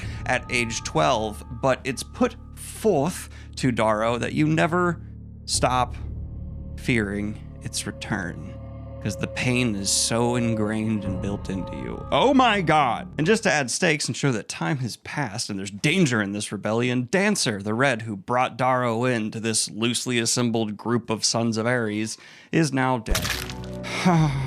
We do get a little bit of better understanding of the scale of Sons of Ares because there's apparently an orchestration of about 600 bombs to be explodifying, and that's actually what this attack they were trying to set off the bomb with the jackals was about, because the logic is if you start doing some then the sovereign, the leader of the society, the order of all these colors, is going to have a big get-together with the powerhouses to try and figure out what to oops-doopski-dooey. And if you just put some more bombs in there, then you just get to take out the whole higher order. That's a fantastic plan if you don't really think long term, because, you know, succession and then crackdown and brutalization. You haven't solved the problem to overthrow a society. You don't think, do you? The information is also dropped in these conversations that apparently Cassius has been promoted up to an Olympic knight. There are 12 of these guardians of the order meant to protect the sovereign and her reign. And so Cassius, despite being defeated by Darrow, has done incredibly well for himself. And after this last defeat that actually was inflicted on Darrow in abandonment by Augustus, Cassius is now actually higher in society than Darrow again. We also see there was a bunch of propaganda being broadcast in the wake of the bombing about how, oh, we're doing everything we can as this society to help those that were hurt in the blast. But, you know, they're kind of the evil dictator overlord. So it's like seeing the French resistance set off a bomb. Maybe I'm like, hey, be smarter with your bomb placement. I'm kind of with Darrow on that. But at the same time, I'm not going to be in the side of the people that would then be fixing that. Everyone sucks, period. But if Darrow isn't quite willing to put a bomb in his chest when he's invited this party to have a little bit of splody pie time, what's going to push him over the edge to do it? Well, the broadcast depiction of EO that's been circulating and becoming this call to resistance is actually an edited, condensed down version of the original recording. And it turns out that the Resistance got their little old grubby hands on the unedited raw recording. And because future tech, you can zoom in and hear stuff and replay various angles in like this whole 3D scoped badass room, right? Well, Darrow is able to hear something that EO whispered before she was executed. And it's not gonna be pleasant to hear. She presses play and the room around us becomes the mine. We are part of a three-dimensional hollow. It's raw footage, not the stuff of the newsreels, not the stuff I've seen hundreds of times. It shows the hanging without a soundtrack. I hear my own cries of pain as the Greys beat the boy I used to be, weeping in the crowd, the awkward silence of edited footage. My mother hangs her head, and Uncle Norrell spits in the dust. Greene, my brother, covers his children's eyes. Feet shuffle. Dio, EO's sister, stumbles up the metal scaffold, shoes scraping over rust, sobbing. Then Dio leans toward my wife. EO stands small, so pale and thin, little more than smoke of the burning girl I remember. Her lips move. Again, I don't hear it, just as I didn't hear it that day. Suddenly, Dio sobs uncontrollably and clings to EO. What was said? Use the equipment. That's what it's for, eh? I've wondered 1,000 times, but never had access to the footage. I never knew how I'd find it without raising suspicion, and the thought scared me, as it scares me now. What was I not strong enough to hear? What could Dio bear that I could not? In the news footage that was pirated, it don't even show Dio. But here, with the raw footage, I can rewind. I do so. I can amplify the sound. I do so. I watch it happen again. My mother hangs her head. Norrell spits. Kieran covers the child's eyes. Feet shuffle. Dio goes up to the scaffold. All the sound is magnified. I sort out the white noise with the controls. I hear what my wife said to Dio. In our bedroom, there is a crib I made. Hide it before Darrow returns. Crib, Dio mutters. He must never know. It would break him. Don't say it, EO, don't. I am with child. I break. Sitting in a void, staring at my hands. The hands that could not save my wife, my child. She was right. I wasn't strong enough to bear the truth of her second sacrifice. EO could have lived. EO could have given us the child we always wanted. but she thought that future wasn't worth her silence. It wasn't worth it. I feel something deep in my chest, a hollow ache, like blackness has opened in the pit of my soul even as my body tightens and coils around grief. I weigh 1,000,000 pounds, shoulders slump, chest compresses, my fingers clutch together. Funny to think these hands have been with me this whole time. They touched her lips, they helped pull her ankles. They buried her in the soil, but they didn't just bury her, did they? No, they buried another life, one unborn, our child, dead before it lived, and I never even knew. I mourned without knowing the greatest injustice. I failed them both. The amplified video replays again. I am with child, she tells Dio on the scaffold. I am with child. I replayed it 12 times, feeling myself shrink into a corridor of grief. And so, yes, after learning that, Darrow agrees to be a suicide bomber. After this, Darrow also has a meeting with the Jackal, where the Jackal just offhandedly kind of says, "You don't realize Victra loves you?" Oh, who doesn't love Darrow? I know who does, and that's Severo. Don't you forget it. We also see while he's preparing for the ball and has this bomb ready to go into his chest that actually can be activated by this badass necklace that was given to him by the Sons of Ares. He also is just radiating this awful energy because, yeah, I would too after I learned what Darrow learned and am getting ready to do what he's getting ready to do. Fedora, his pink that serves him, is like he makes a mess, a spill, and she thinks she's gonna like hit him and starts breaking down. And this is a really sad moment that reemphasizes how much horrific pain was put onto this woman. So, you know, Darrow feeling all the more, all right, we're gonna do this. But like we as the reader know, probably not, because Red Rising has like 5, 6 more books. Is it 7? 6 more, 5 more books. Yes, not including this one. Now you're probably wondering why there's a unicorn drawn on the board, and that's because during this time it's also emphasized by Darrow that Severo keeps sending him odd images of unicorns, and Severo's the kind of friend I am who just sends Instagram reels endlessly on social media. I do that to everybody. But before we actually head on out to this great feast where all these powerful families will be gathering, we see that Roke is well aware of this just awful energy sloughing off of Darrow and decides to go have a bit of a sit down. And Roke, despite being a gold, continues to represent the fact that there are going to be good people even amongst the golds, despite the system he is a part of and participates in by just living. And Roke is actually even such a good friend that he's apparently taking out like risky financial maneuvers so that he can afford to buy Darrow's contract and protect him by bringing him in to his family, because otherwise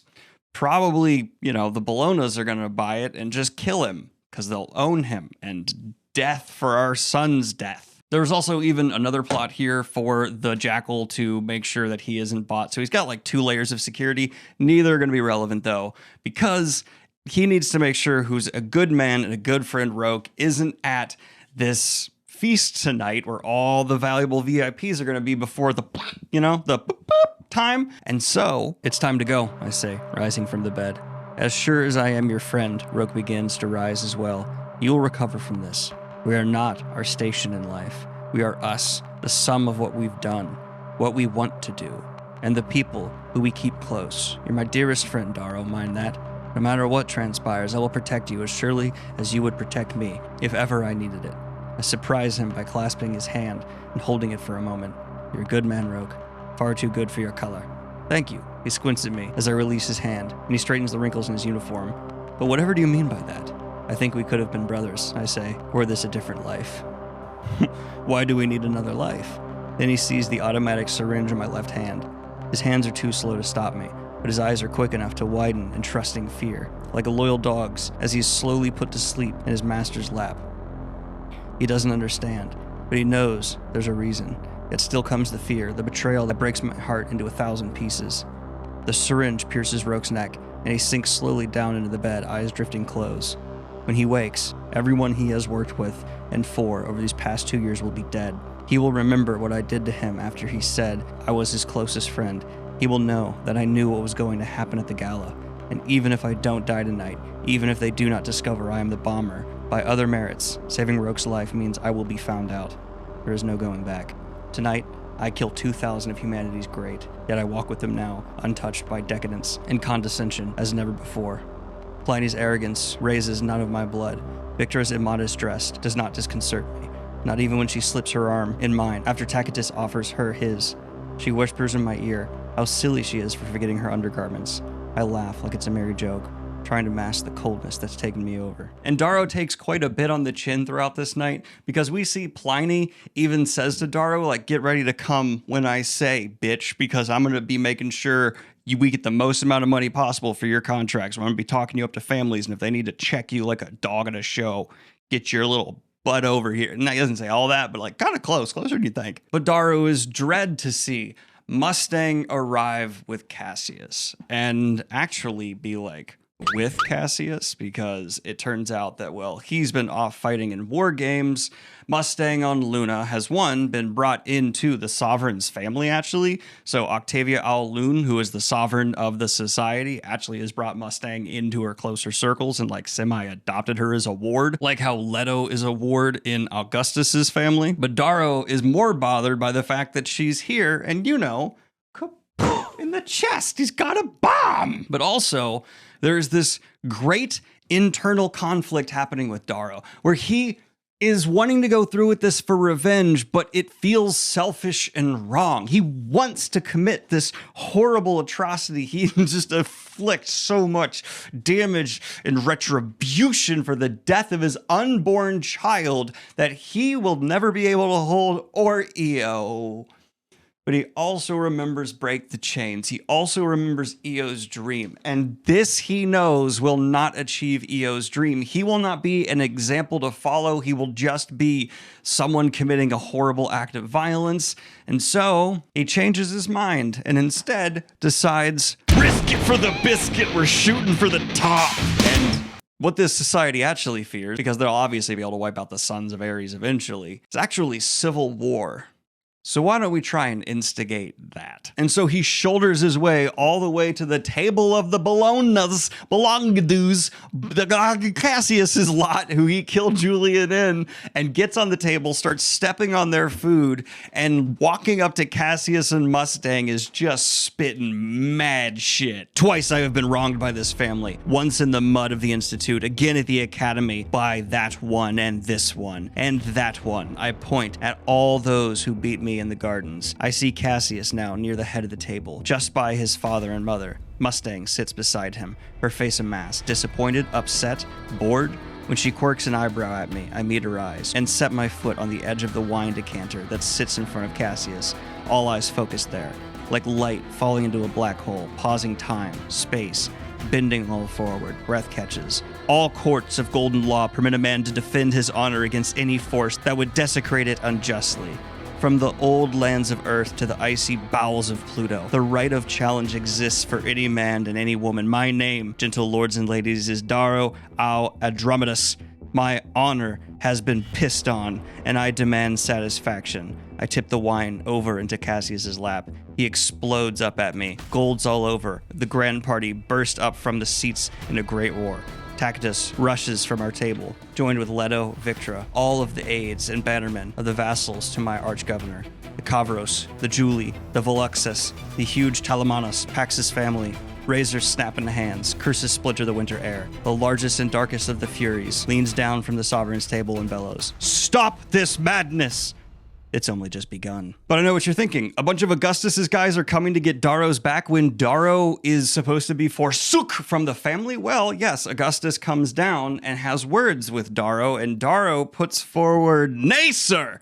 I am trying to do you a favor because you can see it clear as I can that the Sovereign is trying to replace you as the leader of Mars with the Belongas. And so what will actually be good for you is me taking out the champion that the Sovereign prefers, Cassius. It'll be a wrench in her plans, and eventually you can be king. You, Augustus." This is what Darrow is putting forward, a plan, and all that Augustus has to do to kick this off is let Darrow fight Cassius. And so he does. And yes, Darrow then enters into a duel with Cassius, and they are going to fight. And Cassius again starts shit talking him about basically being with Mustang when he knows Darrow loves Mustang. And Darrow's just sitting here like, let's get just start. Let's just start. Let's start this. Let's go. Some dignity.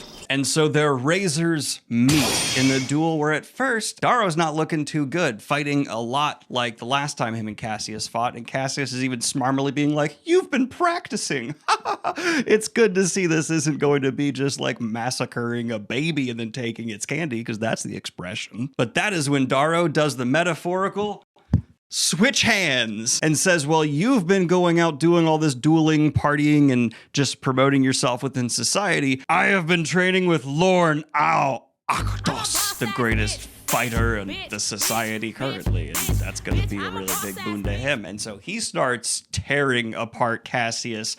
Not death by 1,000 wounds, but it's a whole lot of very substantial cuts that Cassius can technically keep fighting with, but Darrow's just tearing him. And so it becomes rather humiliating as Cassius, with like a sliced open kneecap, is forced to stand and try and keep fighting, as Darrow is just mocking him and his family. And we know that his mom has apparently not gotten over the whole Julie death thing, and actually just at like supper with her family will say, no one loves me because no one's brought me Darrow's head yet. And she's like withering away because she's just feeding on rage and anger. And so Darrow pushing her while also being about to kill her favorite son after killing her youngest son. Match? Gasoline. Stick them together. Lady Bologna, are you noble enough to watch your Cassius die? Watch as he disappears from the world? Her lip curls. She whispers to Carnus, to Cagney. Is that the strength of House Bologna? Do you watch like sheep as the wolf comes among the fold? I make the grand show of it for the hot-blooded ones. Cassius tries to fight. He stumbles as I cut his kneecap, falling into the snow before scrambling desperately to his feet. His blood makes a shadow in the snow. This is how he slowly killed Titus. He's panicked, glancing at his family, knowing it will be the last time he sees them. They have no veil. This life is their heaven. Despite everything, it is a sad sight, and I pity him. But here is where the actual next level of Darrow's kind of spur-of-the-moment plan that possibly was supposed to happen, possibly is just fortunate for him, occurs, because the Sovereign, Octavia Ao-Lun, steps in and says that because this dual technicality may be it can actually be to the death or until someone yields. Cassius yield. And no.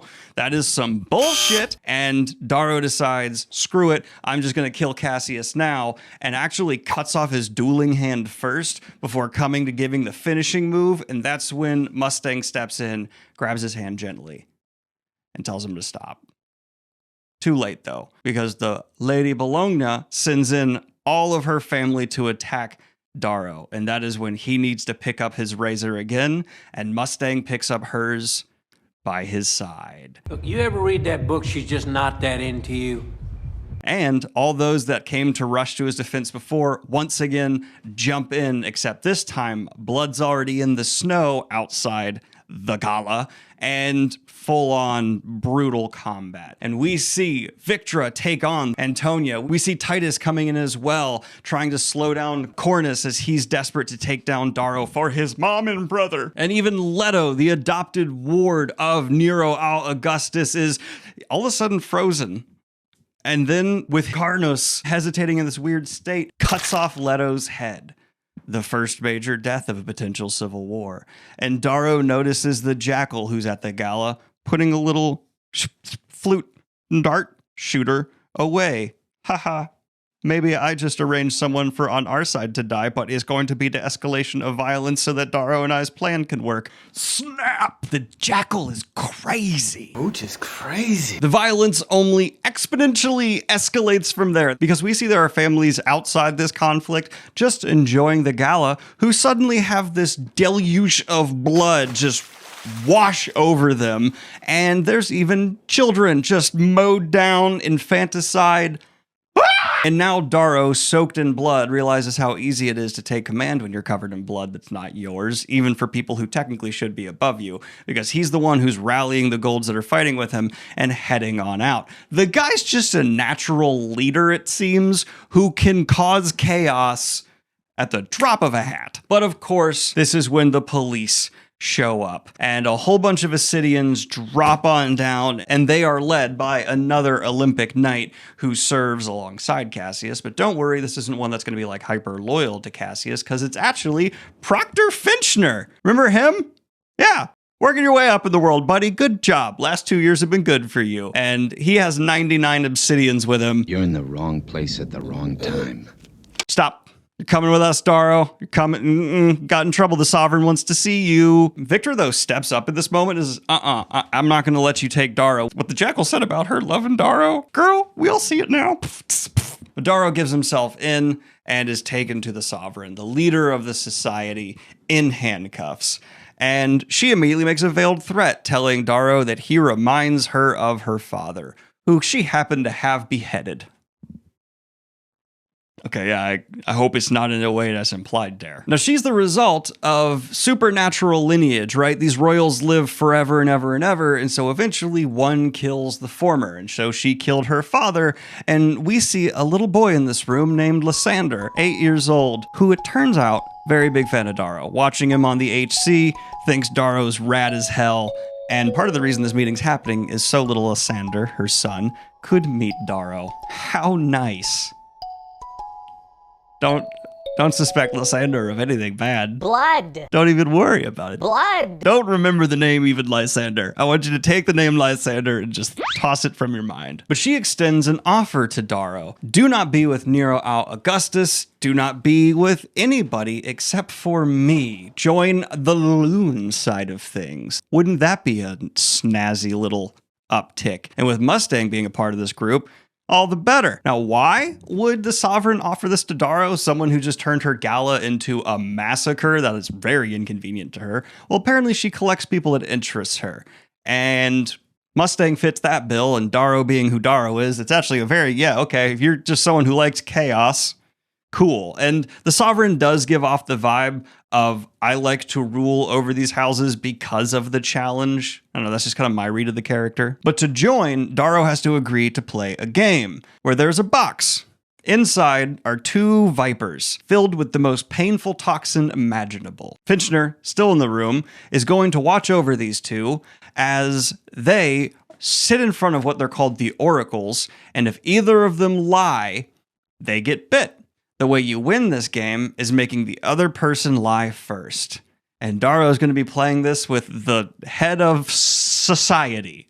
Literally the society. And this goes on for quite some time, with Darrow doing his best to tactfully answer questions that if he answers wrong or lies, he'll die from a terrible toxin.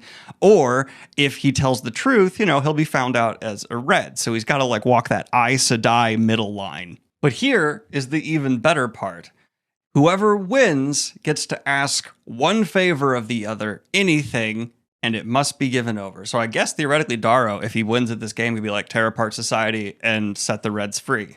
Nah, he'd get arrested for that. But that'd be a really funny end to the series if she's just like, go, drat.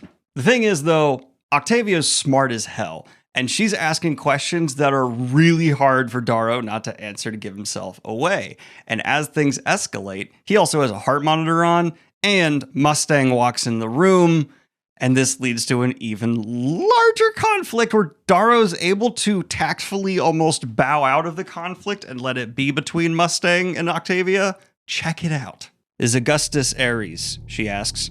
Relief floods me. No, he's not Ares. The door slams open behind me. We turn to see Mustang stalking into the room wearing the gold and white uniform of House Loon, complete with the family's crescent moon symbol.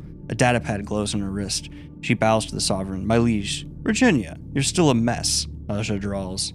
Blame this dumb son of a bitch, Mustang nods to me. 73 dead, 2 Earthborn families erased, neither of which had anything to do with Bologna or Augustus. Over 200 wounded, she shakes her head.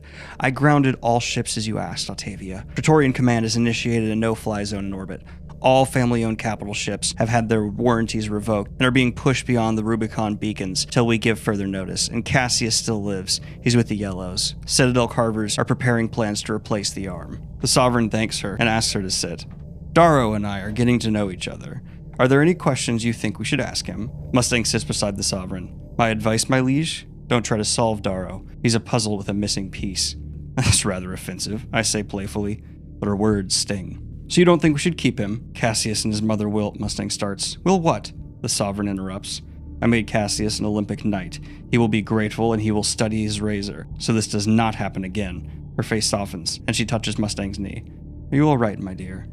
I'm fine. Seems like I interrupted your game.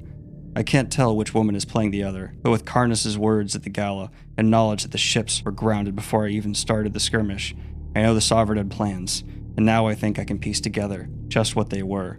One last question. I've been saving it for the end. Do ask, boy. We have no secrets here, but it must be the last. Agrippa Aljuli has been kept waiting long enough. Aja opens the box so the oracles may go back inside. Tonight at the gala, during the 6th course of the meal, did you plan to allow the Bologna to assassinate Arch-Governor Augustus and all those who sat at his table? Aja freezes. Mustang slowly turns to look at the Sovereign, whose face shows no hint of dishonesty. The woman breathes easily, and with a soft smile, lies through her teeth. No, she says. I did not. The oracle's barbed tail strikes at her flesh. Finchner's razor buzzes, and he chops away the tail faster than a bee beats its wings. It flopped to the floor, transparent stinger hissing out poison. On the Sovereign's arm, the wounded creature screams, wailing and writhing like a dying cat. The Sovereign rips it off and throws it at the wall. My own releases slowly, as if connected with the other. Mewing, pathetically, it retreats into the box to hide in the darkness. I dab away the faint trail of blood it left on my forearm. And yes, to my Dune fans out there, this scene, just pretty obvious reference to this scene from Dune. The box, the hand, this is gonna be what? It's the hand box scene, but instead with serpents with toxin wrapped around your arm going, lie. Lie, I dare you. Yet this scene turns pretty psychologically dark though, because Mustang is very upset that this plan to massacre her family was just laid out without her knowledge by the person she serves. Except, a very good argument is put forward by the Sovereign saying, your family has been making trouble, Bologna has more power, and it could either be a long-out bloody battle that costs tons, or I could just wipe away 50 people and prevent massive nobility civil war type things, and I've saved you, the one person from your family I think is worth saving. And this ends with Mustang talking about how her and her family have these nice times, but they aren't those people anymore. Do with them what you must. So just to recap, in these last 8 chapters, we had, the Sons of Ares orchestrate chest bomb mission, the reveal of the baby death hidden from the past twist, something awful exposited about the Pinks and their upbringing, more layers of who the hell is Ares, the leader of the Sons of Ares, Severo making a brief mention with his unicorn drawings, couldn't have been better, and then an epic showdown where Darrow takes on Cassius, demonstrates his improvements, his dedication to his master Akros, who's taught him to be a top-level duelist, and then a meeting with already the backdrop of a small outbreak of war happening with the head of the society who has a snake box game, and that is just a brilliant back and forth with someone who's crazy, smart, and impressive, and Darrow covering his ass. That ends with Mustang being psychologically bent into allowing her whole family to... That was 8 chapters. What? Action-packed. Now, my dear reader, if you heard all of that and thought, oh, God, Mustang's just totally folding here, have you not been paying attention at all to who Darrow's allies are? Because Darrow is escorted to a private room where he will be essentially kept prisoner, and while he is there, a message arrives, and it is a hologram from Mustang and tells him to get down! And he does. Someone explodes into his room from the window, and oh, it's my boy! All right. Severo, along with several other of Darrow's friends from the Institute, have been gathered by Mustang and prepared for this exact moment here. You're goddamn right, the loyalty spans books. Nero Augustus can eat shit. Boys for life. And Darrow even started looking forward to this as soon as he saw Mustang put on a ring that was a sign to him of their time together in the Institute. We're back! Mustang's face appears glowing. Take cover, she says. The power goes out and the door locks by default. The room is plunged into darkness. Lightning lashes through the clouds outside. Thunder rumbles and I hear something. A howling. It's not the wind. Another flash of lightning and he appears, floating in the bitter storm like the ugliest angel ever shit out of heaven. A wolf pelt hangs from his shoulders, whips in the wind. His black metal helmet is that of a wolf's head, and he's armored to the bloody teeth. Severo has come, and he's brought friends. Lightning again, and this time it illuminates the slash of a smile. The 8 floating killers behind him, 9 howlers in all, small, cruel little devils, waiting in the darkness, silhouetted by the crackling of the storm's electricity. Long-legged Quinn is there too. I duck into the sauna as Severo touches the glass with a pulse fist. After setting up a jam field to absorb the sound, the glass ruptures inward. The distorted sound of the sword follows them, as they thump down into the carpeted marble floor. Wind whips at the bed sheets and tapestries. One by one they kneel. Pudgy Pebble, Cruel Harpy, Spindly, Open-Faced Clown, and all the others. "Friends, get up!" I bellow. "You're already short enough." They laugh and rise. Pebble and Clown rush forward and weld shut my metal door with plasma torches. Water drips from Severo's hooked nose as he nods towards me, his helmet absorbed into his armor. Hair buzzed in the shape of dragons, quiet, and so full of derision. He hefts a huge, heavy bag in his other hand, and when he walks, he moves with a disdain for this low gravity, as though it were a thing for weaklings and fools.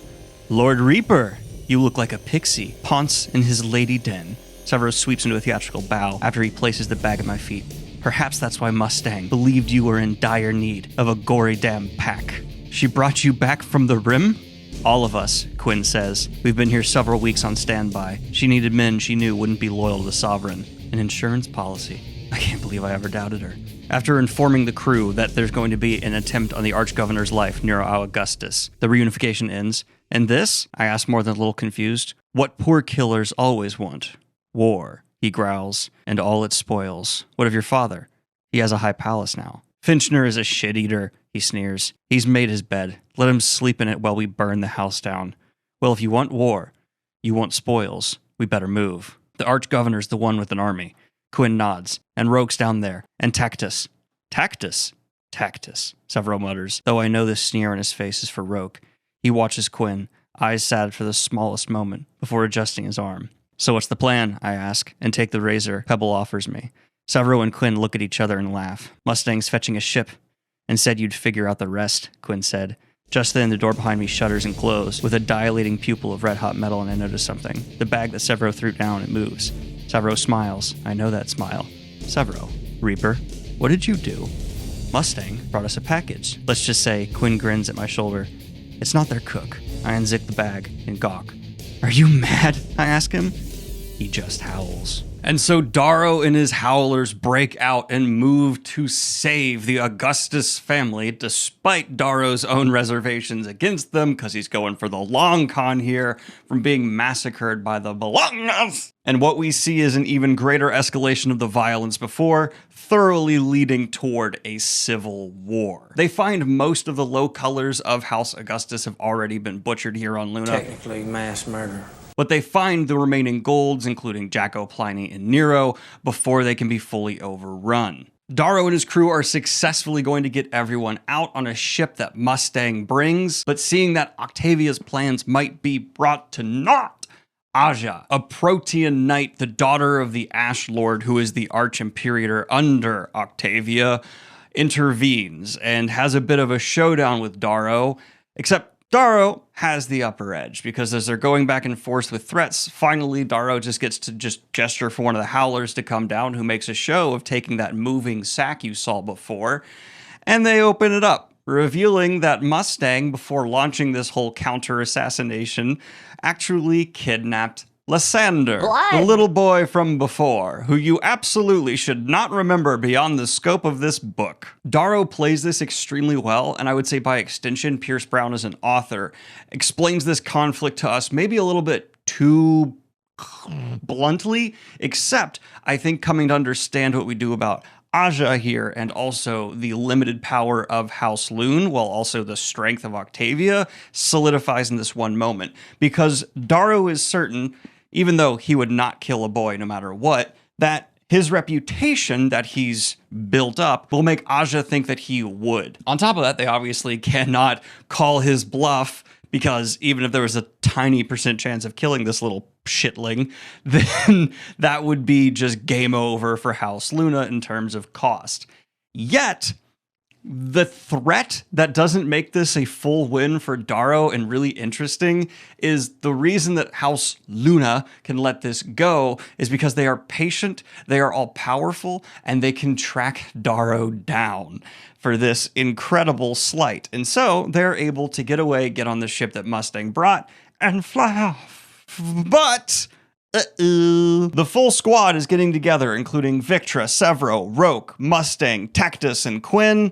But as they're getting on, Quinn is snatched by Aja, and 4, I think, just brutal blows to the head are delivered before the Jackal can sweep in with grav boots and not kind of save Quinn, but we see very quickly swelling of the brain is happening. Bad, need med bay immediately. The Jackal starts to operate. I do not trust this because the Jackal we've seen be someone who will just slip a drug in somewhere, and nope. Rather just let my brain swell. That's just me. During this whole conflict though, Victra again steps up for Darrow, trying to like keep him safe, demonstrating this love triangle with a ghost hanging over top of it that's developing. And Tactus is a dickhole who keeps saying things about Roke and Quinn that get to a point where Severo kicks him right in the dick. Just a good old dick kick. The guys just kick him right in the balls. Aboard this ship, they believe themselves safe, flying out into space, except they want this little Lysander taken well care of because abusing Luna's boy, not going to have a good end product. So they have Tacitus volunteer to take him down to show him, hey, that he's being treated well. At the same time, wait, why is a cargo bay door opening? Tactus is taking the boy back to House Lune for, oh, we have a traitor in our midst.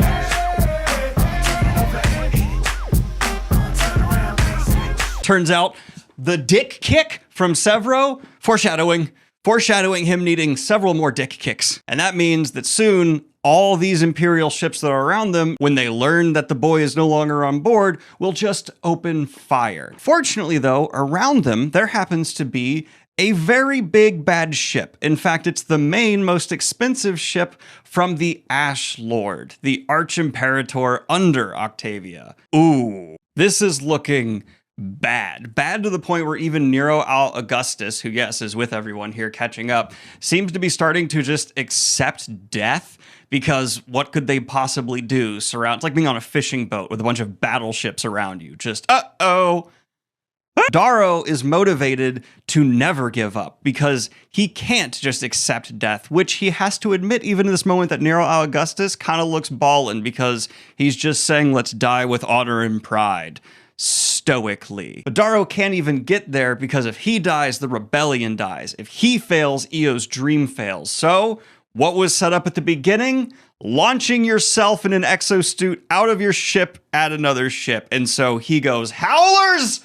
Let's do some crazy shit! Darrow loads up in exosuits, takes aim at the window of the bridge of this incredible, like, Star Wars Imperial Destroyer level ship, and fires, busts his ass through the glass, wipes out the bridge, and I explode through the bridge like a ball of lead shot into a store of china and glass. I crash into displays and strategy desks before blasting through the reinforced metal of the bridge wall, through the steel of the hallways, till at last I slam bodily into a bulkhead, 100 meters through and past the bridge. Dazed. Can't find Severo. I call him over the comm. He groans something about his ass.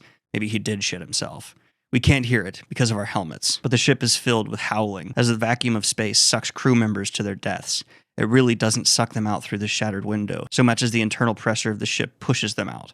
Either way, blues, oranges, and golds fly screaming into space. The obsidians go silently. Not that it matters. Space makes it all silent in the end. My left arm spits sparks, my pulse cannon is shredded. Inside the suit, my arm hurts like hell. I have a concussion. I puke inside my helmet, fills it with a bitter stench, stings the nostrils. But I keep my feet, and my right arm works well enough. View shield is cracked. I stumble as I'm sucked toward the bridge too. I crawl back through the holes I made in the walls, making it to the bridge to find the place in chaos. Crew members holding on to anything to prevent themselves from being sucked into the cold darkness. A gold girl flips past me and flies out the bulkhead. Finally, red lights flash. Emergency bulkheads slam over this part of the ship to cut the pressure leak. One begins to close behind me, reinforcing a wall that I crashed through. I hold it up when I see Severo coming. The metal groans against the robotic arm of my star shell. Severo dives through just in time as the door slams shut.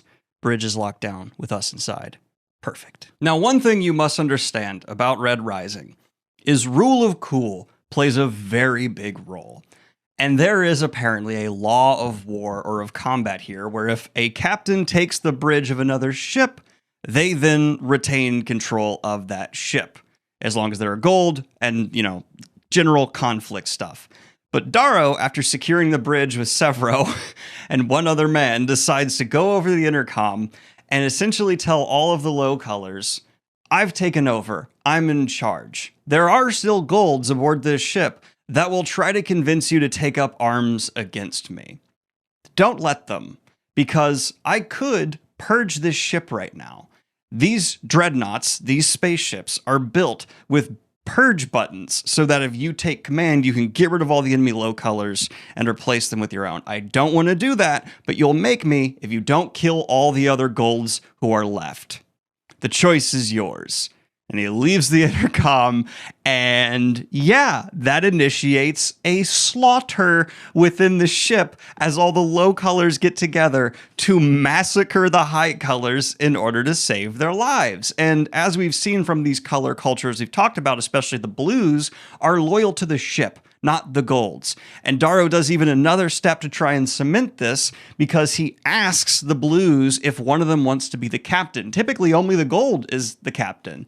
And so he finds one named Orion, who seems a little bit different than the rest who are groveling for the position. A little more stoic, but also willing to do a little bit of that. Fits in with Darrow's crew. A little bit of fuck you. A little bit of, that's the vibe you want to get with Darrow. A little bit of that to let you know you're cool. And it's also noted here that this is such a crazy achievement for Darrow, elevating him in gold society, taking the Ash Lord's main ship with 2 guys, that other golds will likely flock to his banner for glory and war, because what is coming here is absolutely now war. We also see, in possibly the greatest decision creatively in this entire book, that he renames the ship the Pax. I miss my big boy. He's remembered and honored, though. But speaking of big boys, because this is the Ash Lord's ship, he has some special obsidians amongst his rank, including Ragnar.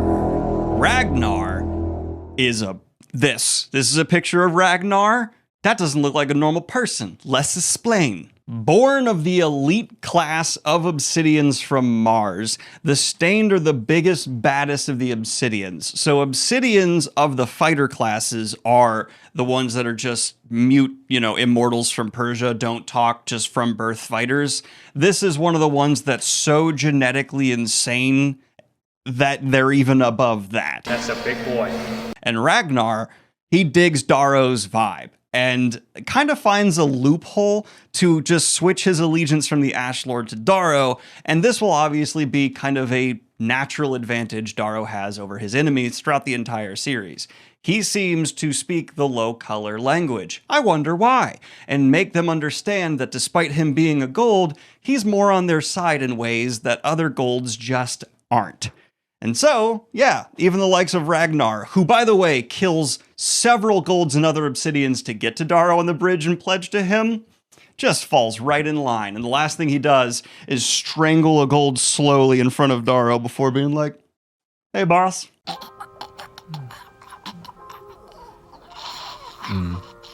This better not awaken anything in me. I do have some bad news, though, because once the whole crew is on board and they manage to flee the obvious immediate danger they're in, Quinn succumbs to her injuries and dies. I don't trust you and what you've done here. And this just has ripples go throughout the ship as one of the originals from the Institute has passed. Not wanting to have the same level of hurt and pain manifest within his crew and possibly turn the likes of Severo against him, Darrow goes to see Severo, who quickly takes over the conversation. They're not kissing. I'm just drawing them having a normal, regular conversation and nothing else. Why are you making it weird? This is on you. Because after asking Darrow to put up one of those jammers that prevents anyone from hearing what they're saying, Severo demands that Darrow tell the truth. Daro's like, what are you talking about? I'm always telling the truth with you. Severo counters, either you tell me the truth or I leave and you never hear from me again. And who doesn't want to hear one of those howls? And so Daro has the first person learn his true story about how he was a red made into a gold.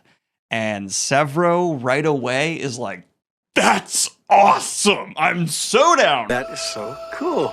The golds, I'm on your side. You're awesome. Fist bump. Do you want to go do fun activities? Because if you remember, his whole life, Severo's been shit on by other golds. Daro is the first person to really give him a shot. And of course, hells yes, that loyalty goes beyond the Institute. And this means so unbelievably much to Daro to have one individual prove a point, prove something that's been festering in his mind this whole time. Some golds do want to burn it all down too. They see the just awful, awful state of things in this society and just how many are oppressed.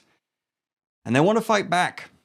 And this conversation ends wonderfully. He stands and locks the door before pulling a small black crystal from the pocket of his crumpled pants. For your breath only. A whisper gem. I take it tenderly, knowing how much it costs, and blow against its surface. My breath makes it wobble, then shatter. Small motes of black rise, drifting up like fireflies out of the grass. As dust settles in deep summer, they coalesce, floating and forming a rough hollow that hovers between Severo and me. The spiked helmet of Ares. My son, it warbles. I am sorry. Harmony has betrayed me and initiated a campaign against our principles. I discovered her intended use of you too late, but you were wise. This is why I choose you. Steps are being taken to curb her efforts. Continue with your own. Set Augustus against Bologna and fracture the Pax Solaris. I try to ask it a question, but it's recording, made sometime after the gala. I realize this must be difficult.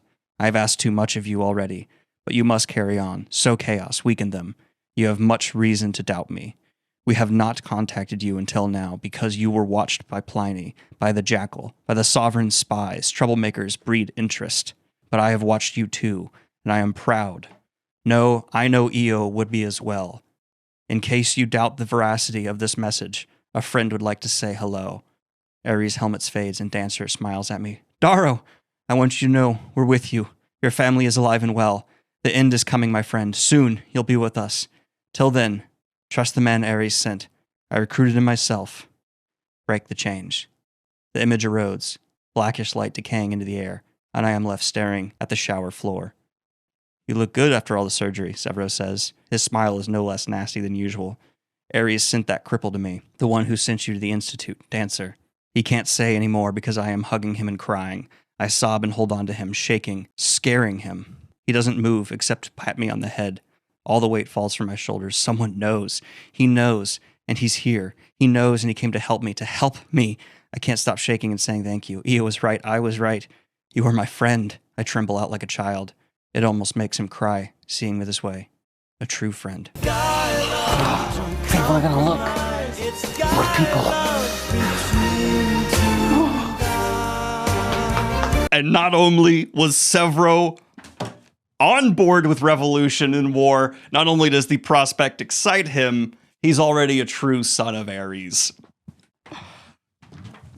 That's friendship! And from here, though, we get another bit of development from Victra, who finds Daro in the wake of this emotional just blossoming and makes her love of Daro all the more clear. And Daro handles it pretty well. Tells her, essentially, I want to get to know the real you, and you're like a sister to me. To which she says, I'm way too f***ing hot to be your sister. We're gonna basically be banging eventually, but I'll go along with it. And she also asks him if he doesn't like her because she's wicked. And now I'll be drawing Victra as Elphaba, because, you know, wicked. And we actually followed this up almost immediately with Daro sitting down with Mustang yet again. And they have a long conversation, really long, that goes through what they've been up to. She tells him a bit of a story, but the really important development here is that Mustang tells Daro, I was manipulating Cassius because I was working for Octavia, and needed to protect my family and make it seem like I was aligning myself with House Bologna.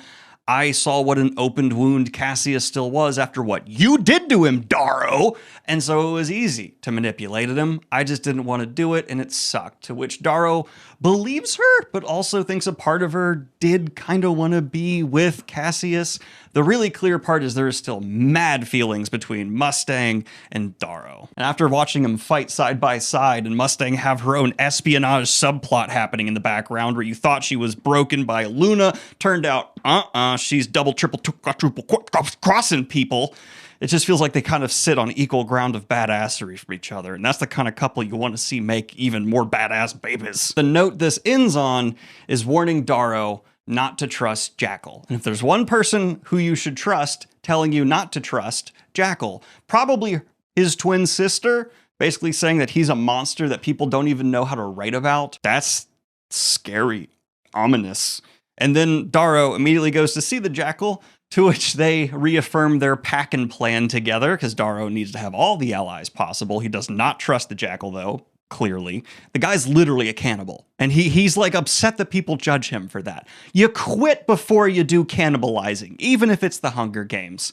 No cannibal. Bad. But they both are feeling a bit giddy and excited by the idea of spreading this war, dividing the society, and allowing a new order to rise on top. The Jackal thinking, me! Darrow thinking, the people. Huzzah! The sequence ends with Darrow asking the Jackal about the shipyards of Ganymede. Ooh, are we getting a fleet together? Now, in the next chapter, we see a full month has passed, with Darrow now tight within Nero Augustus's court, and he is of the opinion that they've been too cautious, constantly retreating from the Sovereign's forces, and they have reinforcements coming from Neptune, but they'll take about 6 months to get there. So it's also just rubbing Darrow the wrong way because it's not exactly his style of shoot, bang, pew, pows that just constantly be backing up. I mean, this is the guy who launched himself through a windshield. He's not exactly down to retreat with his clowning.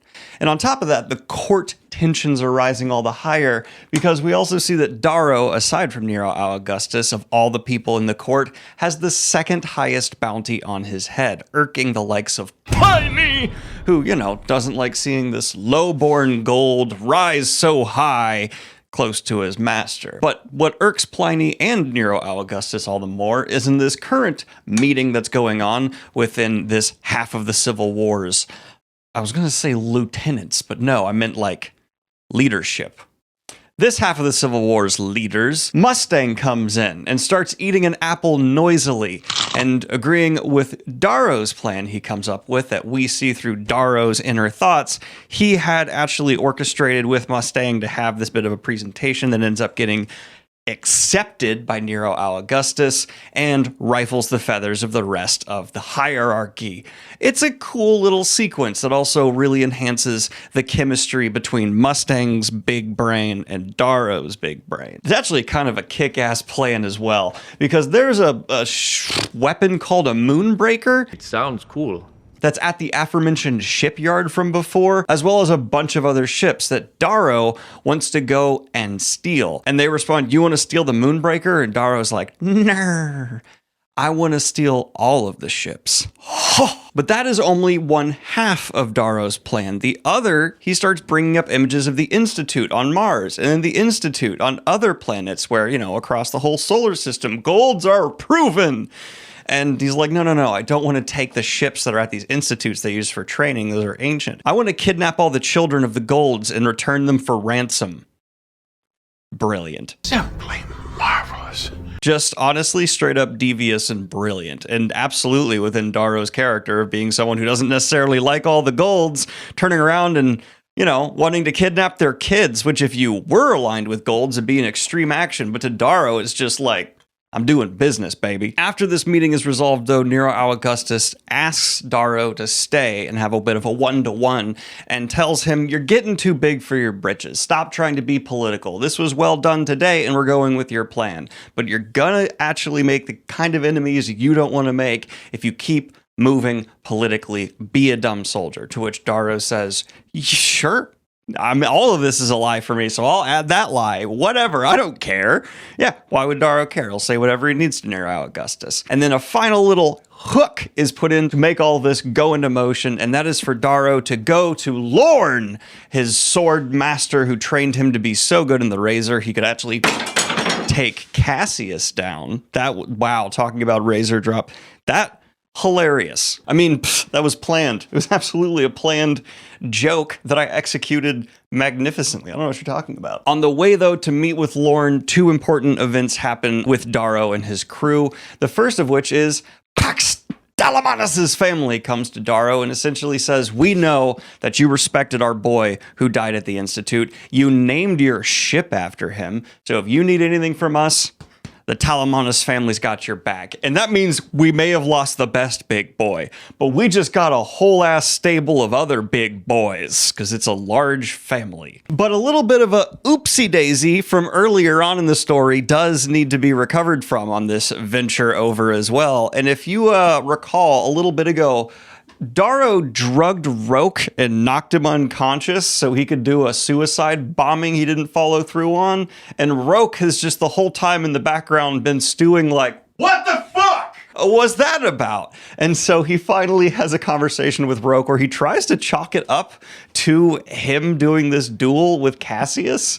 And Roke's like, I guess, maybe, but also that's kind of a shitty friend move. Let me make these decisions. What's wrong with you? And we can see the relationship between Roke and Darrow isn't broken, but it's doing this. Whatever this is, that's what it's doing right there. Get real close in on that. There's some friction happening. I guess more of like a this. No, that seems more positive, and I don't know why. But finally, Darrow goes and starts having a conversation with his mentor, the man who has meant so much to him off screen, off page, Lorne, the greatest duelist of all time. And it turns out he actually trained Aja, the woman from before that Darrow had a bit of a stare down with and took Quinn's face and went also in the razor, and he defends her as a student a little bit, as Darrow says, like, pick my side, pick me, you love me, please, you think we're similar, and Lorne says, no, I'm not going to get involved in this conflict because, you know, I'm old and I want to protect my family, so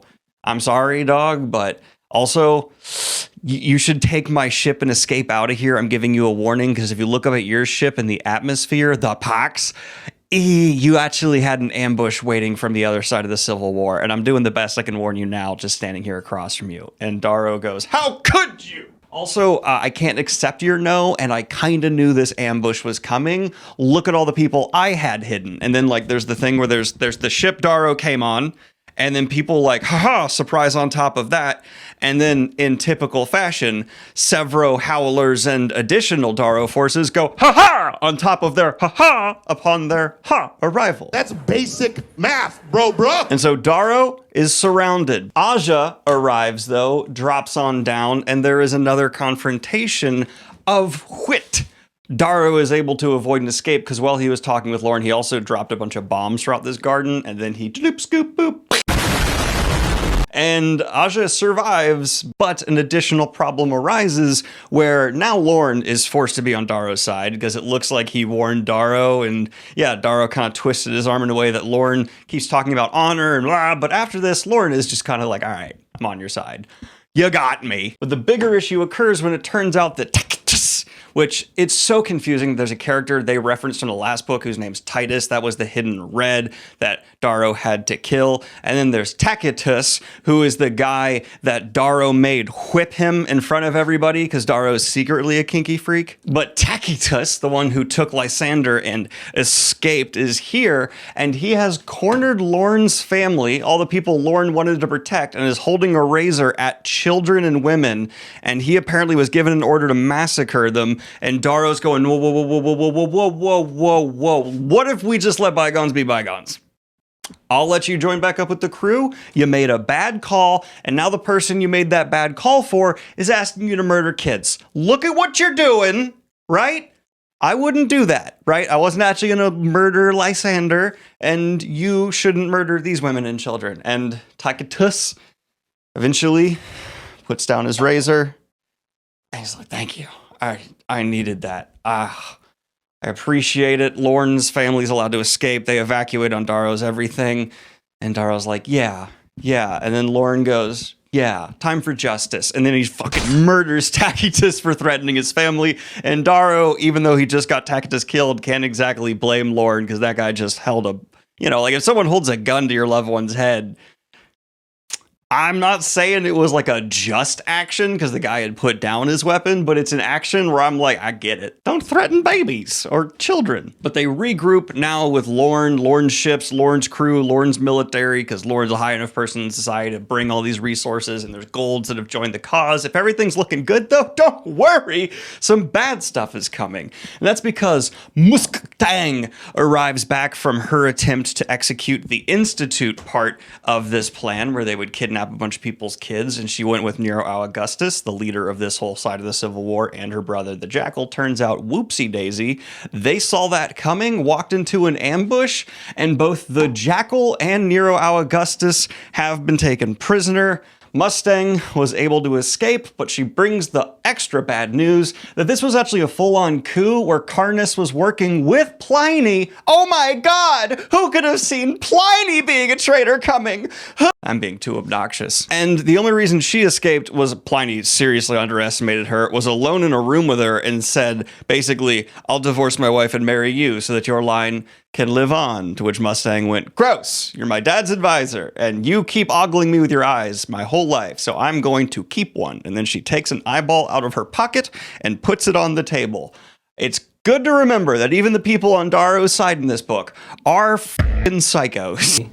Yeah, he's a psychopathic killer, but so what?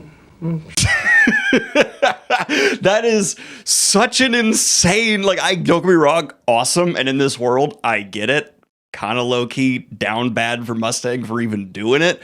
But if I knew someone had done that in real life, okay, you stay there, I'm gonna leave. But you know who was friends with Tacitus and already has been doing this with Darrow? That's right, you remember. It's Roke, who has even more issues. Mustang and Darrow go to see Roke together as he's sitting over Tacitus's body, which they brought with them. And he's seeming really disillusioned with Darrow and his whole crew, and Darrow tries to fix it, but he can't trust Roke like he does Severo. This actually becomes a bigger issue because he can trust nobody like he can trust Severo, even Mustang. And I agree with him. I would trust Severo with my life, and I would trust these psychos with nothing. Your question, Daniel, isn't Severo the guy who in the last book crawled out of a long dead horse? Shut up. War crimes are cool if Severo does them. And those that led this coup attempt alongside Pliny and Carnus was also Finchner and Cassius, who, if you remember, are both knights, but apparently Nero Augustus killed one of those 12 knights in the process, the Hearth Knight. Not the most threatening of the knights, gonna be real. The Rage Knight, which is what Lorne's title was when he was younger, and if someone's like, do you want to fight the Rage Knight or the Hearth Knight? Who am I picking? I don't even need to answer that.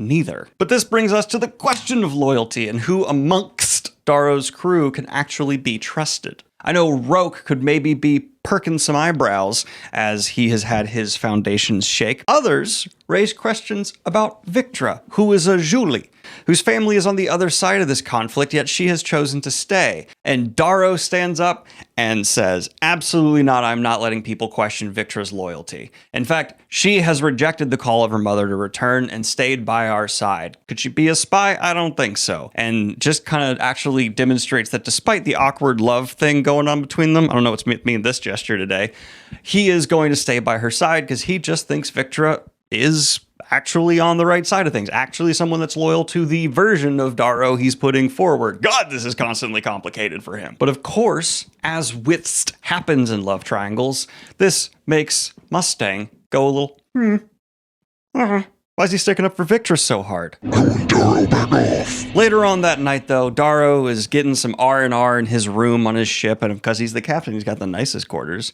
And someone, it seems, wants to come see it, because even though he has a giant Stained guarding his door, who's the scariest motherfucker in all of the ships, Mustang decides to come knock, knock, knocking, and Darrow looks at her through like the hologram doorbell and is like, wait, all the planning is done. Why would she be here? There's no... Oh. Shouldn't let her in. And she, through the hologram, says, Darrow, stop being an asshole. Let me in. And he's, oh, I'll let you in. Oh, oopsie. I probably shouldn't have done that. And there is some really intense emotional stuff from Mustang here that I think is written spectacularly.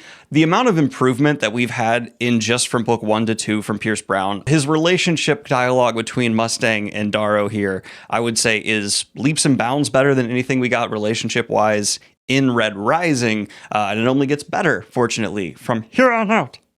If I remember correctly. It's been like 10 years since I've read this book. But we also see one of the reasons Darrow can't let Mustang in all the more is because of how well she has a read on him. If you agree with that, then why do you insist on making yourself only a warrior?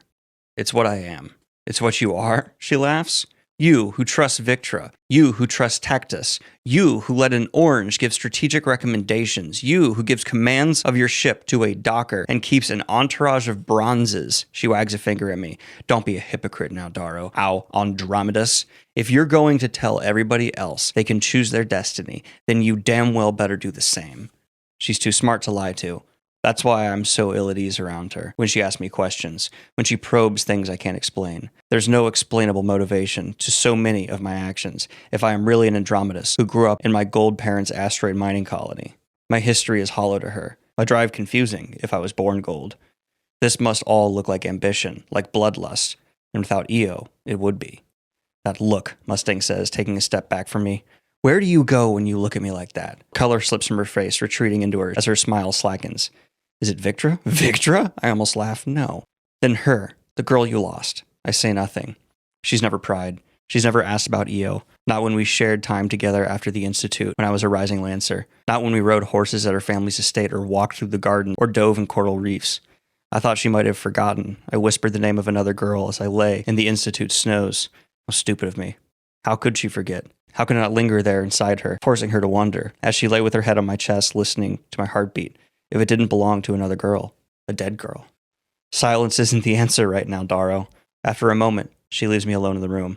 Sounds of her feet fade. The Mozart disappears. I chase after her, reaching her before she finds the door to the hall. I grab her wrist. She flings me off. Stop it! I reel back, startled. Why do you do this? She asks. Why do you pull me back if you're just going to push me away? Her fists ball like she wants to strike me. It's not fair. Do you understand that?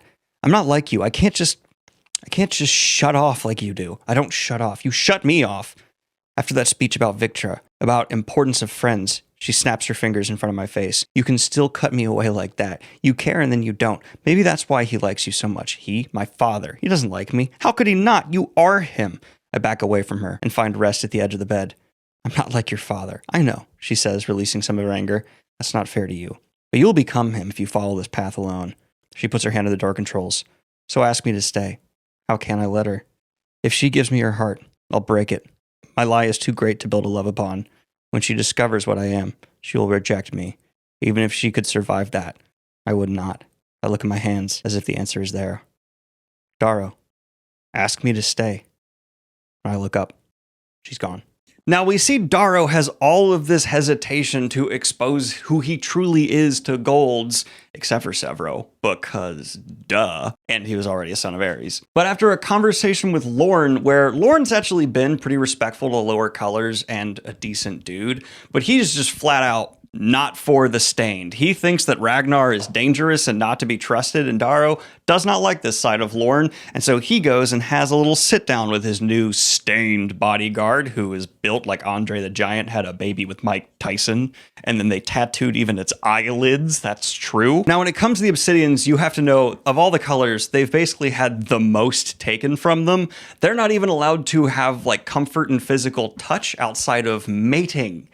They touch others to mate and kill and possibly like heal wounds, I think. That's it. They actually even have their histories stolen. And this is something that Mustang and Darrow talked about before their love conversation got into the weeds, where Mustang actually expressed the fact that she hopes more of the block histories that the society has repressed are eventually let loose and people can see that there have been multiple attempts to overthrow the society. Darrow, tell her! Anyway, getting back on track, Darrow decides that red alone won't be enough, and so he, in a roundabout way, actually kind of reveals his truth, not to another gold he's known for years, but instead to another abused color, even doing a blood thing where he wipes the two of them's blood on each other and says, we come, see what I'm saying, from a similar angle. Look me in the eyes, you stained weirdo. Figure it out. Look at me. Every man, every woman, you were not born to serve gold.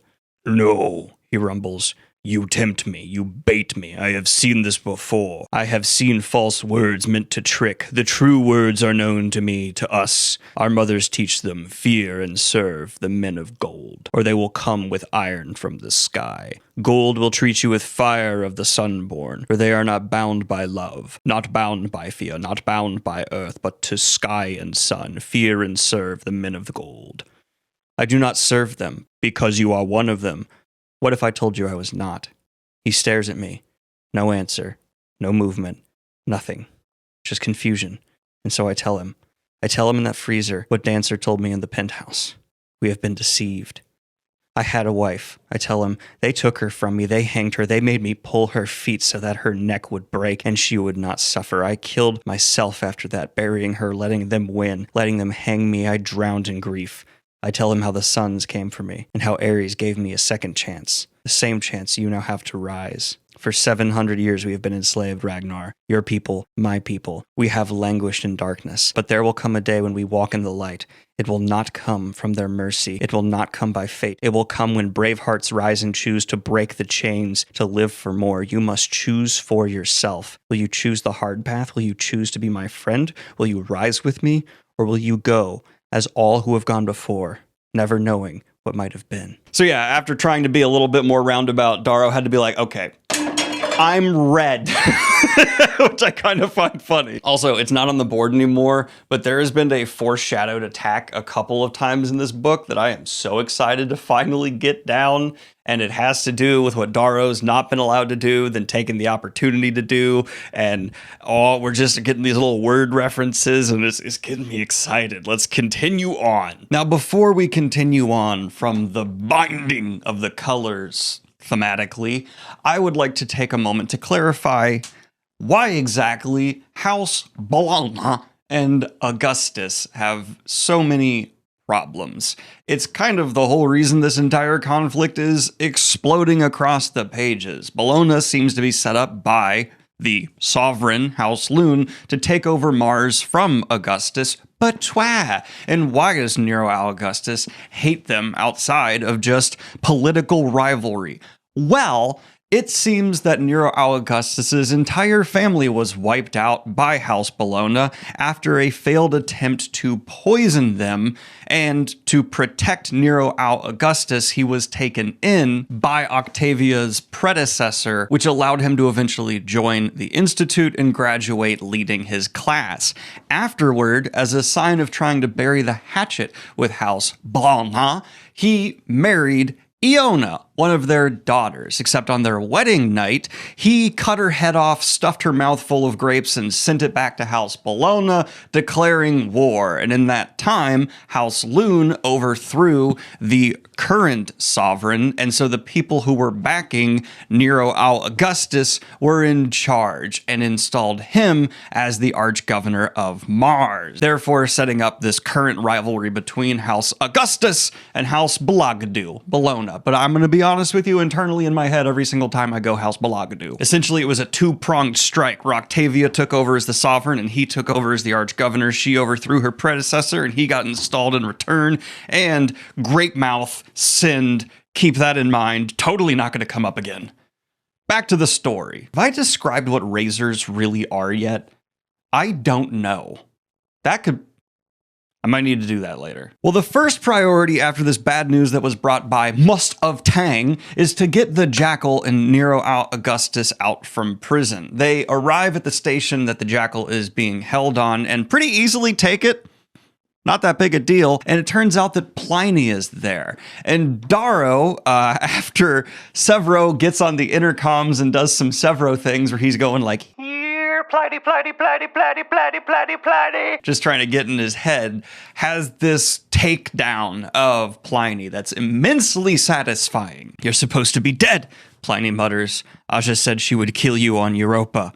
And who do you know that can kill me? I say, that ridiculous gold rage building in my voice so that it might impress all those hungry souls. The Jackold failed. Antonia Alseverus Julie failed. Proctor Apollo and Jupiter failed. Cassius Albulona failed. Carnus failed. Cagni failed. Aja Algrimus and her Praetorians failed. The Hangman failed. The Mines and Pit Vipers failed. And now you fail. That's when I slip forward, faster than a striking viper, and slap him across the face. He pitches sideways out of his seat, like a leaf battered by the wind, careening into a gold who stood to the side. She spits on him and moves for me. You are a worm who thought himself a serpent just because you slither, but your power was not real, Pliny. It was all a dream. Time now to wake. And I know I've been glazing Pierce Brown's writing a good bit in this book, but calling him a worm who thinks himself a serpent just because he slithers? God damn! And capping this all off, Darrow just leaves Pliny to those who betrayed Nero Augustus with him. And they stab him to death as an attempt to try and move back toward where the winds of power have gone. And Darrow thinks none of these fools understand power, because power is a mountain, not a wind, and their traitorous moves will be remembered despite them trying to come back into the fold with Nero Augustus. Look at his little crying Pliny face. He was crying when Darrow slapped the shit out of him, and now he's left to be stabbed to death by his Roman-style friends. Just so much blood. Now they must move, though, to take all of their forces to Mars as quickly as possible for a few key reasons. And we see Darrow actually has some subterfuge going on with even in his own forces, which he always does, but it's compounding all the greater here. And that's because, well, they're preparing for an Iron Rain. He calls an Iron Rain, which is a big goddamn deal and something that's been foreshadowed throughout this whole book and has a bunch of gold swarming to him to partake in the glorious Iron Rain. What is the Iron Rain? Well, if you can't figure it from that, I'm gonna hold off for a moment just to build the suspense. But if you probably can figure from that. On top of calling this massive eye of rain, though, Darrow can't take this opportunity to somehow arrange Nero Augustus's death, because in his mind, he still needs Nero Augustus to survive being taken prisoner by the Sovereign, which she still is at this point, because Jackal was being held at a facility where Nero Augustus wasn't. He is also determined to attack the capital of Mars first, which is, you know, it's like trying to attack America and going straight for Washington, D.C. It's a big move, and it's one that Darrow needs for his own ends, because he wants to not only successfully take a battle here within this ongoing civil war, but he knows secretly the Sovereign is not amongst her ships, and instead, she is actually down in that capital city, and Darrow making money moves. He, in the explosion that Aja survived, was able to track her through the radiation signature of his explosive, and he knows she is the personal sword of the Sovereign, so if she went to the capital city down on Mars, that means the Sovereign is there, and we gotta go get her. Well, the plans are being finalized for the first Iron Rain in 20 years, though a few more things are set up thematically. One, trust is again reemphasized as we see Roke and Darrow have kind of a big apology where Darrow even like presses their foreheads together and calls him brother, and I've not appreciated you enough, and Roke goes on his kisses like maybe the friction has stopped. I don't know. But also Lorne makes it a point to, hey, you know, I'd like to work with you more in the future. I think you're a good man. Maybe don't trick me and threaten me and do stuff like that in the future. Be a better person than you've shown me to be. And internally Darrow's like, you don't know the half of it. I'm trying to actually cause a whole class revolution, but you can't know that. I'm saying this internally. God. But yeah, Lauren, I'm the bad guy here. Sure. And we see a bunch of golds are actually doing this Dune-style thing to prepare for this glorious Iron Rain. And complementing this thematically, the story of Achilles is brought up by Lorne, and he tells Darrow, it's actually a cautionary tale. Achilles isn't some ideal to be sought after, but someone who got killed by a pixie because he got too big for his britches. I don't know why I turned him into a hillbilly, but you get what I'm saying. Now, why would this be brought up in the shadow of this upcoming battle/war? Are we about to see Darrow's Achilles heal? Wow, I really don't want to accidentally stab my heel. Finally, though, Darrow is reminded by Severo his true level of loyalty, because obviously Darrow struggles with his friends and the lies, but Severo takes him to all these low colors that are on his ship that Darrow gave an opportunity that no other gold would ever give, and lets out a and all these low colors below return the howls, and he sees the banners that the soldiers who are preparing for battle carry don't have the typical sigils of the other golds, but instead have wolf heads and razors, showing their allegiance is to Darrow first and foremost. Even having this connection to the Sons of Ares that's going on allows Severo to send off a message asking for them as Reds on Mars to dig a tunnel that Darrow's forces can take into the capital city. Ooh, battle plans be happy hap. Except Darrow can't lead the space battle. He's going to leave that to Roke and Victra. This takes us, though, to the start of the series' first Iron Reign, and Goblins, it is glorious because our ships jump into the atmosphere of Mars, and from thousands upon thousands upon thousands of tubes, millions of men are shot down to the surface of Mars in their exoskeleton suits. It's like the fucking episode of Band of Brothers where they're leaping from the plane to land behind enemy lines in Normandy, except they're doing it from space, landing in the day, and it's millions of them. Oh my God! But on the way down, we get one of the most striking visuals of the entire series as Darrow's shot from orbit. Fire and lightning rule space. Behemoths of metal belch missiles back and forth, silently pounding one another with all the weapons of man. The silence of it, so eerie, so strange, great veils of flak explode around the ships, cloaking them in fury, almost like raw cotton tossed into the wind. Rip wings and wasps buzz at one another, hissing streams of gunfire. They nip and slice at carapace of metal, fighting in a dense giant cloud. They slip from their chaotic fights, spiraling silently toward clusters of leech craft as the destroyers and carriers launch their troop transports across space in undulating waves. It's a game of boarding parties. Over and through the curtains of flak the leeches go, seeking a hull to clamber onto, so they can pump their deadly cargo into the belly of crucial ships, like flies dropping larvae into open wounds. All flown by blues, raised to do only this one thing, Bologna craft past those of Augustus, waves overlapping, breaking on one another, all in silence. Missiles leap toward the leeches, wrecking hulls with detonations, no flames save where ships are punctured, leaking oxygen flames like harpoon whales of old Earth. Railgun discharge strike through space, tearing through multiple leeches, and small fighters at the same time, rending the holes in the ranks. Ships rupture forth men and women as both sides target engines, hoping to cripple and capture instead of destroy. Amid the blue and silver enemy fleet, the massive war child shatters corvettes and torch ships like a cyclops wading through sheep, club swinging, pendulous and slow. I hold my breath as Victra's destroyer, shielded by two others, slip towards the war child. She's strafed by railguns, and men of war garland her with missile fire. The Bologna must warrant she's too close to capture, because they open another salvo into her softened belly.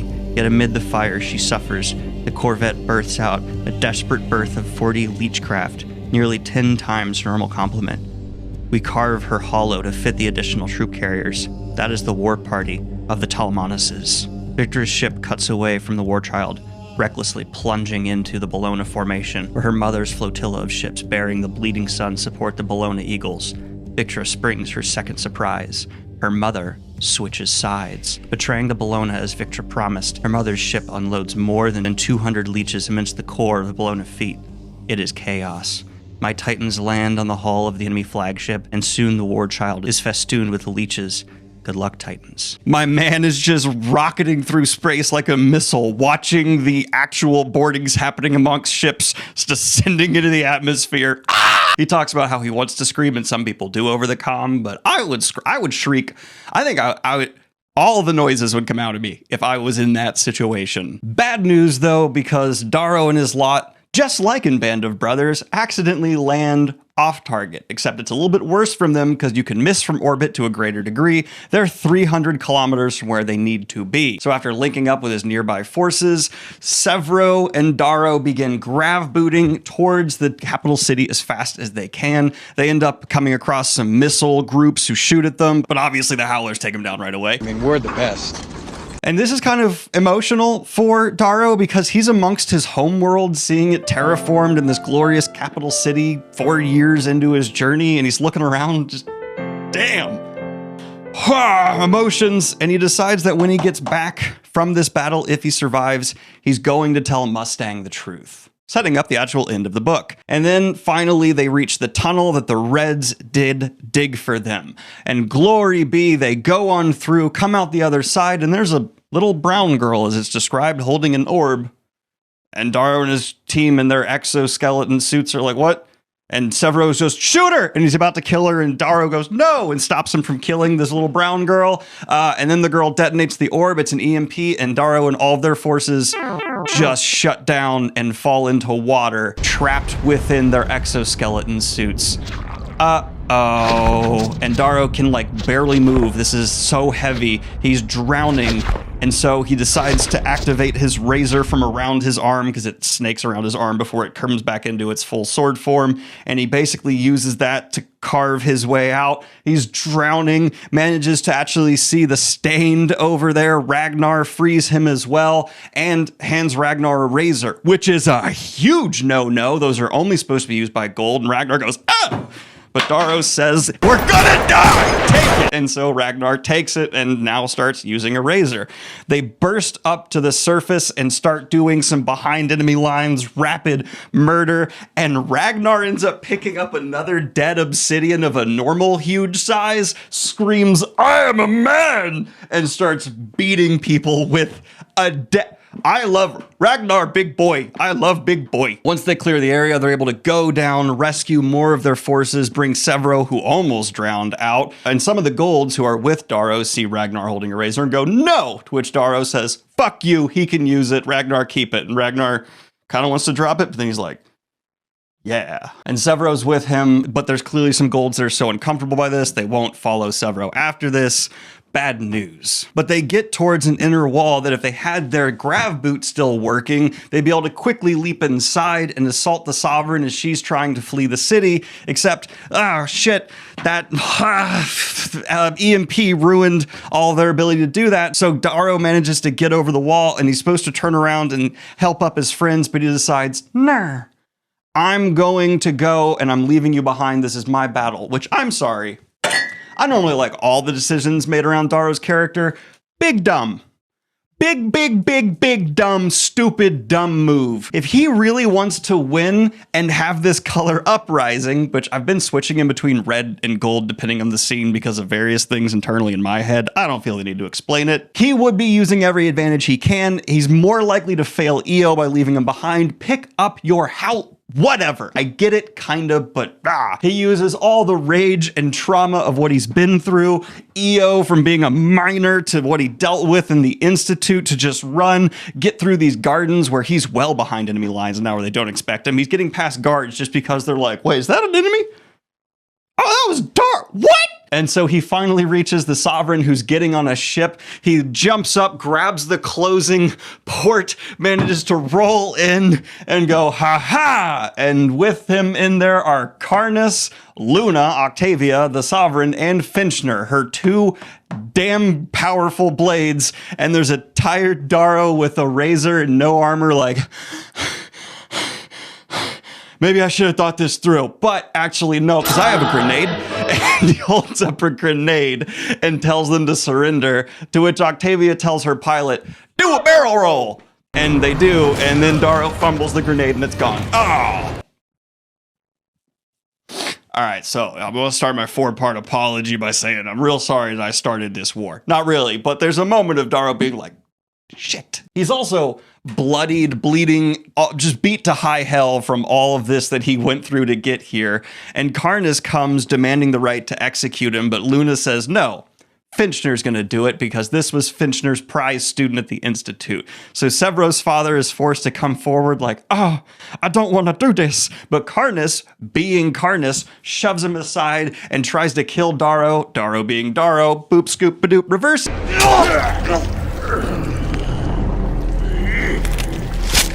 Kills Karnas, sticks him through the stomach like Lurtz in that one scene of Fellowship in the Ring, and then pulls out his sword and cuts his head off. And then he's just bleeding out, falling down. He refuses to kneel before Luna, but he starts hallucinating, doing that Greek hero, seeing the past and my potential thing. Finchner comes up next to him, apologizing, and then tells Darrow, you know, I really didn't want to reveal that I'm the Ares right now, but you kind of forced my hand. What? You know, I'm something of a terrorist myself.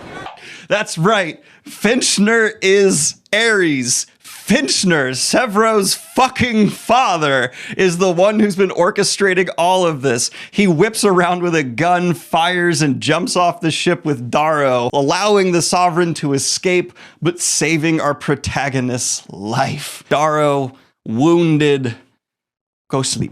We also learned that during this battle, Ragnar killed the Wind Knight and almost killed Cassius, which makes Ragnar fucking cool. Not that he was not already. But we also learned that Roke managed to capture 80% of the enemy's fleet. Damn! The tides of this war are turning. Most of Cassius's family is dead. It's just him and his mother, who was so determined to get revenge on Darrow, that are still alive. The Sovereign survived, Finchner turning around and going, hey, but this went from being a desperate, maybe we should wait 6 months for reinforcements to arrive, to because of Darrow's ambition and level of just, they actually are on the winning side, and Nero Augustus has been saved. Released from captivity. When Darrow wakes up, though, Mustang's literally cuddling Blaze in a coma. I don't know why, but that's so adorable. Oh my God, I want to cuddle someone I love while they're in a coma, hoping I make them feel a little bit better while they're in their coma place.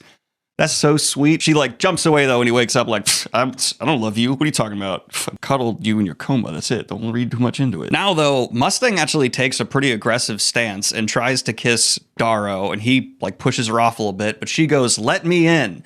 And then in contradiction to that, Darrow goes in her and they make love for the first time.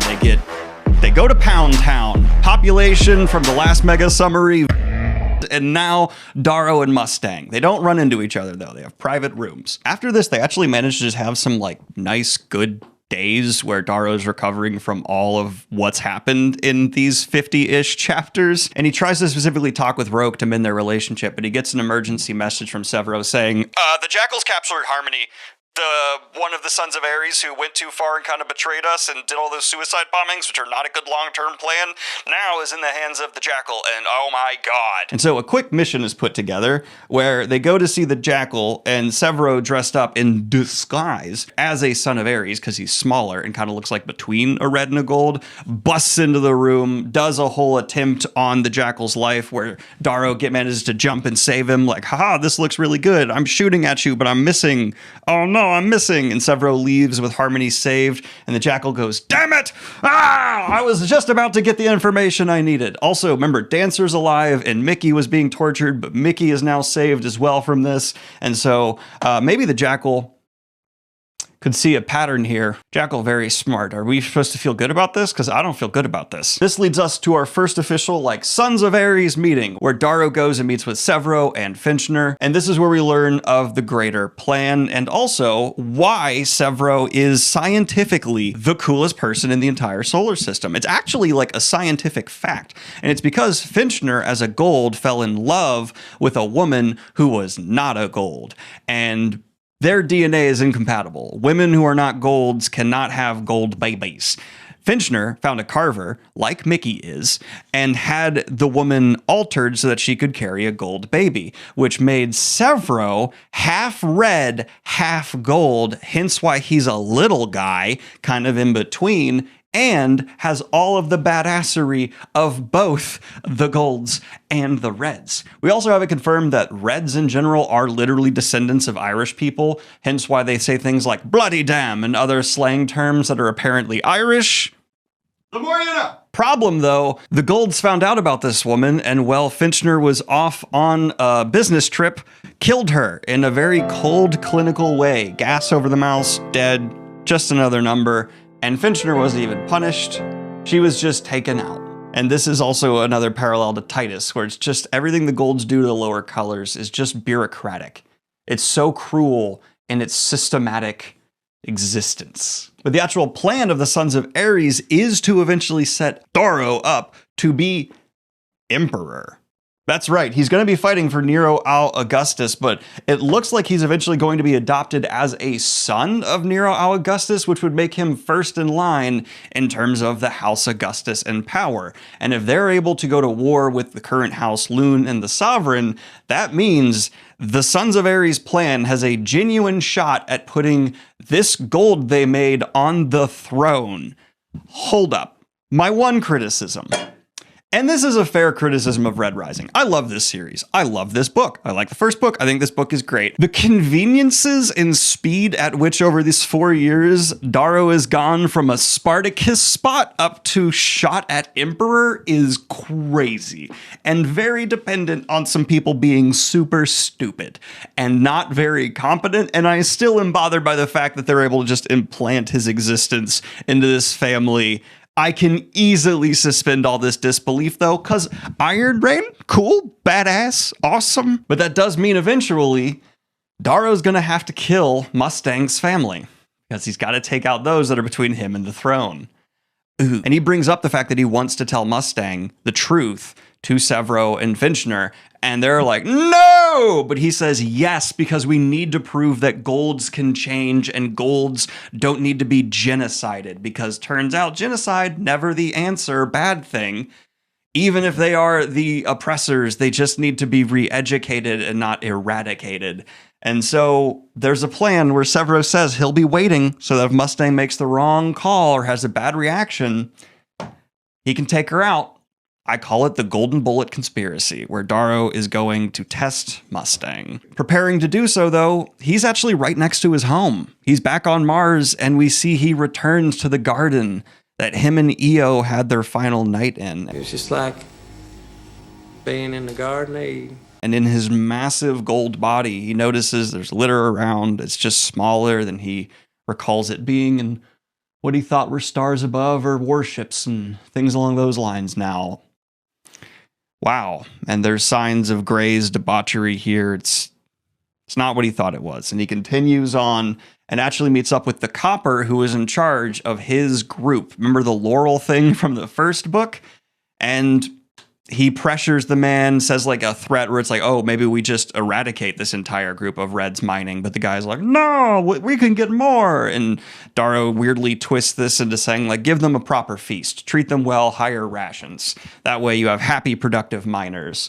And then he watches as his people are given this slight reprieve, even though they live in this god-awful, horrible system. But he can take no joy in it because he knows the cage they are in.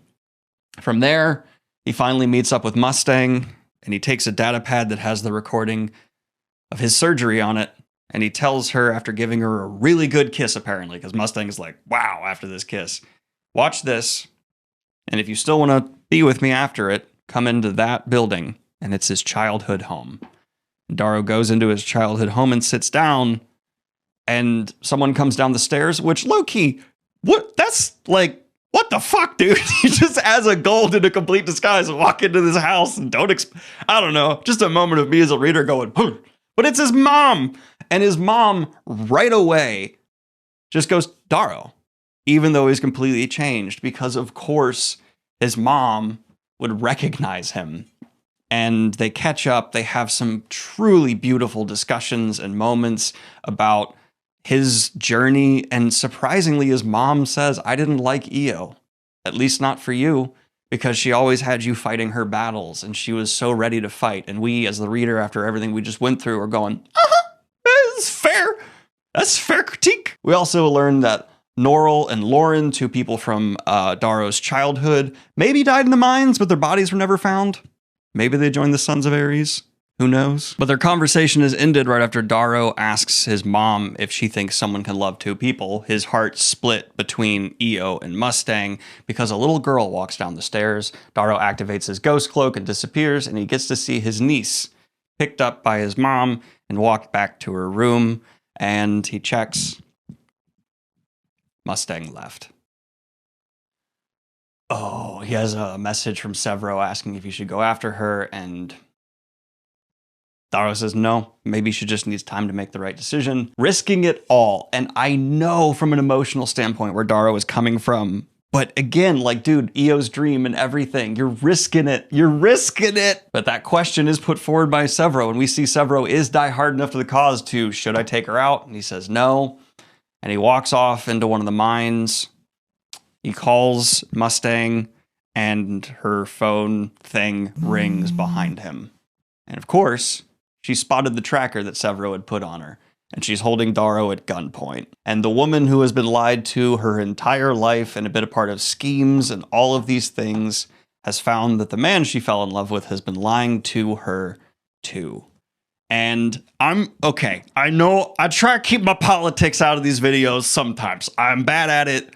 But anyway, we see Darrow take the leftist perspective and Mustang take the liberal perspective. It's just the easy way to put it. Where Darrow is talking about society needs to be just reformed, do better. It's a new age. What are you going to do? Fight me and stop me from killing millions to save billions? Or are you going to kill me and doom billions to generations and generations and generations of the same suffering that's been happening forever? And on top of that, if you take me out, they can still come again. And then Mustang shows her racist side a little bit because it turns out Ragnar's smart. Ragnar very smart. He knew Mustang didn't leave and he stayed, and he's standing there, comes out from the shadows like, Mustang, you killed Darrow, I'll kill you. And for what we know about Ragnar, Mustang, he'll kill your ass. And he starts telling Mustang, you have 10 breaths left, and Darrow's begging Ragnar, don't do it. And Mustang's going, see, he's just a brute. He's just a killer. And we knew that Ragnar just screamed, I am a man. And this scene ends with, I think, one of the best character moments in the entire series so far, and it comes from Ragnar. Mustang growls, stomping out her own lamp. No light, no color but darkness. The silence is deeper than the tunnel. It meanders through the heart of Mars, stretching forever, echoing to places only the lost have ever been. Ragnar shatters it with his voice. I live for my sisters. There is no scorch or flash, no scream of the razor, no movement, just the echoing of the words down and down with the fragments of the silence. I live for my brother. A light blossoms from Ragnar. He steps forward, like some wayward pilgrim, white light glowing from the knuckles of his armor. I see no weapon. Mustang tenses, confused. I am, and always have been, son of the people of the Valkyrie spires, born free to Alias Snow Sparrow on the wild pole of Mars, north of the dragon's spine, south of the fallen city. He walks past Mustang, arms at his side. 44 scars have I endured for gold since the slavers of the weeping sun came from the stars to take my family to the Chain Islands. 7 scars from the others of my kind when they placed me in the Nagog, where I was trained. He kneels at my side. 1 from my mother, 5 from the talons of the monster who guards Witch Pass, 6 from the woman who taught me love, 1 from my first master, 15 from men and beasts I have fought in an arena for the pleasure of the Ash Lord and his guests, 9 I earned for the Reaper. The ground sighs under the weight of his knees. For gold I have buried 3 sisters, 1 brother, 2 fathers. He pauses in sadness. But for them, I have never earned a scar. Through his armor's pale light, his black eyes burn like witch flames. Now I live for more.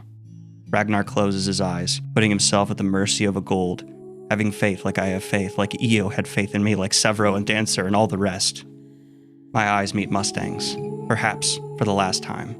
And I imagine I feel the same as did my ancestors, the first pioneers to Mars, as I look back across the darkness to her. In her I had a home, I had love, and then I poisoned her to me. This was always destined to be our end. But I still hope, like a desperate child. What do you live for? I ask. And while we don't see the end of that sequence, we know that Mustang leaves and does not give Darrow what he wants. And we cut to the day of Darrow's triumph, where he is being celebrated by House Augustus on Mars and officially adopted as a son of Nero.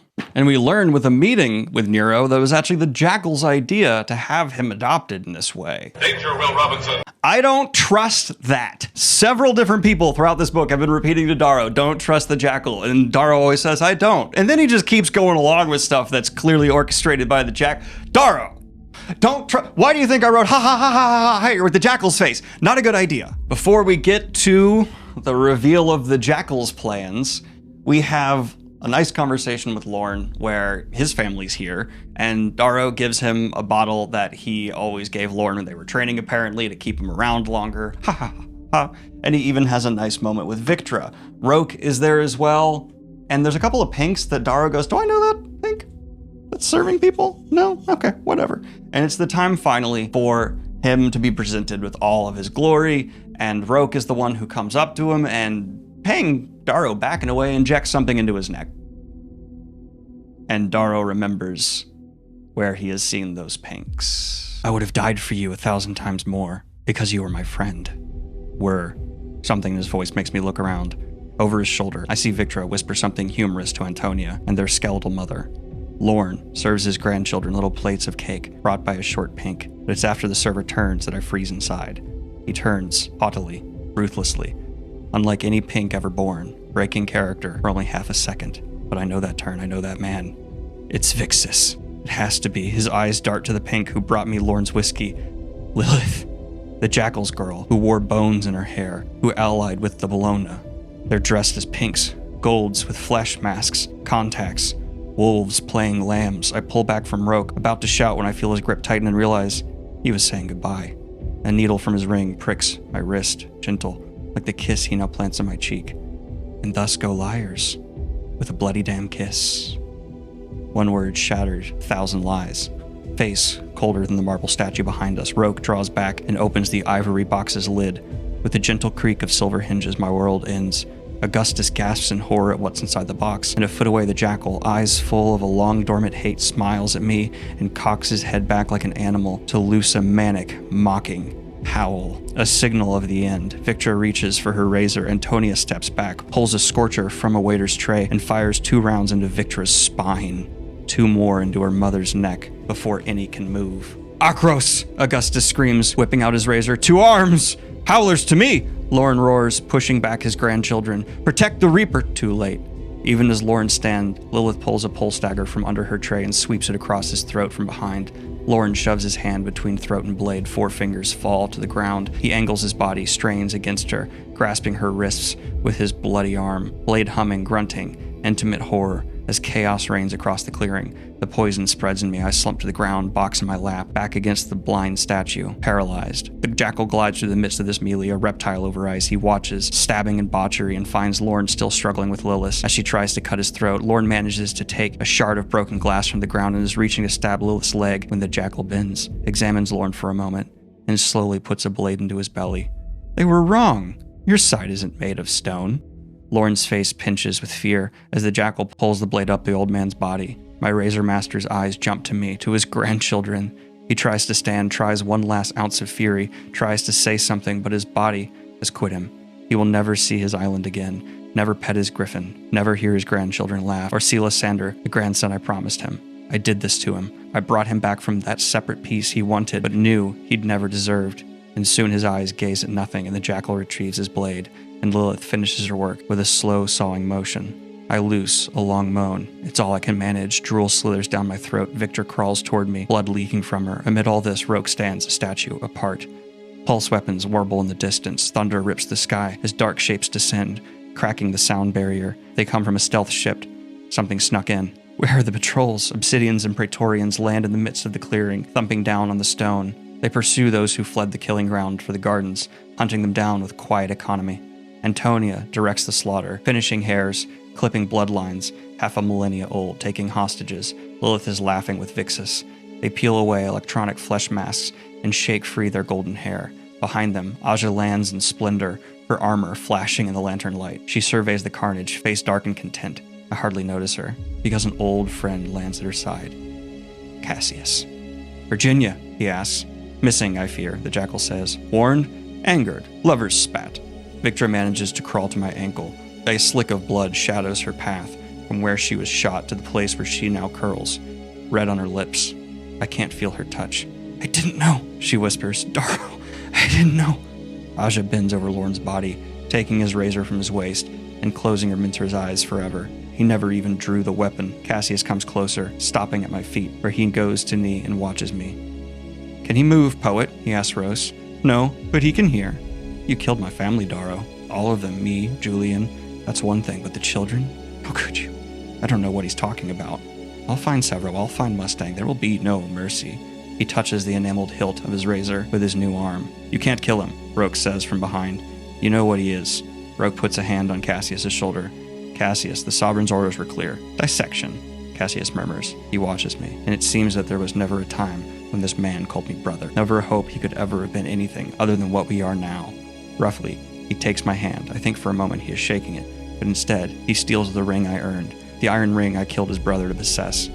My finger is naked without it. He rises from his bent knee to tower over me, more a beautiful vulture than an eagle.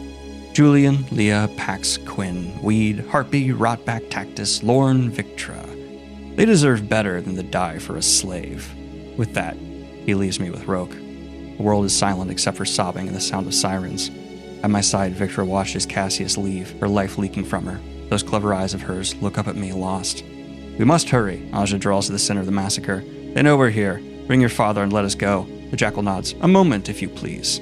Several meters away, Augustus lies pinned to the ground by 3 waiters. They hoist him up as the jackal approaches, stepping over Lorne's desecrated body. Is the mask not as you like, Darrow? He calls to me. I made it just for you after you revealed your true self to me in Attica. The jackal turns to his father. What do you think, father? Was this a ploy worthy of your name? You monster, Augustus spits in his face. What have you done? So you're not proud. The jackal wipes the spit away and looks at it. Damn. Stop this, my son. You've ruined us. Adrius, Aja says impatiently. We must go. The jackal steps forward. So now you call me son. He clucks his tongue scoldingly and straightens his father's jacket. Was I your son when you put me on a rock for the elements to claim? 3 days. I was a baby. The board didn't even want an exposure. But you thought I was so weak and Claudius so wrong. Was he strong when I had Cronus put him in the ground? His father's lip trembled. What? I paid Carnus, Al Bologna, 7 million credits and 6 pinks to sully Claudius's girl. I knew Claudius's honor would lead him into the ring. Funny thing is, it was your money. I asked for it so I could invest in my future, and I did. He frowns. Father, did you really think a 10-year-old cares about the silver market? You should have paid better attention. You killed Claudius. Augustus's voice breaks under the strain, and he sags into the arms of those holding him, shaking from sadness. You killed my boy! This would break Mustang's heart. I am your boy. The jackal sneers. I was a good son. I worshipped you. I feared you. I obeyed you. I learned what you wished me to learn. I went where you wished me to go. I did only as your will commanded. Yet it wasn't enough. Augustus shakes his head, drawing back his rage as the Praetorians cuff his hands together with magnetic shackles. His eyes rise to look at the monster he's created. I should have strangled you in the crib. Come now, father. You are not my son. Adrius flinches. With those few words, Augustus releases something, and the small part of Adrius that held out hope to be loved disappears. He shakes off his humanity, leaving only the jackal. Then farewell hope, and with hope farewell fear, farewell remorse. All good is lost to me, he whispers to some distant fading part of himself as he lazily lifts the scorcher to his father's forehead. Evil be thou, my good. Stop! Aja steps forward. Adrius, in the name of the sovereign, the jackal shoots his father in the head. Eo's killer drops to the ground, and I feel hollowness spread over my heart. Death begets death begets death. This is what Dancer warned me about. This is why Mustang said not to trust her brother. This is why my friends will die, why I will die, because I cannot match this evil. Who can? You dumb little snake, Aja shouts. The sovereign needed him to take down the outer rim, gory damn it. She looks to the sky as flame trails blaze across the dark. Someone's coming in hard from the upper atmosphere. Pulse weapons fire flashes across the citadel grounds as Praetorians encounter Augustus and Lorne's first responders. I gave you this prize, the jackal said, nodding to me. Do not whine now. He references his datapad and points at the flame trails. The Talmanuses are coming. Unless you want to play with them, I suggest we leave. Cassius agrees. Lorne and Augustus are dead. This army will wither. Aja orders her Praetorians to their shuttle. They come to pick me from the ground. Victra's hand on my leg slackens. Her eyes have closed. Roke, I murmur through the thickness of my poison. Brother. No, no, he says. Not a monster, still himself, still quiet, tranquil, if dreadful in his sadness. You are a son of red, I am a son of gold. That world where we were brothers is lost. But he comes close, bending, reaching with delicate hands to angle the ivory box in my lap toward my face. And in this world, the power of gold will never wane. I look into the box and my heart shatters. All that has been, all that was to be crashes down. Eo's dream falls into darkness. Wherever you are, Severo Mustang Ragnar, do not come back to this world. There is too much pain, too much sorrow to ever mend it. I look into the box and see Finchner's head staring back at me, eyeless, mouth stuffed with grapes. Ares, the one hope we had, the one man who picked me up when I was broken and gave me a chance for something better than revenge, has been butchered, and I know we are undone. We rode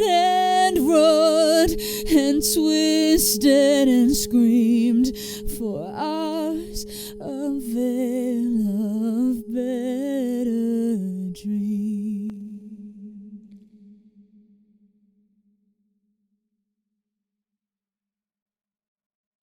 And thus ends the second book in Red Rising, The Golden Sun, with a space opera equivalent of The Red Wedding, purging many of Darrow's closest allies and undoing so much of what he had planned at the hand of the cannibal jackal. This series, man, God damn, it's a beautiful thing. Throughout this book, repeatedly, Darrow refers to himself as a necessary evil, and so that final line about the jackal's level of depravity being so far beyond what his scheming, what his planning can account for, is delicious. And overall, this sets up the final book in the original Red Rising trilogy so well to take who was initially, in my opinion, a sort of underwhelming villain and show how much greater their web has been to just perfect effect. It's one of my favorite twists up into this date still of the whole Red Rising series, and it gives us that one glimmer of hope with Victra maybe being dead, Mustang and Severo being off-world, and obviously the Talmanis family coming in with their glorious, glorious rage. But the enemy forces have been set up to seemingly be overwhelming. Not only as the Jackal switch sides, we have the likes of Aja killing Lorne, who his introduction I find to be a bit rough, but still has just an emotional with his family being there and this old man killed by someone who we haven't even seen throughout this whole book, the bone-weaved hair psycho woman, and it just brings it all back to the Institute and has this echo of that initial conflict where people did go to the darkest depths that humanity was able to find victory and set up Morning Star with just the maximum amount of momentum. I hope one day I can write an ending with this level of behind it. And I can't imagine for Red Rising fans who started reading this all the way back when it first came out, what the wait was between books 2 and 3. But I, my friends, am not going to make you wait. And we're going to start book 3 right now. Now, Morning Star begins with Darrow on his Randall Thor box vibes. But as much as it pains me to say, he is suffering far more than Rand ever did in the Wheel of Time in a box, and that is because we see for months he has been kept in complete sensory deprivation. There are tubes extending out from his gut that force feed him nutrition, while his body deteriorates, unable to even move, suffering from atrophy. He thinks to himself that he knows how to suffer, but he's already been broken in the Jackal's custody. He's given up his family, and the voices around him in the box are tearing him to pieces. He's hallucinating because what he has been through is just so awful. It's telling him that he betrayed Mustang, he's failed the Sons of Ares, and so much worse, that he should give up more information because he's the chosen one who's supposed to rise and free the lower classes, so anyone he has to sacrifice, it would be worth it, right? This is 9 whole months of Darrow slowly descending into borderline madness. Yet finally, light flashes in from above as his container is opened, and it's revealed he's been kept inside a table the jackal has been dining on. Oh, the disrespect. That's nasty. Except he's not alone with the jackal when he opens his eyes and sees that there is a bit of a meeting happening. He is with the jackal, Cassius, and Aja. And it's made clear that the jackal, because of his collaboration with the Sovereign, has been made Arch-Governor of Mars. Cassius is there to take custody of Darrow so that he can be taken to the Sovereign to be dissected. They can figure out exactly how these Reds were able to build a gold that infiltrated their ranks. There's even a little bit of a mercy shown from Cassius as he asks for a blanket to be put over Darrow, and there's continually flashes like that from Cassius that make you go, you're not a good guy, but something's there. It's also made abundantly clear that Darrow's gold body is basically ruined. He's got distended nails and toenails, just absolutely looks skeletal, and it does kind of provoke a reaction even from his enemies. And we get a display of the jackal's power that's similar to the one in Game of Thrones where the torturer hands the razor to the person he's been torturing and lets him shave him, except the jackal puts a gun in a pink's hand and says, I'm going to do what I did to you in the library again and again and again forever, unless you shoot me with that pistol right now. Do it, do it. And the pink, of course, just drops it and starts weeping at his feet. And he's like, good.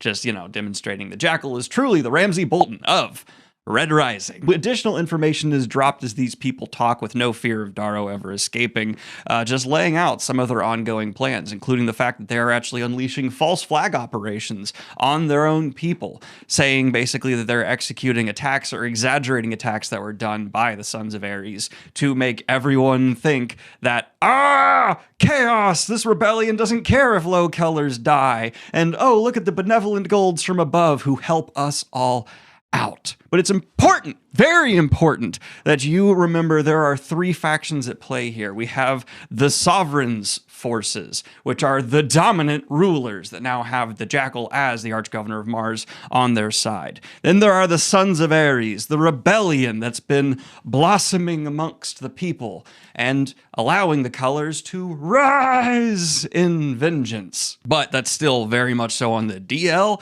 and not allowed to be much of a force at play. So the Sovereign is focusing mostly on the remnants of the Civil War who are back in their back foot. This is composed of Mustang, her remaining forces that actually include what's left of Darrow's on the ship, including the Pax and Orion. We'll see more on that later. And of course, House Talamanus, which we already know to be down with the Sons of Ares. Pax al Talamanus' legacy lives on, with his family being just as dope as he was. But Darrow is even resistant to fight back because he believes the Jackal has his family from Mars after giving them up. He is nearly entirely broken and borderline resigned himself to just being taken to the Sovereign to be dissected. Even when he's taken to see doctors that are going to try and get him well enough to even safely be transported, they are low colors that are torturing him, sending an additional message to Darrow that he's in a bad spot. Except one of the people in the back of the room pulls out a pistol and just starts shooting doctors in the head. Oh, it's a rescue attempt. And now we meet his two rescuers, new characters named Trig and Holiday. And Darrow, broken as he is, does not believe they are there to save him at first. He's backing up like, get away! Oh, it's a trick from the Jackal! But they pull out his razor and hand it to him, the one that was originally taken by Karnas, and then he lost again to the Jackal.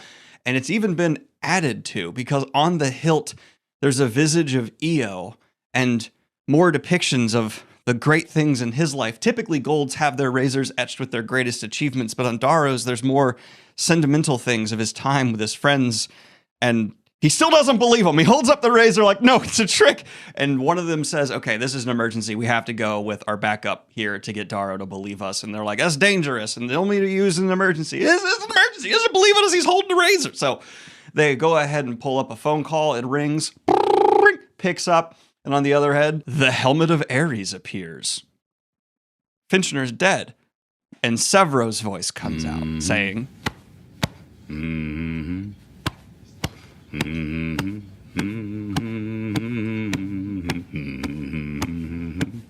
on. You're alive, I say as the holographic helmet slithers away to reveal my hatchet-faced friend.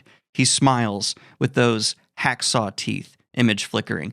Ain't no pixie in the worlds that can kill me, he cackles. Now it's time you come home, Reap, but I can't come get you. You gotta come to me, register? How? I wipe the tears from my eyes. Trust my sons. Can you do that? I look at the brother and sister and nod. The jackal. He has my family. That cannibalistic bitch ain't got shit. I got your family. Grabbed him from Lycos after you got snagged. Your mother's waiting to see you. I start crying again. The relief too much to bear. But you gotta sack up, boyo. You gotta move. He looks sideways at someone. Get me back to Holiday. I do. Make it clean if you can. Escalate if you can't. Register? Register.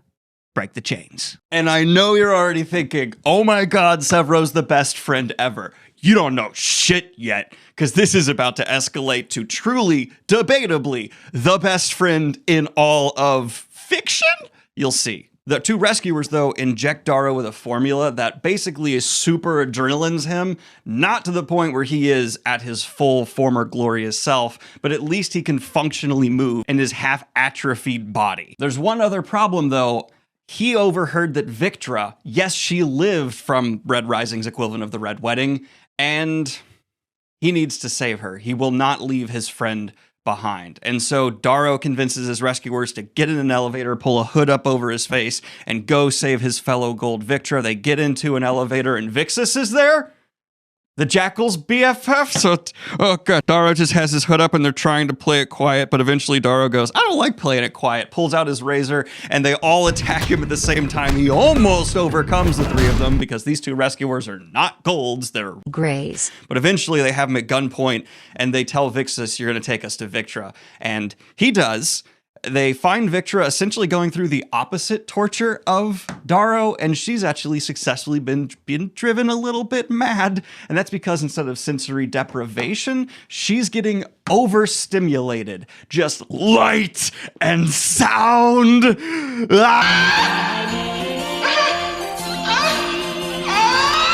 And when they finally free her, she, like Darrow, doesn't believe it, and they have to even stun her.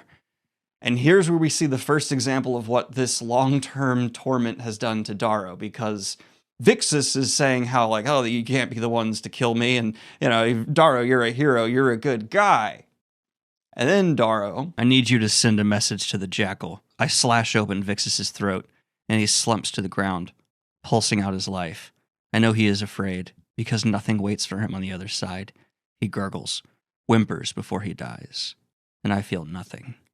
Beyond the heartbeat of the room, alarm sirens begin to wail. And please note, Vixus was begging for his life before that, so Darrow is truly becoming the necessary evil he needs to be. And that's actually something he was thinking about before as well when it came to the Jackal, that the Jackal's ability to plot just the most vile, awful plans is an edge he has on Darrow, and Darrow needs to find a way to overcome that, because if Darrow is willing to be a necessary evil, the Jackal's looking to climb lower, just find new avenues to dig deeper into the depravity of just how can I get more power and benefit me. With alarms ringing, though, they successfully break on out of the facility, and they're trying to get to the point where Severo has orchestrated the rescue, except things have already gone loud, and two golds come out, including Aja and Cassius.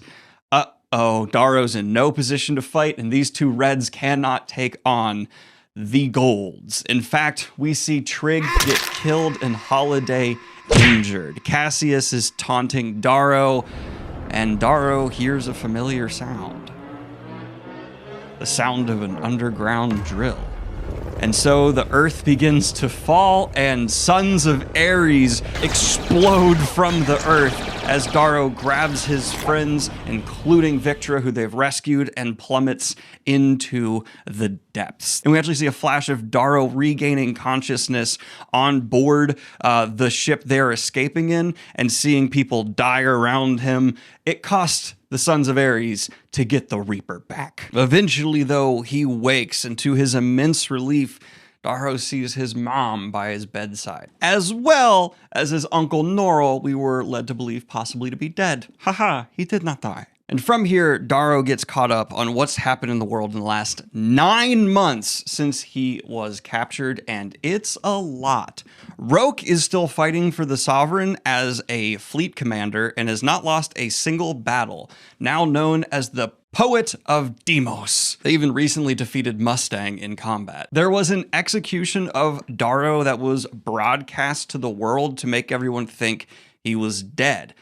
And they did not let people know he was actually a red, which was obviously discovered by the Jackal and the Sovereign. Because if you let the low colors know that this red rose to infiltrate the golds and called an iron fucking rain on Mars and won, nearly capturing the Sovereign, you'll give the Sons of Ares pretty much the biggest media boost in the history of politics. So he is still known as a gold, but in retaliation to that, well, Severo and Ragnar come into the room, and eventually they meet up with Dancer, and we learn that Dancer is essentially handling the administrative part of the Sons of Ares, and there are roughly 500,000 people who have arrived to live in this abandoned mine that they have made the gathering point for the Sons of Ares. What has caused this influx of people that are actually kind of struggling a good bit, and there's some riots happening because they do not have enough resources?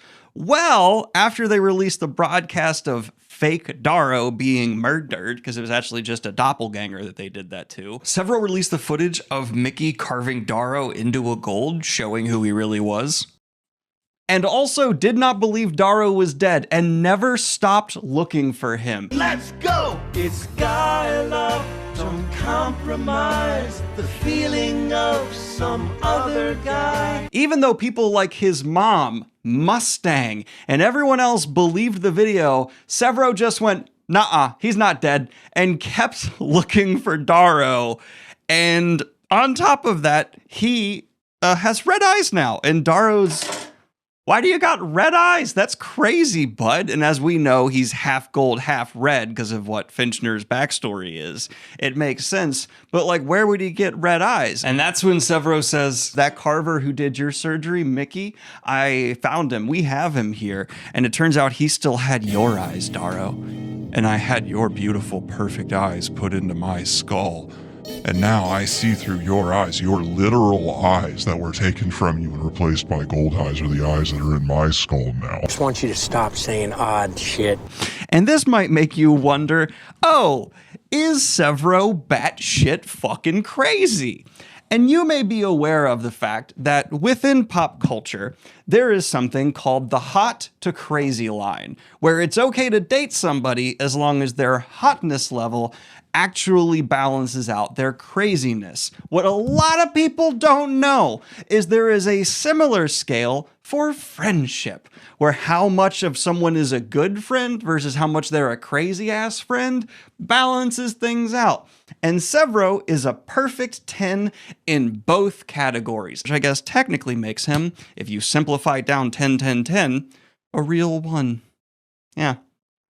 Also, if someone took my eyes and put them in their skull, I would stop being friends with them, but I'm not in the Red Rising world. He's not the only one who's gotten surgery, though, because we also see that Ragnar's gotten new teeth, and he's taking very good care of them. That means a lot to me. The general situation, though, around these military forces is not great, even though there are technically 2 factions now that are working to try and help the Sons of Ares. In fact, remember that Moonbreaker we saw before? Roke has it in his fleets. That's bad, but the myth of Darrow is a very powerful thing. And with Severo having released that footage of Darrow being made into a gold, the Reaper of Mars, there's a myth of a red god kind of taking place, and it's why they're managing to still recruit people and exist as a faction. Though him now being still alive isn't known, and they need to keep that on the DL.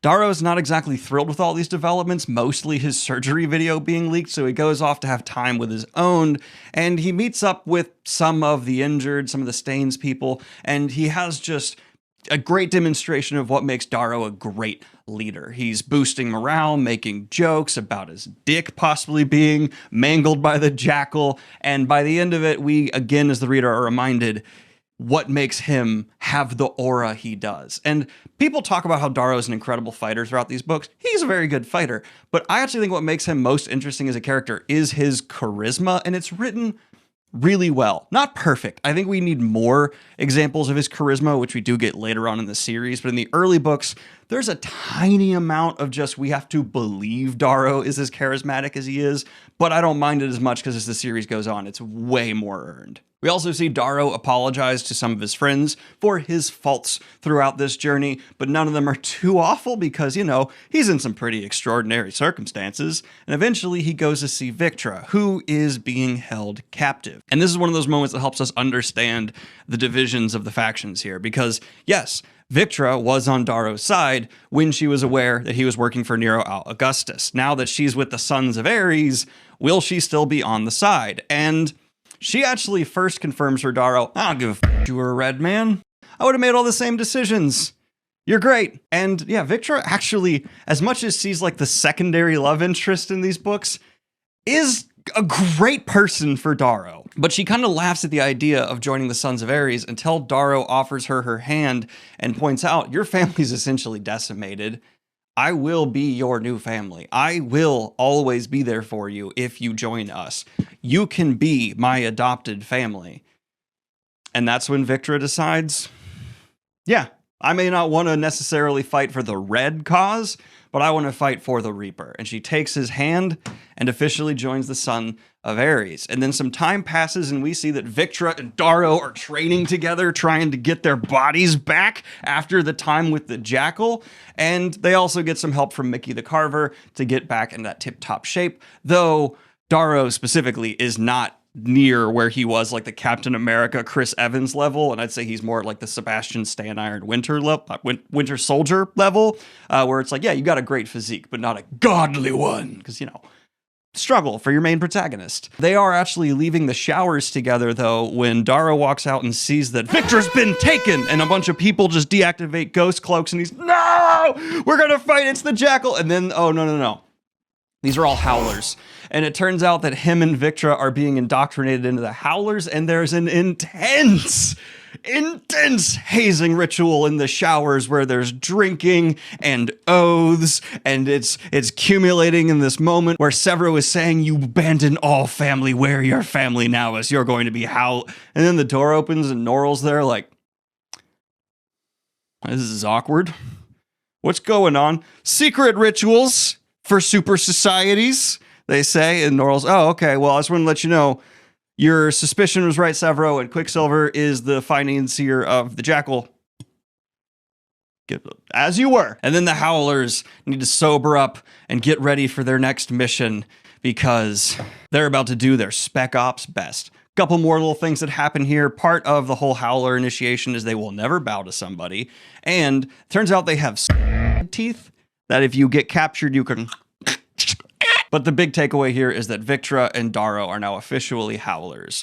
And no, Darrow is not just back in charge now that he's with the Sons of Ares, and we see Severo is the one who's making the plans, and he really wants to take down Quicksilver. Who is Quicksilver? Essentially, I was going to compare him to a real-life rich person, but for a reason you'll see soon, no real-life mega rich person really aligns with Quicksilver, but he's someone who has made tremendous wealth for himself, one of the most wealthy silvers in existence, and they want to take him prisoner because he's apparently working with the Jackal. He's on a station that they then go to attack that happens to simultaneously be a massive storage depot for helium within the society, the fuel for all the ships. Severo wants to blow it all up. Once they do that, it will cripple the economy of the entire society. And there are hints that Darrow doesn't love this right away, and it's some of the changes that have happened now that he's been defeated. Even within his head, he thinks about how he'll never be able to forget that in the dark, the Jackal did break him. And I love how much the Jackal is managing to go from a villain that I'm on in the first book to suddenly revealing just how tremendous their web weaving has been this whole time. But they drop onto the station and they break into what should be Quicksilver's quarters. They get inside and there's a pink in his room, because high colors, and it's a guy named Mado, and Darrow recognizes him and goes, whoa, he's one of the Sons of Ares that's here with Quicksilver. Oh God, was he broken? Did he betray us? Did he try and just get in bed with Quicksilver for his own protection, or has he been taken? And Severo immediately just starts attacking Mado, kicking him in the balls repeatedly to try to figure out where Quicksilver is. Eventually, Mado gives up the location, and it's a conference room. Our team all disguised as Obsidians with stuff to try and keep the fact that Darrow's alive secret, make their way to the conference room, take out the outside guards, go to the door, blow it open, and... Oh, we interrupted something very important, because within the room, we have on one side of the table, Cassius, Moira, and the Death Knight, who are all very important for the society. In the middle is Quicksilver, and on the other side is Mustang and Kavax and Doxo al Talamanus. Basically the highest level leadership, aside from Luna herself, for the society. Uh-oh. Partially because Mustang's in the room, and for other reason, Darrow over the comms, as everyone's getting ready to fight, is trying to calm it down, prevent a brawl, but Severo is just lock and load. It's party time, yeah! Severo even goes so far as to cut off Darrow's comms, and then ding, ding, ding, the fight begins. And in this fight, Mustang and Darrow start fighting. Darrow's in disguise like, oh shoot, I don't know what to do. And because his body's not what it once was and Mustang's been at war for a year, she starts kicking his ass. Eventually though, he manages to pull back his disguise enough that Mustang goes, Darrow! The Pax is fine, meaning his ship, and Orion's still in charge, and eventually she ducks out of the room and manages to escape along with Doxo, but our crew takes Kavax prisoner, as well as Quicksilver. The Death Knight and Moira die, but Cassius also escapes.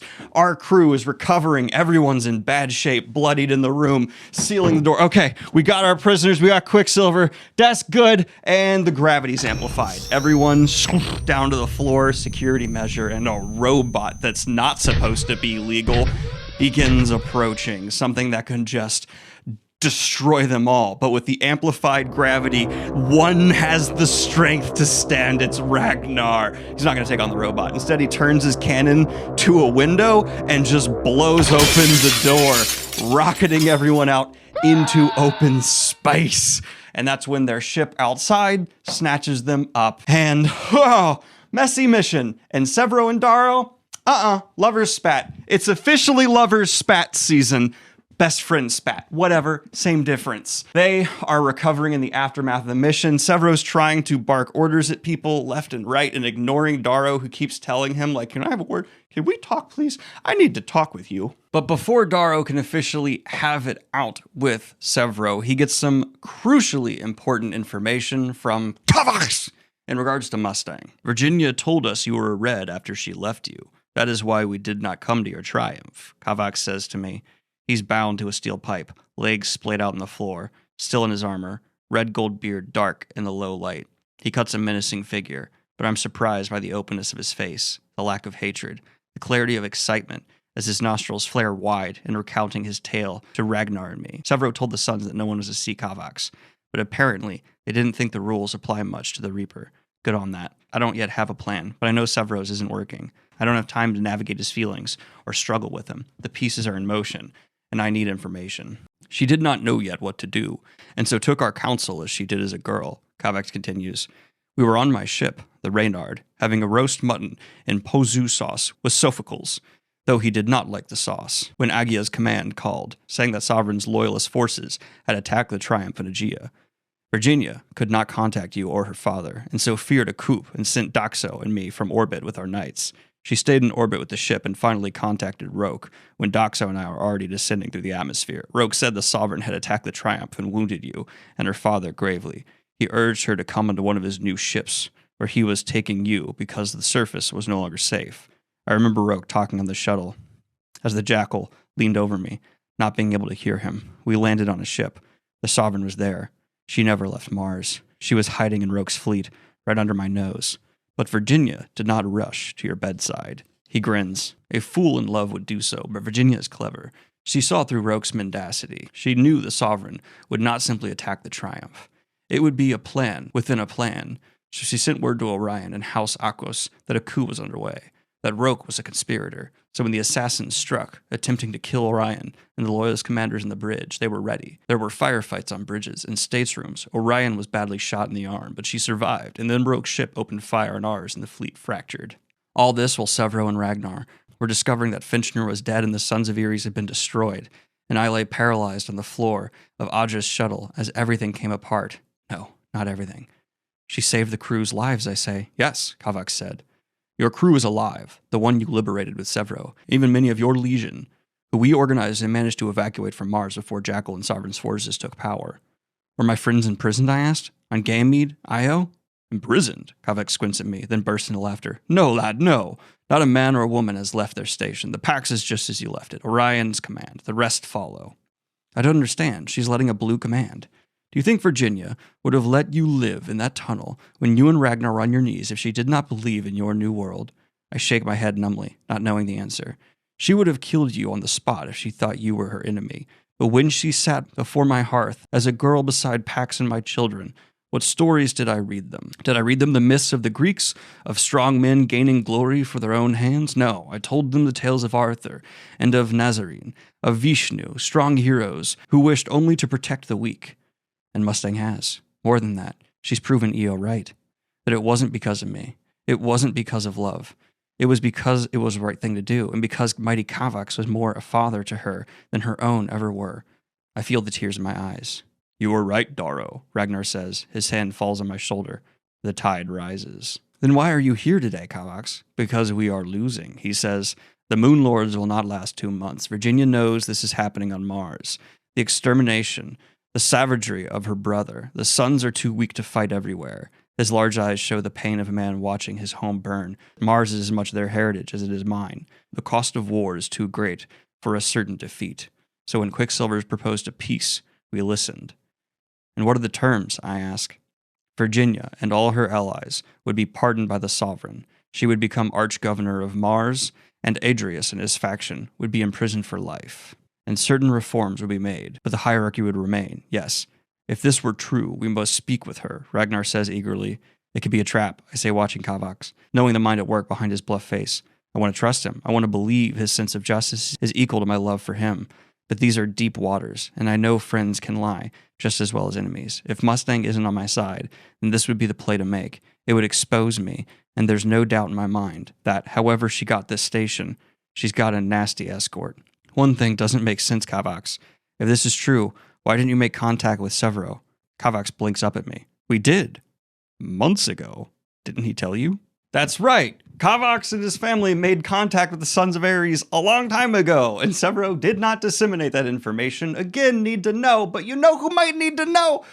Daro. This brings us to Severo interrogating Quicksilver, and once again showing a fault of Severo's leadership. I love me some Severo, but he's not exactly someone I want in charge of the entire operation, because Quicksilver starts claiming that he's a member of the Sons of Ares, and Severo just punches him in the face. No, you're not. And Quicksilver starts saying some stuff about, you know, that actually pretty believable. He might be in the Sons of Ares. And he's, no, you're not. Punches him in the face. And then Quicksilver starts talking about how he knows Severo's real mother. And Severo's like, maybe you are. Punches him in the face. And so they have to stop. And eventually they unveil the part of their plan to Quicksilver that they're planning to blow the helium, to which Quicksilver says, you can't do that. Think of the world if you win, if you've destroyed for decades the society or whatever you form it into's ability to create fuel. You'll tank the economy and cause more suffering than's already happening, immediately setting the people against you. And that's a really good point. You know, you just can't go around killing everybody. And this is where we get more insight into why Quicksilver, a very rich silver, would have joined the Sons of Ares. He's a super capitalist.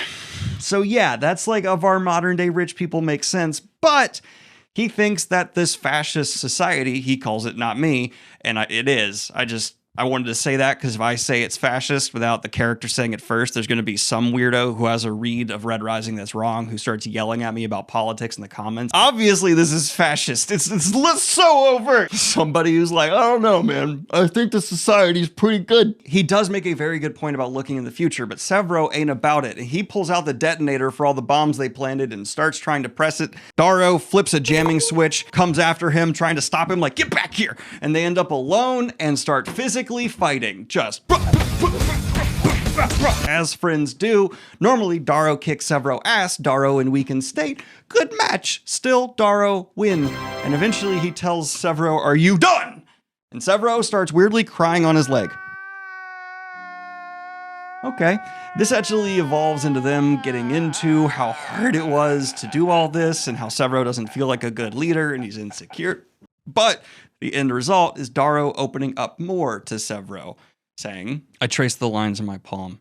It makes me small to think I started doing all this for Io. She was everything to me, but I was just a piece of her life. When the jackal had me, that's all I could think about. That I wasn't enough, that our child wasn't enough. Part of me hates her for that. She didn't know all this would happen, wasn't even aware that the worlds had been terraformed. All she could have known was that she was making a point to a couple of thousand people on Lycos. Was that worth dying for? Was that worth killing a child for? I gestured down the hall. Now all these people think she was divine or something, a perfect martyr, but she was just a girl. She was brave, she was stupid and selfish and selfless and romantic, but she died before she could have ever been more. Think how much she could have done with her life. Maybe we could have done this together. I laughed bitterly and leaned my head against the wall. I think the shittiest part about getting old is now we're smart enough to see the cracks in everything. You're 23, dipshit. Well, I feel 80. You look it. I flip him the crux, earning a smile. He almost doesn't finish the thought. Do you think she watches you from the veil? Does your father? I'm about to say, I don't know, when I catch the intenseness of his gaze. He's not asking about my family as much as he's asking about his own. Maybe even Quinn. He always loved, but never had the courage to tell. With all his savagery, it's hard to remember just how vulnerable he is. He's adrift, alienated from red and gold, no home, no family, no view of the world after war. Right now, I'd say anything to make him feel like he's loved. Yes, I believe she watches me. I say with more conviction than I feel. And my father, too. And my father. Yours, too. So they have beer in the Vale. Don't be sacrilegious. I say, kicking his foot. Only whiskey. Streams of it as far as the eye can see. His laughter stitches more of me together, bit by bit. I feel like my friends are coming back to me. Or maybe I'm coming back to them. Suppose it's the same thing, really. I always told Victor to let people in. I could never take my own advice because I knew one day I'd have to betray them, that the foundation of our friendship was a lie. Now I'm with people who know who I am, and I'm afraid to let them in because I'm afraid of losing them, disappointing them. But it's this bond that Severo and I share that makes us stronger than we were before. It's what we have that the jackal doesn't. Do you know what happens after this, I ask? If we kill Octavia the jackal, if we somehow win? No, Severo says. That right there is the problem. I don't have the answer. I won't pretend to, but I won't let Augustus be right. I won't bring chaos into this world without at least a plan for something better. For that, we need allies like Quicksilver. We need to stop playing terrorists. We need a real army. Severo picks the detonator back up and breaks it in two. What are your orders, Reap? This is followed by a kind of sweet moment where they all start pulling out their suicide teeth and saying, if we die together as friends. I like the sentiment. That makes absolutely no goddamn sense at all. Stun weapons exist in this world. So, it's a beautiful moment. Everyone's saying they're going to die together rather than be taken because I guess all of them are immune to sleepy gas. Oh, thing I forgot. Harmony is also still her own independent extreme faction here that is just continuing to do her bomb-like things and is the too far gone version of what the Sons of Ares are. Not gonna lie, if I had had all the horrible things done to me that have been done to some of these people, I might be more into the Red Legion territory, which is what they're called. A little bit yeah, a little bit no. They end up on a call with the Jackal, and it does not go great because they try and make a demand with ransoms and Quicksilver because the Jackal doesn't know that, yes, Quicksilver's been working with him, but actually as a double, triple, quadruple agent for the Sons of Ares. And so it just ends with the Jackal issuing a threat. The Jackal looks off the screen to someone. My agents tell me a flight moratorium was instituted 10 minutes after the attack on Sun Industries, and the vessel which fled the scene disappeared into the hollows. Am I to assume then that you're still on Phobos? I pause, as if caught off guard. If you do not comply, Quicksilver's life is forfeit. Lamentably, I do not negotiate with terrorists, especially ones who may be recording my conversation to broadcast it for political gain. The jackal sips his coffee again. I listen to your proposal, now listen to mine. Run now. Well, you can. But no, wherever you go, wherever you hide, you cannot protect your friends. I'm going to kill them all and put you back in the darkness with their severed heads for company. There is no way out, Darrow. This I promise you. He kills the signal. Think he'll send the Bone Riders before the legions? Severo asks.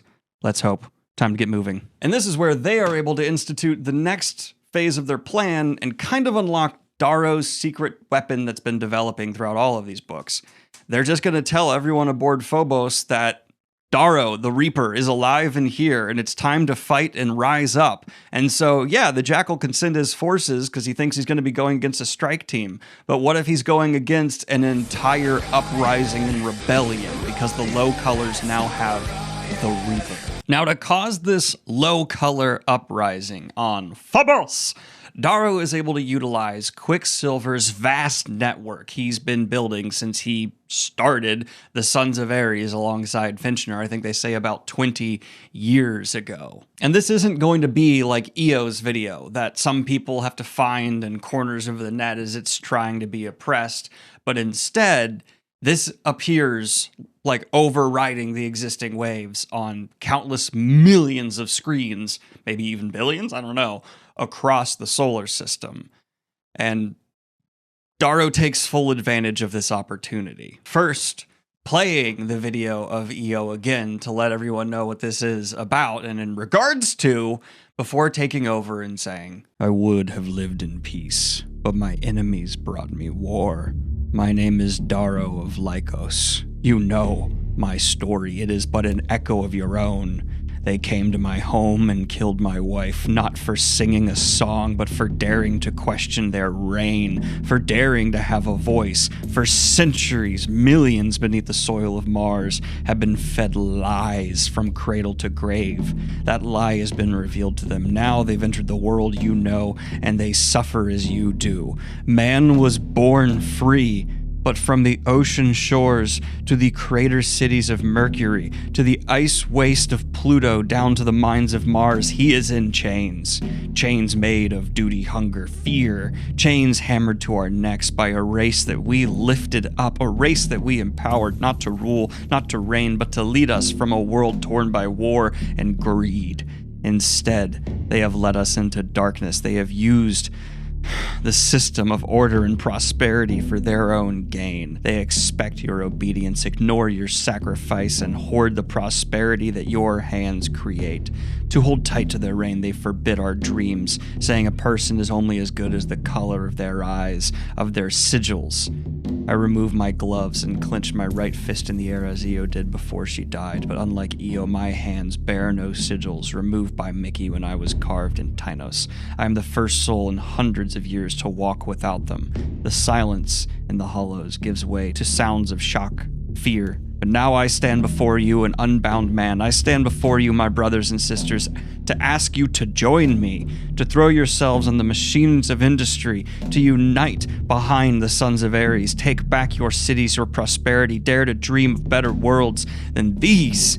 Slavery is not peace. Freedom is peace. And until we have that, it is our duty to make war. There is no license for savagery or genocide. If a man, you kill him on the spot. If a man murders civilians, high or low, you kill him on the spot. This is war, but you are on the side of good, and that carries a heavy burden. We rise not for hate, not for vengeance, but for justice, for your children, for their future. I speak now to gold, to the Ariat who rule.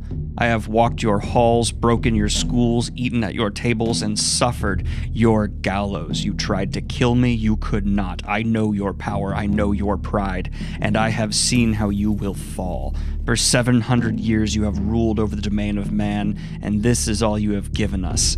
It is not enough. Today I declare your rule to be at its end. Your cities are not your cities. Your vessels are not your vessels. Your planets are not your planets. They were built by us, and they belong to us.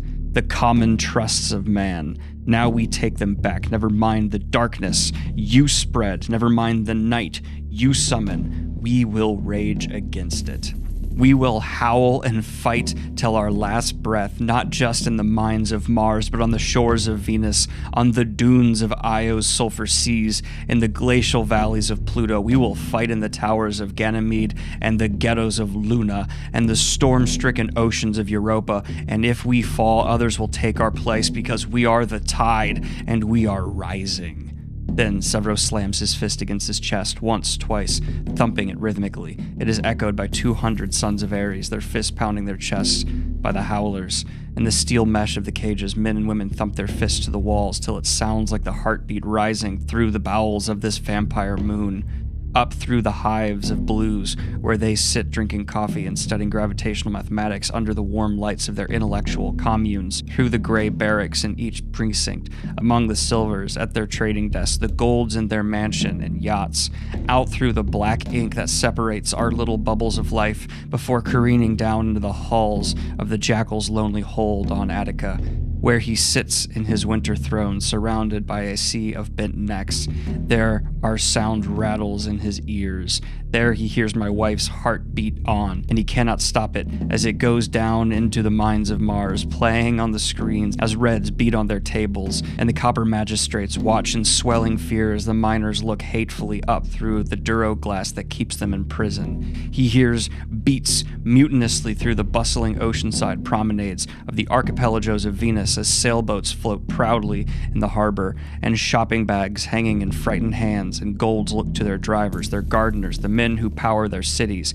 It beats through the tin roof mess halls of the wheat and soybean lafundia that cover the great plains of Earth, where Reds use machines to toil under the huge sun to feed mouths of people they will never meet and places they will never be. It beats even along the spine of the empire, raging through the spiked city moon of Luna, passing by the sovereign in her glass-high refuge to thunder on down snaking electrical wires and drying clotheslines to the lost city where a pink girl makes breakfast after a long night of thankless work, where a brown cook leans away from his stove to hear as grease spatters his apron, and a gray watches from the window of his patrol skiff as a violet girl smashes the front door of a post office and his datapad summons him back to the station for emergency riot protocols. And it beats inside me this terrible hope as I know that the end has begun and I am finally awake. Break the chains, I roar, and my people roar back. Ragnar, I say into my comm, bring it down. The Greenes cut to a different feed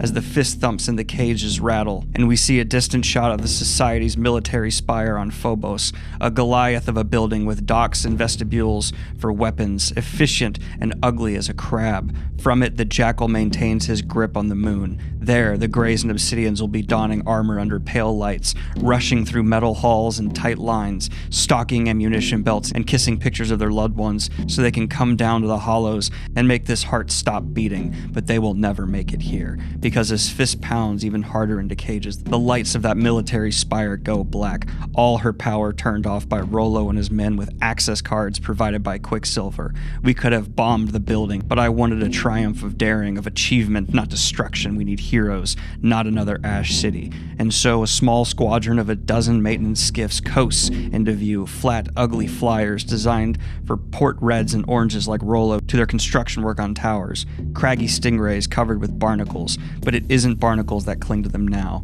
Another camera takes a closer angle, and we can see each skiff is covered with hundreds of men, reds and oranges in their clunky EVA suits, almost half the Sons of Ares on Phobos, boots against the deck, harnesses latching into exterior buckles of the ship. They carry their welding gear and have Quicksilver's weapons patched onto their legs with magnetic tape. Among them, 2 feet taller than the others, is their general, Ragnar Valaris, in armor freshly painted bone white, a red sling blade painted on the chest and back. As the skiffs near the Society's military spire, they dive down the length of the building. Suns fire magnetic harpoons to tether the skiffs to the steel, and then they go with practiced ease along the lines, flying at implausible speeds as the little motors on their buckles pull them one by one along toward the building. It's like watching Reds in the mines.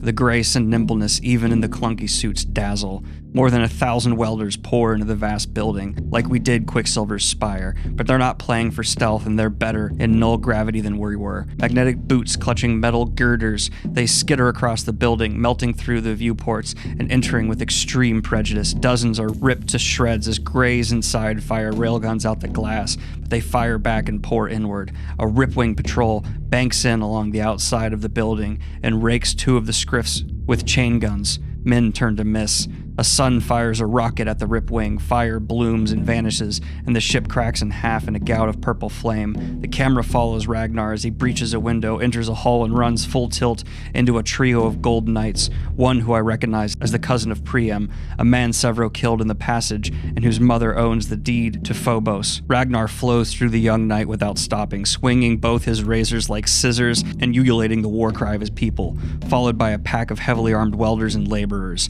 I told him I wanted the spire. I didn't tell him how to take it. He walked off with Rollo, putting an arm around the man. Now the world's watch a slave become a hero. "This moon belongs to you," Severo says, roaring to the roiling cage city. "Rise and take it! Rise, men of Mars! Women of Mars, rise! You bloody damn bastards, rise!" Men and women are pulling themselves from their homes, donning their boots and jackets, pushing themselves toward us, so that thousands clog the air avenues, clawing over the outside of the cages. The tide has risen, and I feel a deep terror in wondering exactly what it will wash away. And murder of innocents is punishable by death. This is war, but you are on the side of good. Remember that, you little shitheads. Protect your brothers, protect your sisters. All residents of Section 1A through 4C, you are to take the Armory in Level 14. Residents of Section FC through 3F are to take the Water Purification Center on. Severo seizes control of the battle, and the Howlers and Sons disperse to organize the mob. It isn't an army, but a battering ram. Many will die, but when they die, more will rise in their place. This is just one of the stacked cities of Phobos. The Sons will supply them with weapons, but there won't be nearly enough to go around. Their sword is the press of flesh. Severo will lead them, spend them. Victra and Quicksilver spires will guide them, and the moon will fall to the rebellion. But I will not be here to see it. I'm well aware that was a heck of a lot of reading, but it was a crucial moment, obviously, for the Red Rising Trilogy, and so that is the beginning of the low color rise, broadcast across the solar system. And there is that access provided by Quicksilver that allows this low color uprising to almost easily take control of Phobos, provided with enough weapons. And Darrow heads to a hangar to meet with Ragnar so that they can begin the next part of his plan. Because right now they have an unruly mob. But what if they had the most brutal army in all of the solar system? What if they met with Ragnar's people who are at the South Pole of Mars, the home of the Obsidians? And so, he's waiting for Ragnar to appear, and when he finally does, Darrow and him get in the ship, but before they can take off, he spots someone standing in the way. And it is Mustang. And they have a conversation where Mustang confirms a lot of what we of the reader have obviously been suspecting. Of course, she's sympathetic to the Sons of Ares cause. The only reason she was trying to work for a deal was after believing Darrow dead.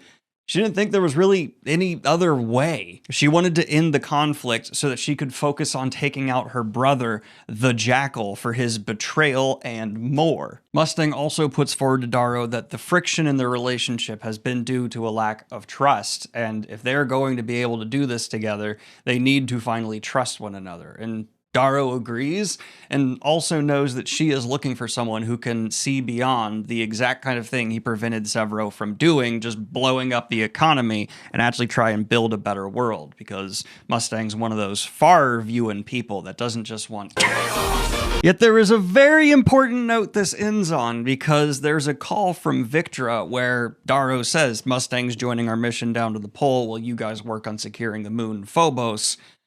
And Victra tells him she doesn't trust Mustang and asks if he'd be able to pull the trigger if it turns out Mustang can't be trusted, to which Darrow answers, yes, he can. But just clearing up what's going to happen when they leave the moon of Phobos and go down to Mars, Severo is going to actually wait for the Jackal's reinforcements to arrive. Those soldiers will likely be able to secure Phobos, but him and his soldiers are actually going to just go and take the ships those men leave behind while they're trying to clean up all of this riot. Is it a brutal strategy? Yes. Is it an effective one I endorse in this kind of extreme situation? Absolutely. Means to an end, as much as it sucks to say. Well, Mustang, Holiday, and Darrow are heading towards the South Pole, though. Their ship is blending in with a bunch of other golds that are obviously fleeing this city because they know there's an unruly mob coming to murder them. But there's a civilian ship that rides up on their ass, and very quickly it becomes apparent that this is Cassius actually coming to try and take out Darrow. How did he know this was the ship Darrow was on? We don't know yet. A shootout ensues. Their ship is going down. It turns out Ragnar actually leans out the window with a rocket launcher and takes out Cassius's ship as well, and crash. Our group recovers and begins making their way towards Cassius's crash site. I put this here to remind myself to let you know there's crazy harsh conditions where they are in the South Pole of Mars, obviously, and that is a factor, though for this summary, just know where they are. Cold. Desperate cold.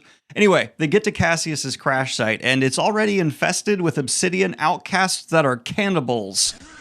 Oh, that's big, scary, genetically modified cannibals. We see Ragnar is able to almost take control, and the reason these cannibals were so fast to get here is they believe if you eat gold flesh, you can come back in the next life as an immortal.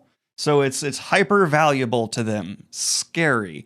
But it seems that Cassius and the bulk of his force have fled this crash site. And so our troop begins hunting them down, and they find Cassius with Aja and a few other soldiers. Of course, a fight begins. Cassius v. Darrow, as Mustang shoots arrows from a distance, actually nails Cassius in the neck, and so he's down. But Ragnar taking on Aja, dual wielding razors, which is amazing. Isn't enough though, because he loses and Aja manages to give him a mortal wound before disappearing into a ravine.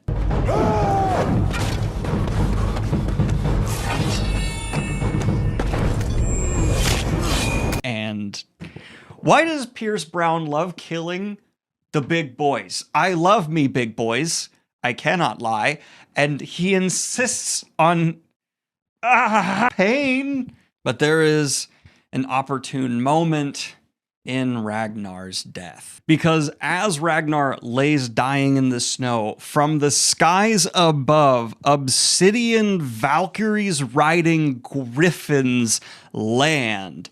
I know! It's ridiculously badass. And it turns out this is the Valkyries of the Obsidians. And yes, their culture is based off of Norse culture. And they have been kept in this frozen isolation, separate from the technological advancements of society, so that they could be forced to view the Golds as gods. Ragnar speaks in a beautiful monologue toward his sister as he lays dying, saying how he would always recognize her, the leader of the Valkyries, because he is the one who taught her what made her who she is. Her name is Sephi, and she has come to witness her brothers dying after seeing the explosions and ship crashes, catching their attention in patrol. So they will not have Ragnar with them to convince the Obsidians to join, but what they will have is his sister and this. It is no great thing to die, he says to me, though I know he doesn't mean it as deeply as he wants to. Not when one has lived. He smiles, trying to comfort me, even now, but he wears the unjustness of his life and death upon his face. I owe that to you, but there is much undone. Sephi, he swallows his tongue heavy and dry. Did my men find you? Sephi nods, staying hunched over her brother, her white hair flying about her in the wind. He looks to me. Darrow, I know you think words will suffice, Ragnar says in Oriat lingo so Sephi cannot understand. They will not. Not with my mother. This was what he did not tell me, why he was so quiet on the shuttle, why he carried dread upon his shoulders. He was coming home to kill his mother, and now is giving me permission to do just that. I glance over to Mustang. She heard too, and wears her heartbreak on her face, as much for my shattered fool's dream of a better world as for my dying friend. He shudders in pain, and Sephi pulls a knife from her boot, unwilling to watch him suffer any longer. Ragnar shakes his head at her and nods to me. He wants me to do it. I shake my head as if I can wake up from this nightmare, daring me to contradict her brother's last wishes. I will die with my friends, Ragnar says. I numbly let my razor slither into my hands and hold it over his chest. There's peace at last in Ragnar's wet eyes. It's all I can do to be strong for him. I will give you your love. I will make a house for you in the vale of your fathers. It will be beside my own. Join me there when you die. He grins, but I am no builder, so take your time. We will wait. I nod, like I still believe in the veil, like I still think it waits for me and for him. Your people will be free, I say. On my life, I promise this, and I will see you soon. He smiles as he stares up at the sky. Sephi frantically puts her axe in Ragnar's palm so that he can die as a warrior, a weapon in hand, and secure his place in the halls of Valhalla. No, Sephi, he says, dropping the axe and taking Snow in his left hand, her hand in his right. Live for me. He nods to me. The wind whips, the snow falls. Ragnar watches the sky, where the cold lights of Phobos glitter on as I silently slide the metal into his heart. Death comes like nightfall, and I cannot tell the moment when the light leaves him, when his heart no longer beats and his eyes no longer see, but I know he's gone. I feel it in the chill that settles over me, in the sound of the lonely, hungry wind, in the dread silence in the black eyes of Sephi the Quiet. My friend, my protector, Ragnar Valeris, has left this world. And it's just pain, ow. But Sephi has been given enough to at least trust Darrow, but she still needs to take our party to their queen, Ragnar's mother, Aliyah. And we quickly see why Ragnar was thinking she must be killed, because when they arrive, she says no to everything Darrow puts forth about joining the rebellion, about how the Golds are false gods to the Obsidians, and instead says that Darrow and his crew are going to be taken prisoner and taken to the gods. And so Darrow and Mustang and the rest are tied up and brought with Sephi to be handed off to the Sovereign's people. On the way, Darrow fairly easily convinces Sephi to at least give him a chance to prove these gods are false. And so they actually lay a trap, freeing Mustang and Darrow, allowing them to carry their weapons, and instead approaching this temple to the gods, where a couple of Golds are actually just on a outpost here with some crappy jobs, because apparently they didn't please the Sovereign? I don't know. So Darrow and Mustang get the jump on these two, who are wearing like fake projection masks to make them look like Loki and Freya, except when they decapitate Freya and stab Loki through the chest, revealing that they're just Golds with disguises, Darrow recognizes Proctor Mercury, been a while since the Institute.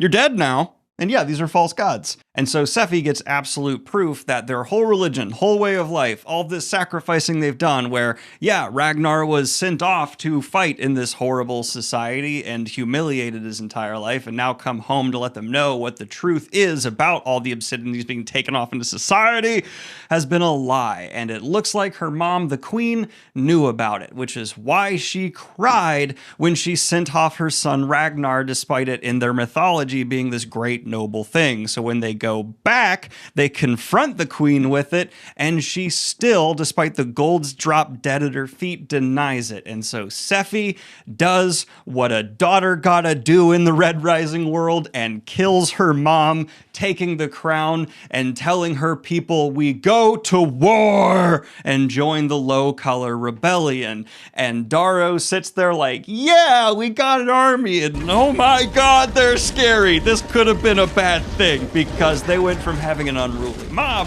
to an army, and it's kind of the scariest army in the solar system. It's a bunch of genetically modified monsters who are brought up in a pole that practice Norse culture for a living. Oh, buddy. And so the rebellion's gotten some more ships, they've gotten some funding, they've gotten a network, and now they've gotten soldiers, as well as spread their message throughout the solar system that it's time to tear the Golds down. Do you feel the climax being built towards? That being said, I still really like Morning Star, probably more than Red Rising, but Golden Sun, of the original 3 Red Rising books, on reread, is standing king to me. And that's because, in hindsight, just quick personal opinion note, since about the hazing ritual, this has not been as efficient as writing as we typically get from Pierce Brown, which is hard to get across in a summary because you're not sitting flipping through the pages with me, but the compliment I gave him before about being such an efficient yet not cramped feeling writer kind of feels like it's relaxed a little bit, and instead we're just getting a reasonably paced sci-fi story. And it's not bad, it's just not the exceptional level we had up until this point, and especially throughout Golden Sun. But I don't remember if that issue continues with Morningstar. Quite frankly, it wasn't even an issue for me on first read. So I will let you know after we continue on through the climax. Okay, I just got up to the end of part 3 in Morningstar, and I'm starting to remember why I thought this book f***ed. Let's go ahead and get into it. So, the aftermath of being able to convince all of these Obsidians to join, essentially a population, is there needs to be a great migration. And this is debatably one of the most impressive feats pulled off in the entire book, because they managed to onboard tens and tens, hundreds of thousands of Obsidians into Darrow and Mustang's army. This grand fleet is now extremely crowded because they also bring all these people back to the city that the Sons of Ares are occupying, and it makes problems worse. Don't worry about that though, because we hadn't get to a really emotional scene where Darrow has to tell Severo that Ragnar died. We lost another big boy. And this just allows them to have a heart-to-heart, forehead-to-forehead, just, oh, I love you moment, where they bond all the more. And later on, we're having a strategic meeting where people are deciding it's time to go for the throat. We cannot let this turn into a drawn-out war where the Sovereign is able to fully utilize the grand machinery of her, let's be honest about it, empire against us, and we need to take advantage of more of these guerrilla-style tactics. This isn't the end of the sweet time, because we see Darrow go to visit his family once again, and Mustang is meeting his ma and everybody, and it's really sweet, and it's clear that his ma approves of Mustang more so than Io, which, what the fuck? That's a little messed up that you are so blatantly preferring Mustang over his dead wife. His mom ends up telling a story about how Darrow sold a watch he inherited to be able to pay for food, which was, you know, lovely and shows more of his character that we already know is there. And it ends with the mom being like, be sure to both of you come back with whatever it is you gotta do, because I actually like this one you're marrying, Darrow. Lady! God! Just hate her so much! Doesn't say it like that, but it's implied. From there, they have a strategic meeting where it's decided they really need to go for the throat. They need to end this war before the Sovereign is able to fully bring to the field the mechanisms behind her empire. They have gotten away by moving fast and hitting hard, but now that they actually have some resources, it's time to put them to full-scale use. At this time, though, Darrow is told that the gold they have wants to see him, and who's the prisoner they have? It's, of course, Cassius. Kill him! Like, I know he's shown moments and signs of maybe being able to kill him! Come on. He sucks so much for so many reasons, and he lets you be tortured in a box after the actual anyway. He goes to see him, and a lot of information has gone back and forth, and Cassius brings up the valid question that Darrow is yet to ask, is why do you think the Sovereign wanted to find peace with Mustang? It's because even the Sovereign's looking at the Jackal, who she had to made Arch-Governor of Mars, and going, I don't trust that psycho. And so that's why she was willing to sit down about it. Also, I know you don't want to give me intel because I'm Cassius, a Gold who's on the opposite side of the war of even the Golds who are kind of on your side, but tell me the truth. Did the Sons of Ares attack this one helium depot?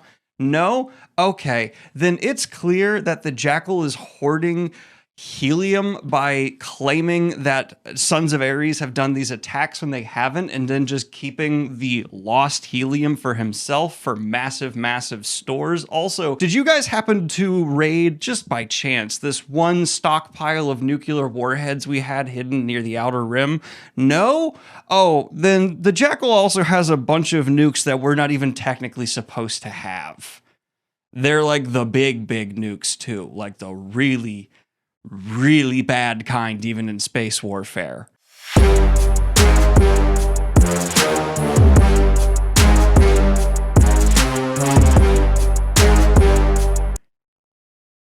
The Jackal's got nukes. Sorry. And then Darrow, of course, needs to call a meeting where they figure out how to handle the fact that the Jackal has nukes. And of course, Victra brings up the whole trusting Mustang thing again, but there's the irony of like, hey, you were the one we had to be convinced to trust because you're from House Julie. I will trust Mustang. Ha! Also, Mustang's the one who's able to give them the full rundown of why the Jackal would want all these nukes. Think about it this way. The one thing he wanted in life was his father's approval. He wasn't able to get it, so what did he do? He killed his father. The one thing he wants now is Mars. What do you think he'll do if he's not allowed to have Mars? That's right. Also, Darrow, you are his obsession. All he thinks about is getting revenge on you for beating him in the Institute. He's my brother. I know that's how he works. And he will never forgive me for tying him up and bringing you naked. He is going to watch the world burn just so he can have his revenge. Mustang, maybe voice all this a little bit earlier. They don't have the strength yet for a full-on direct attack. That's clear.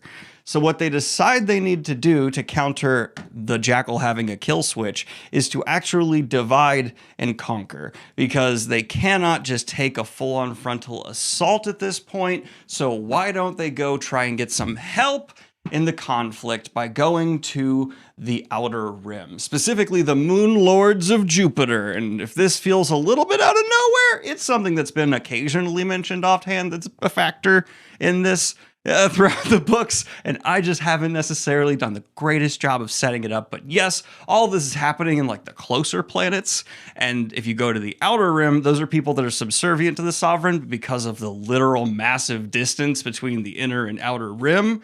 You know, more difficult to govern out there. So they take their full fleet, they link back up with the Pax, still led by the Orion, who, by the way, just so you know how badass they are, has been being a pirate this whole time. Pax has just been out there, manned by Orion, pirating stuff to build up supplies for this rebellion. And on the video call where they're reuniting with Orion, they see her like private quarters are just decked out in treasures. If we ever need a spin-off book, might I suggest the Orion Pirate Days? But when they arrive to talk with the Moon Lords, remember, this is the shipyard of Ganymede, and so guess who also is in the area arriving? Roke, with his fleet. Uh-oh, we're outgunned. Even the Pax, which is a great ship from the Ash Lord's fleet, does not stand up to the Colossus, which is Rogue's main one. Then he also just has more ships and bad situation. But they're in an amnesty where they're going to go see the Moon Lords of Jupiter, and his name is Romulus Au-Ra.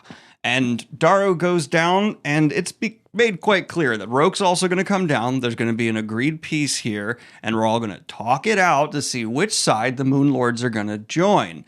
Also, Darrow gets along with the Moon Lord's daughter, and just kind of also really likes the personality of the Moon Lord, which is not all the time a thing for Darrow. It's kind of nice to have him just meet a guy where he's like, you're dope. All right, yeah, I think I can win you over to my side.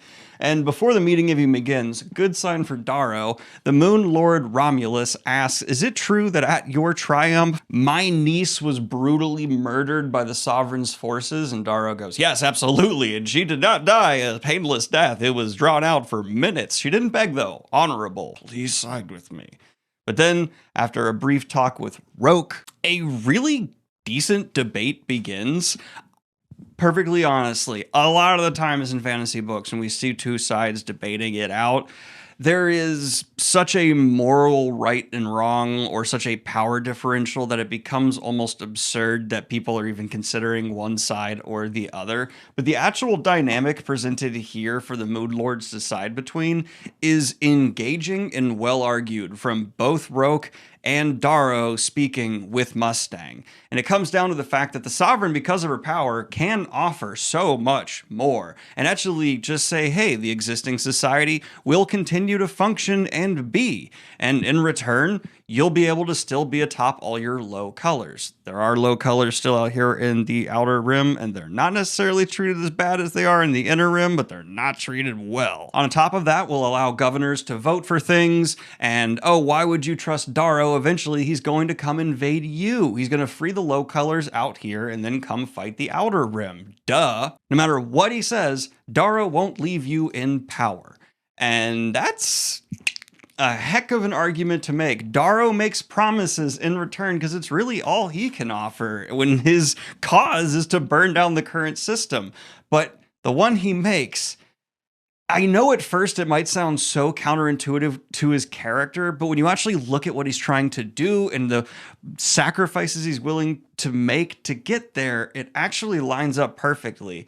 And that's that he will tell Romulus the name and location of all the sons of Ares throughout the Outer Rim so that he can get rid of the cells that are functioning there, essentially giving up his own people, cutting off a leg so that the rest of the body may possibly live. And god damn, dude. On top of that, he does play the angle of these people have killed your kin. I haven't killed your kin, not from the Barbie movie, but you know, the blood relation kind. But what actually seals the deal comes with the help of Mustang, because they decide, despite all these people claiming Darrow's gonna lie about the things he's promising now when he's not lying, to do a fib that's unrelated to the promises they've made. And that fib be, hey, weren't there a bunch of nukes out here? And they fake evidence to show all kinds of things that drew them to check on the stockpile of nukes that were stolen. But then they show real footage of Darrow sending some of his guys to check out this stash that the nukes had been held in. And with the radiation readings and everything that are still there, they're able to turn around and go, the Sovereign, who, by the way, should not have had these level of nukes near you, recently picked them all up. Isn't that fascinating? Because the Sovereign is playing everything so close to the chest, she hasn't told Roke about the Jackal stealing the nukes, which she does possibly know to be the case, but she can't trust those that are close to her, bringing in the theme of Darrow and friends being the strength. It's kind of a childish theme, but it's one I like being here because Darrow's got good friends. And that is what finally brings the Moon Lords over to Darrow's side. And Roke actually ends this with a hell of a speech. Archgovernor Ra, listen to me carefully. He says, "You are mistaken in believing we came here with intent to destroy you. We came to preserve the society. Don't give in to Darrow's manipulation. You are better than that. Accept the Sovereign's terms and we may have peace for another 1,000 years. But if you choose this path, if you renege on your armistice, there will be no quarter. Your fleet is ragged. Darrow's, wherever it hides, can be nothing more than a coalition of deserters in borrowed vessels. But we are the Sword Armada. We are the iron hand of the Legion and the fury of the society. Our ships will darken the lights of your worlds. You know what I can do. You do not have a commander to match me. And when your ships burn, the Knights of the Core will pour into your cities at the head flying columns and fill the air with ash enough to choke your children. If you betray your color, the compact, the society, which is what this will be, Ilium will burn. I will acquaint you with ruin. I will hunt down every person you have ever known, and I will exterminate their seed from the world. I will do so with a heavy heart, but I am a man of Mars, a man of war, so know my wrath will be unending." He extends a thin hand. The wolf of House Mars' mouth is open in a silent, hungry growl.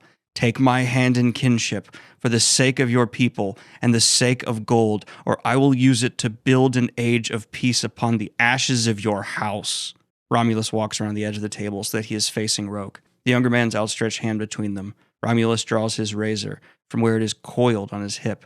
It rasps into rigid form, a blade etched with visions of Earth and the conquering. His family is as old as Mustangs, as old as Octavia's. He uses that blade to slice open his hand and suck the scarlet blood from the wound, drawing it up and spitting it in Roke's face.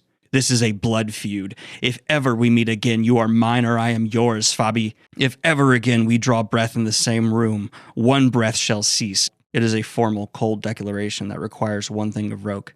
He nods. "Vela, see the Imperator to his shuttle. He has a fleet to prepare for battle." "Romulus, you can't let him leave," Mustang says. "He's too dangerous." "I agree," I say, "but for another reason. I'd spare Roke from this battle. I do not want his blood on my hands. Hold him prisoner until the battle is over, then release him unharmed." "This is my home," Romulus said. "This is how we conduct ourselves. I promise him safe passage. He shall have it." Roke dabs the blood and spit away with the same napkin he used for the cheesecake and follows Velo away from the table, toward the steps that lead back into the home. He pauses there before turning back to face us. I cannot say if he speaks to me or the gold's gathered, but when he recites his last words, I know they are for the ages. Brothers, sisters, till the last, woe that this has come to pass. By your grave I shall weep, for it was I who made you sleep. And so it's coming to battle. Darrow, though desperate to get answers from his friend, does chase after Roke and asks him, when did I lose you? When did you decide to betray me? And Roke says it's when Quinn died. And my guy, we know for sure, but Roke isn't going to believe this, that the Jackal did, when they were tending to Quinn and the brain injury, actually make it worse and to kill them. Darrow tells Roke this, and he's just like, another one of your lies. Why would you trust the Jackal? His name is the Jackal. Who the hell is the Jackal? But now the combined forces of the shipyards of Ganymede and Darrow's fleet engage with the sword armada of Roke, the undefeated champion of space. And Darrow actually kind of goes the opposite way of what he's been doing up to this point. You know, he's evolved since he's been in the box, had his Randall Thor moment, and he's more cautious, he's more careful. But now he says, it's time for me to be so reckless, even Roke wouldn't be able to predict what I was going to do. Roke, the one who in their friendship was constantly advising Darrow to be more cautious, to be more careful. We're going full on Nas button here. And so the Pax is at the forefront of the battle. It is getting damaged left, right, up, and down, and actually closes with Roke's superior Colossus. And Darrow predictably has a bunch of his little ships that are meant to spit soldiers into the other guys, get ready to fire.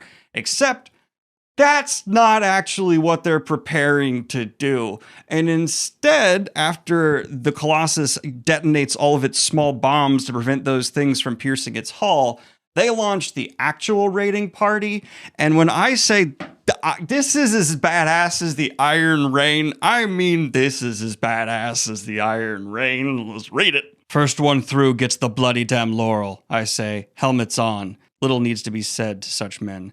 They nod their heads and grin. We depart. I fly 30 meters upwards on my grav boots to land atop one of the 4 claw drills we confiscated from the Platinum Mining Company in the inner asteroid belt.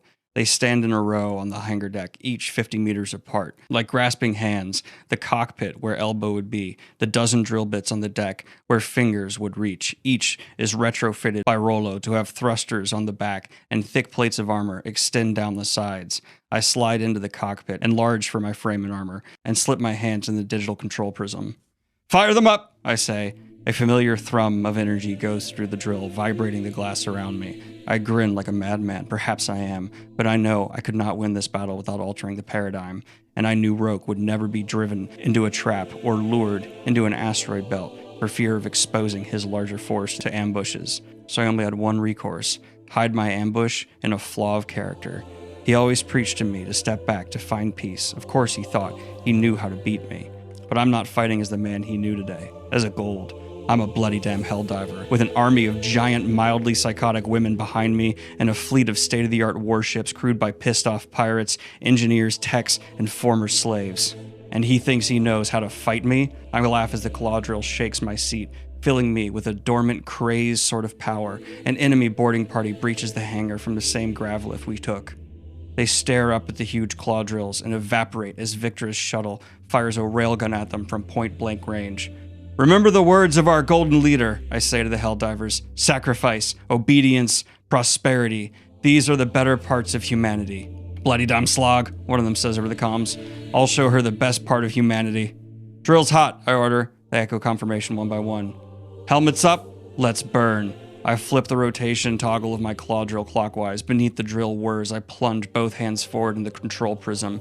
Existence shakes, teeth rattle. The metal deck sags under me. Molten metal peels back. I lurch 10 meters down into the ship, carving through the deck in 5 seconds. And then the one after that, I sink again, falling through the floor of the hangar bay completely, chewed metal around the cockpit. Then the next deck goes, then the next. Heat bills along the drills. I slam through more of the ship, leaving the Valkyrie behind. Slow, the drill jams. Slow, and you die. And this speed is the pulse of my people. Momentum flowing into more momentum. My claw drill is building up a hell of a pace, slamming through decks, murdering metal with molten tungsten carbide teeth. I glimpse fractured sights of other claw drills ripping through the heart of the ship as we fall through the dimly lit barracks, each drill glowing with heat and then slamming into the next deck. It is a glorious, horrible sight, going through a mess hall, through a water tank, then a hallway where a boarding party stumbles back from the debris and stares at the megalithic drills carving through the ship like molten hands of some hilarious metal god. "Don't slow!" I roar, entire body convulsing in the seat. I'm out of control, going too fast, drill too hot, then nothing. I breach the belly of the Pax. Silence of space grips me. Weightless, I float like a spear through water toward the huge colossus.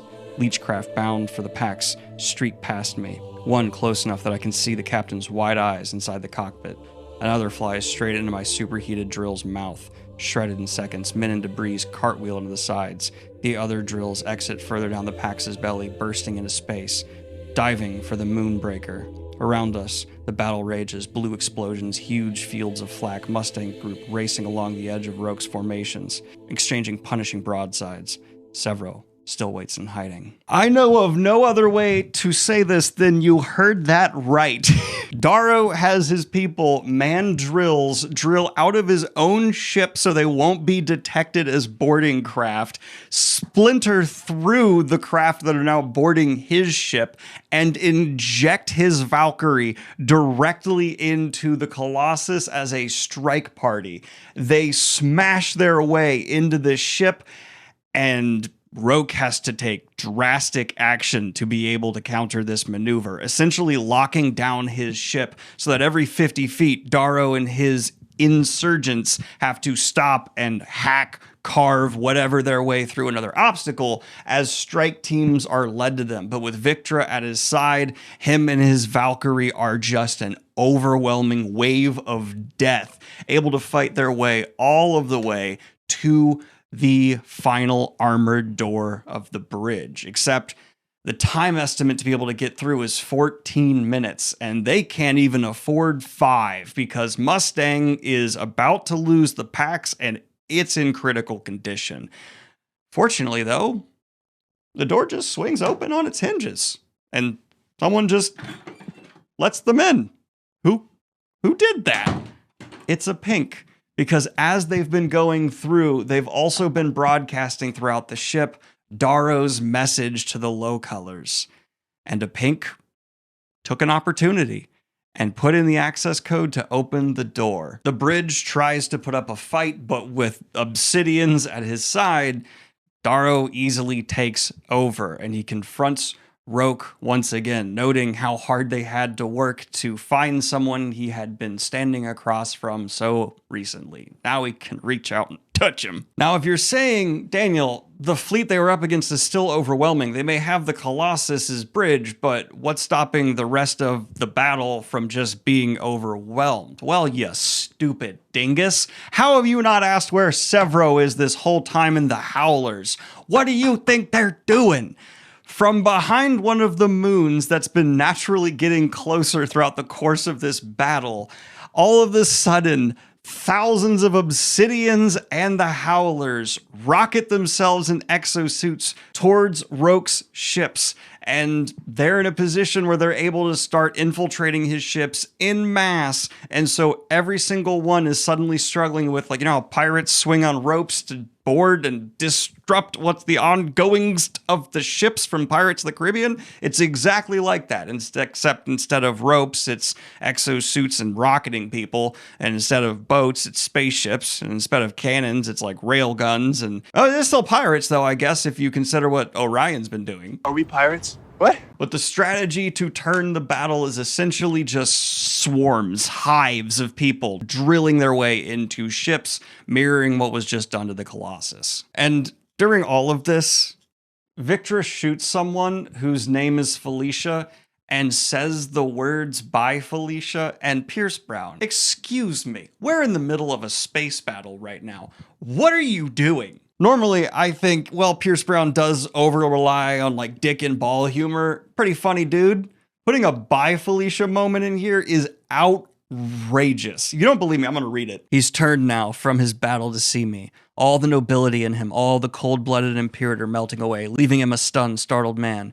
Victra and I stalk across the bridge, blues beneath us to every side, staring up in confusion and fear, even as their ship is engaged in battle. Silently, Roke's 2 Praetorians come at us. Both wear black and purple armor adorned with the silver quarter moon of House Loon. We pair off at the metal bridge in the Hydra. Vectra taking the right, me the left. My Praetorian is shorter than I. Her helmet off, hair in a tight bun, ready to proclaim the grained laurels of her family. My name is Felicia Ow. I feint a whip at her face. She brings her blade up and Victra goes diagonal and impales her at the belly button. I finish her off with a neat decapitation. Bye, Felicia, Victra spits. Inexcusable behavior. But now he is left with Roke.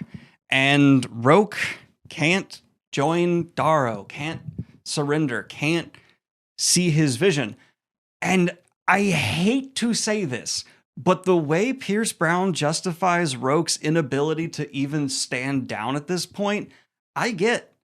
He loves Golds. He loves his society. We, from our perspective in this book, absolutely have seen the worst of how the Gold society functions. But looking at our own world, if you only saw the worst of how it functioned, you would hate it too. I hate the ongoing genocides. I hate the ongoing murders. I hate the ongoing cover-ups. I hate so much of the current world order. I do also love my people. And so while I disagree with Roke and I would side with Darrow, yeah, it's one I can believe in. And Roke's final words go, I have lost the invincible armada, he says, stepping back, his hand tightening on his razor. Behind him, the display shows Severos' trap, ruining the main body of his fleet. How can I go on? How can I bear this shame? I know shame. I watched my wife die, I say. Then I killed myself. Let them hang me to end it all, to escape the pain. I've felt that guilt every day since. This is not the way out. My heart breaks for who you were, he says. For that boy who watched his wife die. My heart broke in that garden. It breaks now, knowing all you suffered, but the only solace was my duty, and now that has been robbed from me. All the remittance I've attempted to make gone. I love the society. I love my people. His voice softens. Can't you see that? I can. And you love yours. It's not judgment, not forgiveness that he gives me. It's just a smile. I cannot watch mine fade. I can't watch it all burn. It won't. It will. Our age is ending. I feel the day shortening, the brief light dimming upon the kingdom of man. Roke, let him do it, Victor says from behind me. He chose his fate. I hate her for being so cold even now. How can she not see that beneath his deeds, he's a good man? He's still our friend, despite what he's done to us. I'm sorry for what happened, Victra. Remember me fondly. I won't. He favors her with a sad smile as he strips the Imperator badge from his left shoulder and clutches it in his hand, drawing his strength from it. But then he tosses it to the ground. There's tears in his eyes as he strips away the other. I do not deserve these, but I shall have glory by losing this day. More than you by vile conquest shall attain. Roke, just listen to me. This is not the end. This is the beginning. We can repair what's broken. The world needs Roke. Ow, Fabi. I hesitate. I need you. There is no place for me in your world. We were brothers. But I would kill you if only I had the power. And then Roke takes his own life with his own razor. And Darrow assumes command of the Colossus, the greatest ship in the sky that day, except he doesn't immediately order it to stand down or turn on its own fleet. And instead, he realizes no one knows he's in control of this ship yet. And Darrow decides to commit a war crime. He orders all on board, who are now loyal to him due to the laws of this society we've talked about before, to turn the guns onto the allies who fought beside him. The Moon Lords docks and open fire. It will be assumed to be a last desperate attempt for Roke to do damage to the Moon Lords on behalf of the Sovereign. But what it's actually going to do here is cripple the shipyards of Ganymede and prevent them from ever being able to launch any kind of attack at the Inner Rim for the next 50 years. This guarantees that Darrow won't have to deal with the Moon Lords after he secures the Inner Rim. And so he's about to give the order when Victra says, "Stop. You don't bear it all." And she's the one to tell him to open fire, even though there are countless thousands of low colors still in those docks down there, and a whole bunch of golds have already successfully evacuated. This is Darrow opening fire on his own people for the greater good, straight up committing a war crime. Together, we stand shoulder to shoulder and watch the warship lay ruin to the defenseless dock. Sephi stares out in profound awe. She has watched the hollows of ship warfare, but her war until now has been narrow halls and men and gunfire. This is the first time they see what a vessel of war can do, and for the first time, I see her frightened. It's a crime that the Marvel should die like this. No song, nothing but silence and the unblinking gaze of the stars to herald the end of one of the great monuments of the Golden Age. And I hear in the back of my mind the age-old truth of darkness whispering to me, death begets death begets death. The moment is sadder than I wanted, so I turn to Sephi as the dock continues to fall apart, the shattered bits drifting down to the moon, where they will fall into the sea or upon the cities of Ganymede. The ship must be renamed, I say. I would like you to choose. Her face is stained with white light. Tai Morga, she says without hesitation. What's that mean? Holiday asked. I look back out the viewport as explosions ripple through the dock and her escape pods flare against the atmosphere of Ganymede. It means morning star. There's extra significance to this thematically because the docks were built by the Low Colors, of course, for hundreds and hundreds of years. And yes, this is one of the greatest building achievements of mankind. It's what allowed them to conquer the Outer Rims. And Darrow just... And on that note, we enter the final part of Morning Star, titled simply Stars. Oh, do you feel that we're at the end of another mega summary? It feels good. All right, let's go ahead and continue on here. We are going to pick up after Darrow commits his first ever war crime, truly graduating to the communist cause. I'm kidding. It's not just communists that commit war crimes. It's everybody. We're a great species. He has a bit of a tense standoff with the Moon Lord, who is very sus of everything Darrow has done here, because he asks Darrow, we've seized a bunch of the ships that were in this battle, and none of them were carrying the nukes that were supposedly taken from that depot. What lies doth you been doing here? Because if you recall, those nukes weren't taken by Roke, they were taken by the Jackal, so they were not anywhere near this battle. Roke just didn't have the information he needed, but Darrow says all of them were on the flagship, the Colossus. Don't worry about it, you can send people to inspect, which he does not think the guy's actually gonna do. Though the Moon Lord does not suspect Darrow of turning and just going to the shipyards of Ganymede, but there is bad blood in the air. Alliance over after this battle, and Romulus tells Darrow you have 1 day to gather your dead amongst all this rebel, and then after that you must get out.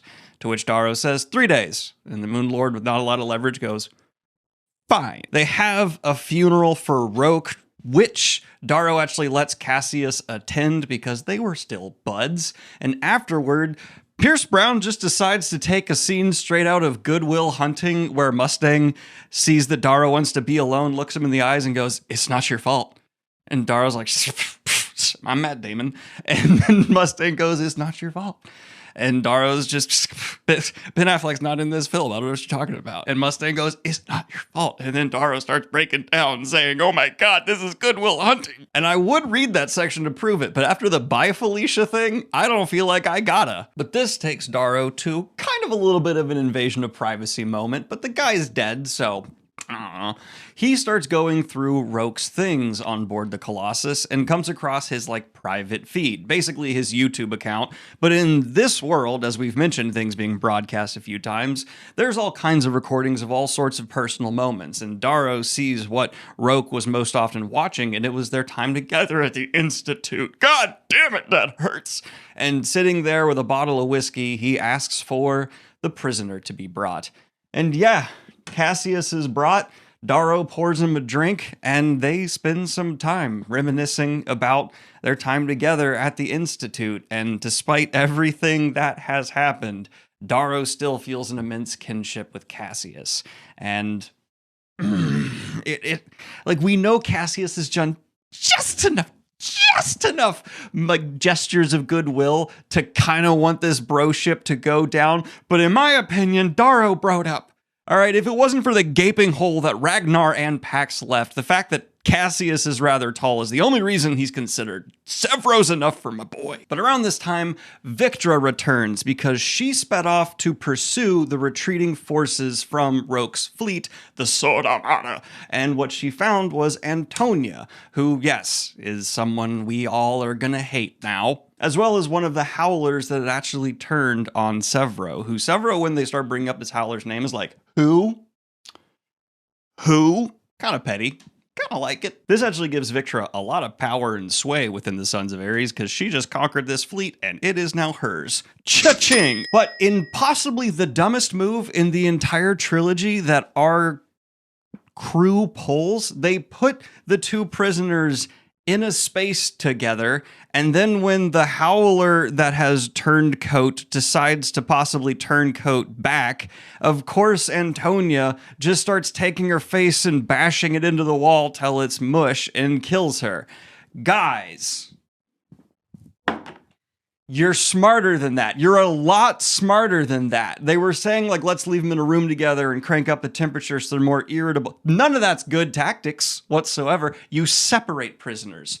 101. It's even in the Wheel of Time. You, god damn it. Victra, though, mega pissed off seeing her sister murder this person and cost them, and so she barrels into the room and just ruins Antonia's face. It said like one of Antonia's teeth is embedded in Victra's knuckle. God damn. And that is our first officially ugly gold, because it was Play-Doh'd that way. Turned a face to mush. After this, though, Mustang pulls out the whiteboard, brings out her own climax board, and starts telling Darrow, here's how things need to go down, reader does not get to know, and we are going to change the paradigm, to which Darrow and Sevro and everyone else goes, yeah! But before we get to the actual climax, due to basic storytelling structure, we need to get to a real quick end of second act, everything go bad but recover moment. Yay! Look up storytelling, this is a real thing. And once you know it's there, you start feeling it coming and be done in every single book you read. But a broadcast from the Jackal makes its way onto the fleet and is seen by everybody. And uh-oh, looks like he got Uncle Norrell. And this time, Uncle Norrell's body's not gonna just disappear in a mine, because the Jackal says, I don't want to ask you for anything, Darrow. I don't want anything in return. I just want you to watch. And he shoots Darrow's uncle in the head. And it turns out Uncle Norrell, really popular among the low colors. And this causes a riot amongst Darrow's fleet, where the low colors begin hunting down and systematically murdering the golds that are amongst them. Wow. I don't like this beat, to be perfectly honest. Though, interesting side note, Sephi uses this as an opportunity to kind of combine all the clans of the Obsidian under her banner. And she is now the queen of the Obsidians, like, more powerfully than ever before. So that's scary and setting things up for way down the road. The Obsidians are all together. Oh my god. But Darrow, Sevro, and Mustang make their way down into the crowd and start trying to control this riot as people are saying they need to kill golds and they'll never accept the high colors, and Darrow's trying to control the situation. But it's time for Sevro, after he had his embarrassing not good leader time before, to show up and be a good goddamn leader, because he takes Cassius, who's been dragged from his cell, and starts saying, he murdered my father, and what do we do to murderers? And everyone's, we kill them. So he puts a noose around Cassius's throat and kicks him so he hangs off a banister. Oh my god, that's not de-escalating things. And then Sevro goes, and I've killed dozens of every kind of color, and what do we do to killers? And he puts the noose around his neck and he leaps off the edge, and everyone goes, what the f? Yeah, that took a turn. Eventually, he's cut down and says he forgives Cassius and that they can't be all about this retribution and instead need to be united against the actual enemy. And it's actually like a wonderful moment of leadership from Sev. Darrow's wife! Sevro croaks, larynx damage. His wife He says more deeply, and my father never met, but they shared a dream. One of a free world, not built on corpses, but on hope, on the love that binds us, not the hate that divides us. We have lost many, but we are not broken. We are not defeated. We fight on, but we do not fight for revenge for those who have died. We fight for each other. We fight for those who live. We fight for those who don't yet live. Cassius All Bologna killed my father. He stands over the man, swallowing before looking back up. But I forgive him. Why? Because he was protecting the world he knew, because he was afraid. Victra pushes her way to the front of the circle, watching Severo, who speaks now as if he was meant for her and her alone. We are the new age. Oh, the new world. And if we're to show the way, then we better damn well make it a better one. I'm Severo Albarca, and I'm no longer afraid. And if you are surprised to hear Severo just openly doing cult-level behavior stuff, you have not been paying attention to what the Howlers are. It's a cult. Through the lens of the story, it's like a good, positive, fighting for us thing. For anyone on any other side of this conflict, the Howlers are a cult. They even did like the Scientology thing where once you leave, Severo starts going, who? That person doesn't exist. As you saw, Victra, really big dog like this move from Severo, and after they're alone in a room together, it turns out they want to get married. They do. Darrow takes Severo to a bachelor party. They get super messed up, and just, wow, okay, we have a nice little happy wedding to top everything off. Severo's wife is taller than him. Just note that. And during all of this like fun parade time, there's like a couple casual notes where Darrow says like, oh yeah, and that guy finished his special project for Mustang. What's that special project for Mustang? We don't get to know. Of course, the Jackal has spies amongst Darrow's people, and so Darrow gets a call during the wedding festivities and has to get on the phone with the Jackal, and they have a confrontation where it's the final villain, hero, protagonist talk before we get to the climax. I step forward till I'm even with Mustang. Adrius, we are coming for you. We will break your ships. We will storm Mars. We will burrow through the walls of your bunker. We will find you and we will bring you to justice. And when you hang from the gallows, when the door beneath you opens and your feet do the devil's dance, then you will realize in that moment that this has all been for nothing, because there will be no one left to pull your feet. The pale light of the hollow vanishes as we close the connection, leaving us to the glass ceiling and the stars beyond. Are you all right? I ask Mustang. She nods, wiping her eyes. Didn't expect to start crying like that, sorry. To be fair, I think I cry more. But forgiven. She tries to smile. Do you actually think we can do this, Darrow? Her eyes are red, the mascara she wore for the wedding stained by the tears. Her running nose is a ruddy pink. But I've never seen beauty as deep as hers is now. All the rawness of life flows through her. All the cracks and fears that make her who she is worn in her eyes. So imperfect and rough that I want to hold her and love her as long as I can. And for once, she lets me. We have to. You and I have a whole life ahead of us, I say, pulling her into me. It seems impossible a woman like this could ever want to be held by me. She puts her head on my chest, and I wrap my arms around her, and I remember how perfectly we fit together as we hold each other, and the stars and minutes pass distantly. We should return to the party, she eventually says to me. Why? I have everything I need right here. I look down at the crown of her golden head and see the darkness of her roots. I breathe in the full scent of her. If it ends tomorrow or in 80 years, I could breathe her the rest of my life. But I want more, I need more. I tilt her slender jaw up with my hand so that she's looking at me. I was going to say something important, something memorable, but I've forgotten it in her eyes. That gulf that divided us is still there, filled with questions and recrimination and guilt. But that's only part of love, part of being human. Everything is cracked, everything is stained except the fragile moments that hang crystalline in time and make life worth living. But the big takeaway from this conversation with the Jackal is that he was given opportunities to have people that love him. He was just too selfish and psychotic to appreciate it. I don't know, I guess it's all his fault. Fuck him. It's not the fault of this super messed up society. Nah, it's clearly both. From here we cut to our fleet arriving at Luna, the moon. Yes, the final conflict is going to take place above Earth. They're not going to take Mars. It's subterfuge. And instead, they're trying to catch the Sovereign and the Jackal on their back foot by striking a dagger directly at their base of operations. And they're met by a lot of people. I mean, it is the Citadel, so it's not going to be an easy fight. Darrow even shoots a missile at the Citadel he knows will be interrupted. A call comes in, and they're like, oh, we're going to send someone to talk with you. And he goes, no, either the Sovereign or nobody, right there.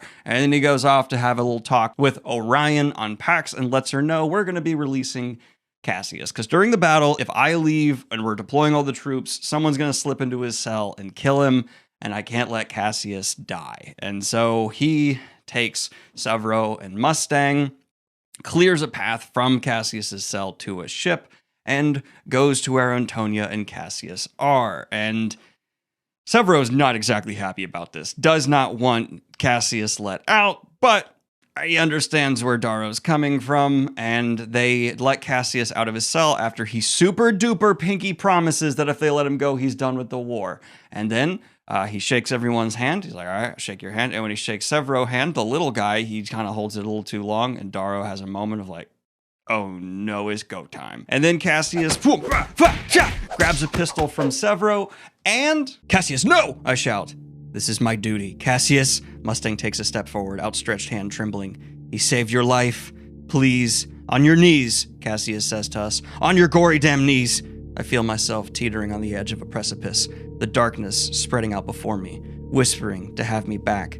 I can't reach for my razor. Cassius could easily shoot me down before I even pull it. Mustang goes to her knees and motions me to get down. Numbly, I follow her lead. Kill him, Antonia is shouting. Shoot the bastards! Cassius, listen to me, I beg.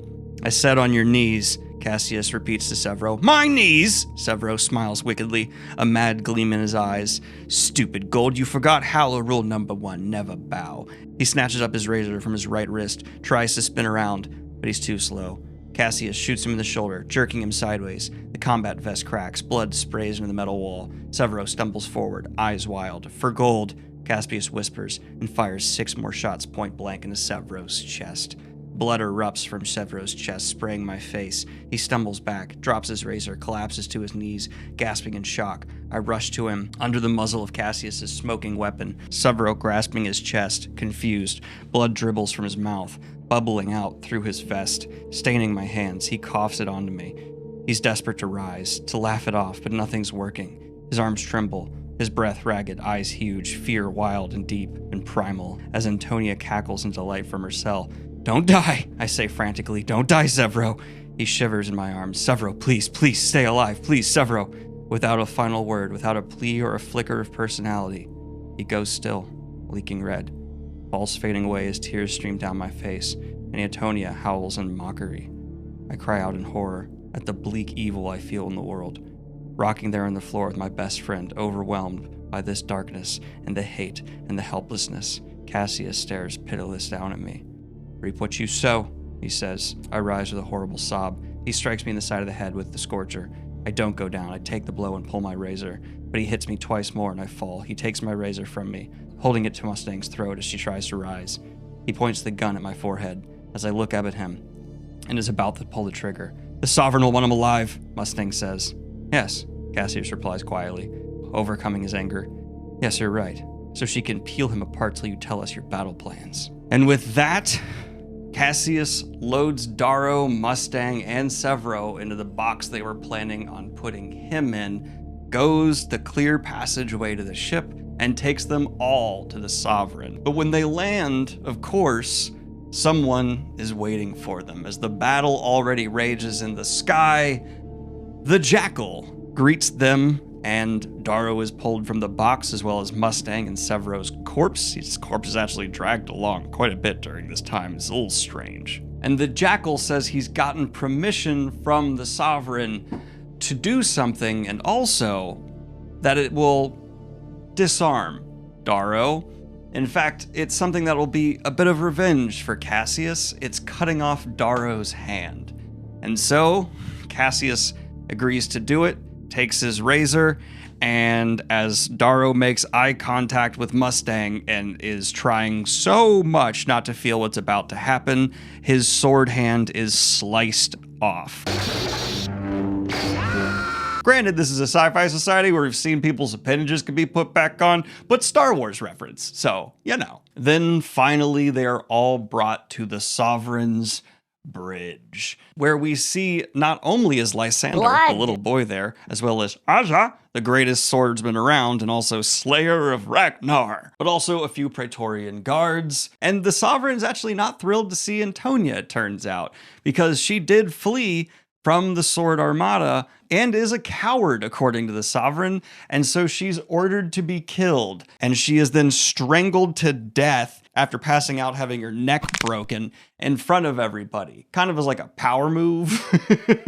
Ooh, that's scary. And then once again, they start the broadcast for the execution of Darrow, which, guys, like, I know you gotta prove stuff, but you've tried to broadcast Darrow dying before, which they address, and now they want to like do it live so that people uber believe it or something. It's a little confusing, but they put Darrow down on his knees, and the jackal takes the pistol Cassius used to shoot Severo, puts it to Darrow's head, and pulls the trigger. Darrow is burned. But then this: I find you guilty of murder. This moment, this fragment of time is my life in summary. It is my shout into the void. And I find you guilty of treason against your society. But I want no shout. Let that be for Roke.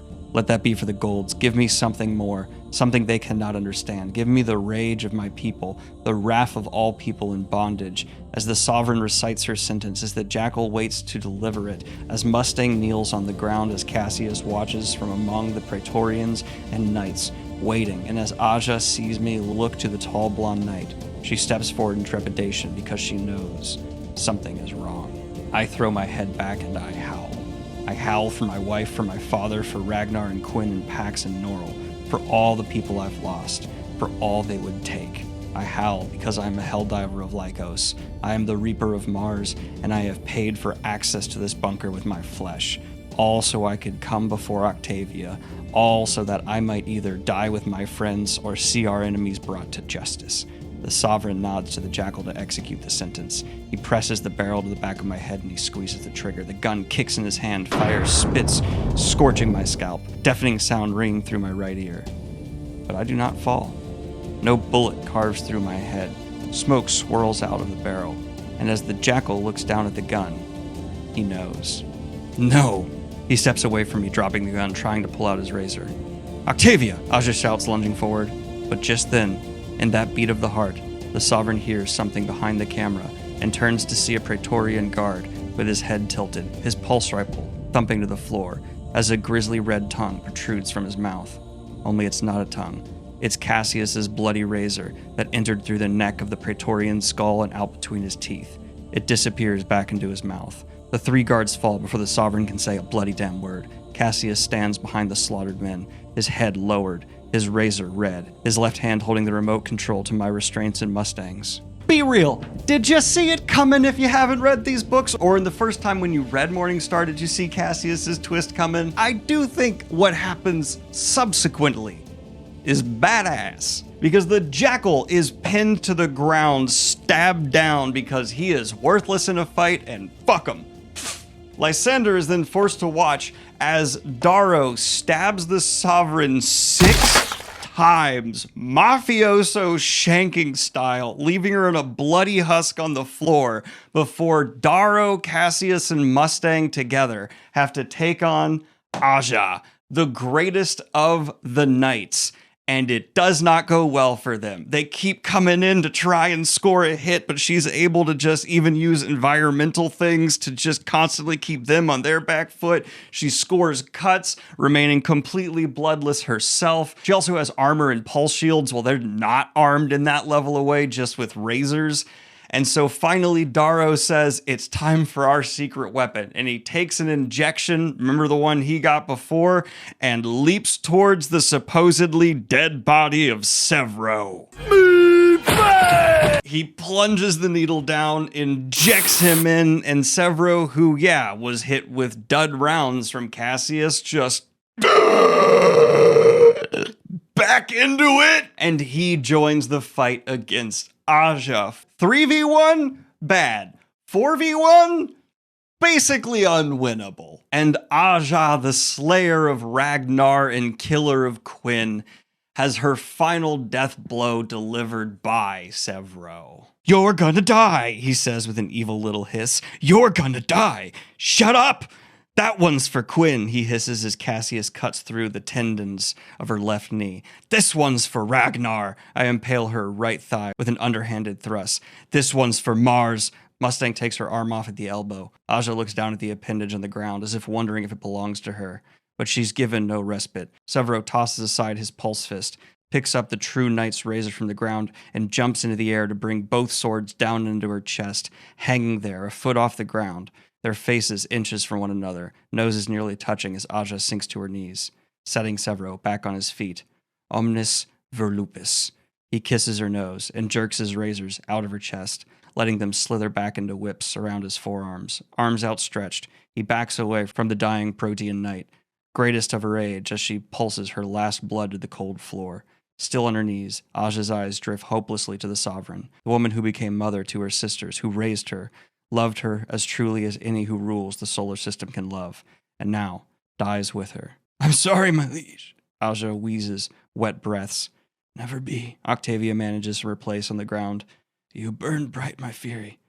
Time itself will remember you." But in her final moments, Octavia asks Cassius why he betrayed her, and we learn actually what Darrow left Cassius with on that night they reviewed Roke's holograms together with. And it was a recording of what actually happened to his family. And they were butchered by the Jackal, scheming with the Sovereign.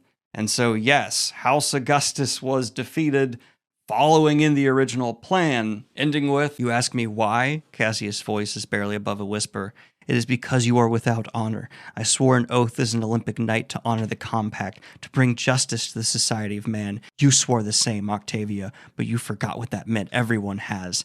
That is why the world is broken. Maybe the next one can be better." "This world is the best we can afford," Octavia whispers. "Do you really believe that?" Mustang asks. "With all my heart." "Then I pity you," Mustang says, and so does Cassius. "My heart was my brother, and I no longer believe in a world that says he was too weak to deserve life. He would have believed in this, and the hope for something new." Cassie looks over at me. "For Julian, I can believe in that too." Which ties a very well-executed bow on Cassius finally forgiving Darrow, accepting emotionally that it wasn't Darrow's fault, and instead it was this world's, which we've known, Darrow knows, Cassius has logically even known for a while, but there's a difference between knowing something rationally and being able to accept it. Interesting thing, on my first read through, I remember not loving this beat for Cassius purely because I wish he had emotionally had to overcome basically his differences with Darrow independently of getting that evidence that took the blame away from Darrow for his family's slaughter. But on this read through, I realized that would be basically asking way too much of Cassius. Yeah, and it's more believable that with that evidence, he is then able to let it go. So, I don't know. Either a bit of more emotional maturity on my part or just a better read of the situation, but that's how I feel about it. Octavia's final words, though, are warning Darrow and Mustang about how heavy the crown is, hence why I drew it in black here. It's not going to be easy leading what comes next. Your desire to continue that course. My hopes for this country are as fervent today as they were. Darrow's heart sinks as once again the Jackal starts laughing. Can you be normal? For two, God damn, where are the nukes? Oh, you forgot about the nukes, didn't you? The Jackal is cackling along the floor, and through a comm embedded in his ear, he has access to Lilith, his little bone-wearing follower. And until Darrow kills himself, the Jackal is going to ask her to set off a nuke on Luna, and he demonstrates the first and how he's not bluffing, and a nuke goes off in a distant city, killing 5 million people minimum instantly. And then he looks at Darrow and says, "Kill yourself or another." What he's planning on doing is trying to blame these eventual nuclear blasts on Darrow and his people so that he can come to be the sovereign and rule from here on out, having successfully defeated Darrow. And this moment, Darrow's thinking, I never thought I'd make it all the way through. And he looks at Mustang, and she is willing to let him make this call. He never thought he'd live through the war. But no, you can't lose to the Jackal. And so he decides this will be worth it.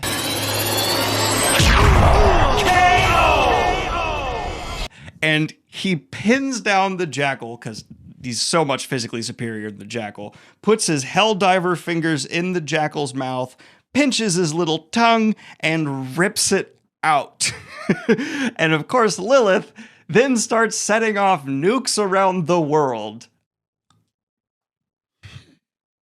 Maybe controversial opinion, still worth it. Fuck that guy, not allowed to win. You may think I'm joking, I actually mean that literally. The amount of people who are dying is unbelievable, but do you think the long-term health of the society would be better if they let the Jackal be the sovereign? No, he's gonna make vague promises about, not being that bad, whatever. No, he's gonna be awful. Screw that.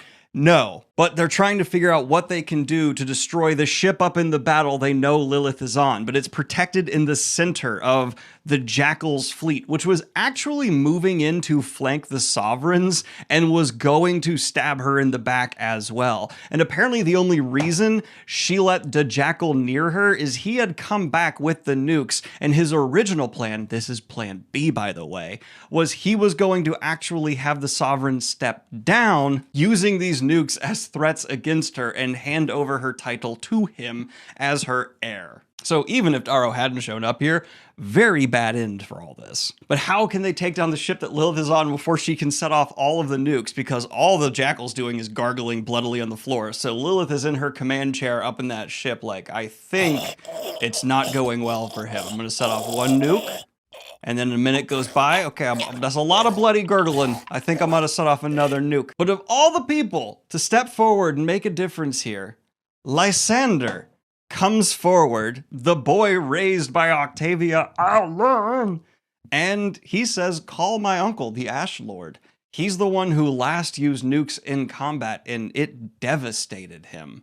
Call him, tell him the truth, and he will turn and destroy his own ship to prevent what's happening here on the moon. And so Mustang, Darrow, and Severo make a call to the Sovereign's people and fleet and inform them what's going on, but of course they just call Mustang a traitor. They don't believe her until Lysander steps into the hologram wielding the scepter that belongs to Octavia Aulun and says that Mustang is our conqueror. Listen to her. Listen, my brethren. The pain inflicted on our people goes beyond cause or creed. We must do what is right. You must fire upon our own ship even if it hands the enemy the day.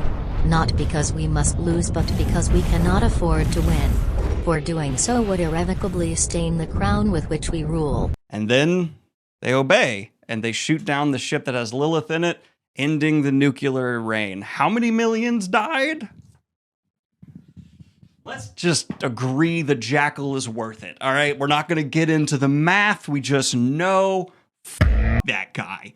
And unable to help himself, it turns out, guess what? Severo, when he got revived and was drugged to fake being dead, shit his pants.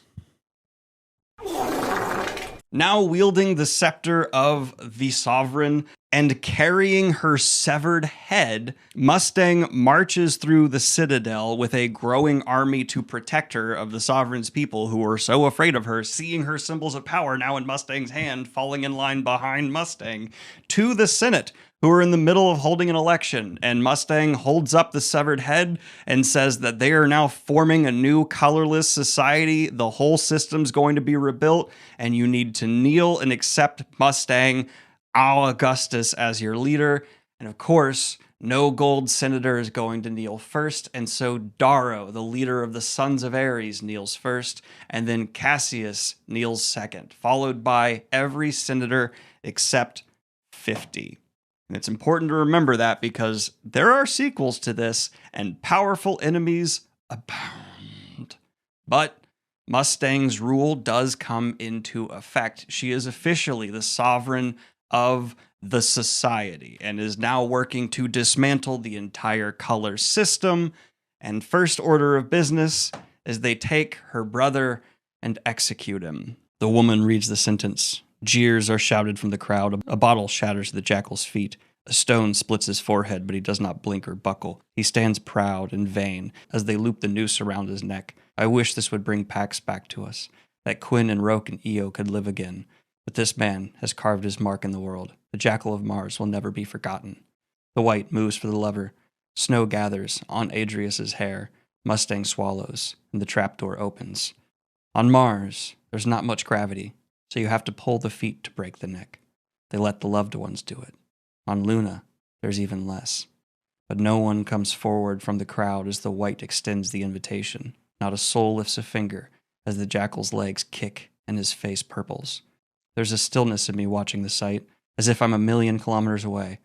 I cannot feel for him, not now, not after all he's done, but I know Mustang does. I know this tears her apart, so I lightly squeeze her hand and guide her forward. She moves across the snow in a daze to grip her twin brother's feet. Looking up at him, as if this were a dream, she whispers something, and lowering her head, she pulls down, showing him he was loved, even at the end. From here we see that Cassius, despite turning sides at the last minute, doesn't feel like he can stay in whatever it is Darrow is building. He's had enough of politics and war, and he decides to take the still living Lysander under his wing and see what he can find out among the stars. And from here we cut to Mustang and Darrow, alone, finally able to get time with just each other, away from, all of this. And Darrow asks her if he finally passed her test. And she's a little bit confused by that, but he explains how he's been feeling, and she responds like, yeah, fair. I did need to see if you could be more than a destroyer, if you could be a builder. And a ship starts descending from above, and Darrow's a little weirded out by that, but she is saying, you can't be mad at me for hiding this from you, and begins leading him towards this ship where their friends are, and a small child is coming down? Pierce Brown really did slip 9 months by you without you noticing really effectively. And that's because, yes, Mustang hid from Darrow that in their one night together, he did get her pregnant. And she went off, had the child, hid it from everybody because, oh my God, of course you would if you could. And with the super advanced tech, was able to recover her body. And now, knowing that Darrow couldn't have done all that he did if he knew he had a son, she is able to introduce him to his son, Pax. Oh, sorry, Mustang did tell one person, Darrow's mom, because there's no way in hell Darrow's mom would have ever given up that information. And it also explains a little bit of her behavior before. And the original Red Rising Trilogy ends. Pax was born 9 months after the lion's reign. As I lay in the Jackal's stone table, fearing that our enemies would seek the boy out if they knew of his existence, Mustang kept her pregnancy a secret on the Jejathoris until she was able to give birth. Then, leaving the child to be guarded by Kavax's wife in the asteroid belt, she returned to war. That peace she intended to make with the Sovereign was not just for her and her people, but for her son. She wanted a world without war for him. I can't hate her for that, for keeping this secret from me. She was afraid, not just that she could not trust me, but that I was not prepared to be the father my son deserves. That was her test. All this time, she almost told me in Tinos, but after conferring with my mother, she decided against it. Mother knew if I realized I had a son, I would not be able to do what needed to be done. My people needed a sword, not a father. But now, for the first time in my life, I can be both. This war is not over. The sacrifices we made to take Luna will haunt our new world. I know that, but I am no longer alone in the dark. When I first stepped through the gates of the Institute, I wore the weight of the world on my shoulders. It crushed me, broke me, but my friends have pieced me together. Now, they each carry a part of Io's dream. Together, we can make a world fit for my son, for the generations to come. I can be a builder, not just a destroyer. Io and Finchner saw that when I could not. They believed in me. So whether they wait for me in the Vale or not, I feel them in my heart. I hear their echo beating across the worlds. I see them in my son. When he is old enough, I will take him on my knee, and his mother and I will tell him of the rage of Ares, the strength of Ragnar, the honor of Cassius, the love of Severo, and the loyalty of Victra, and the dream of Io, the girl who inspired me to live for more. God damn! What I will say is the original Red Rising Trilogy is awesome. As a reading experience page to page, it is a pounding drum, just driving you, the reader, from incredible moment to badass reveal to just fun character chill time.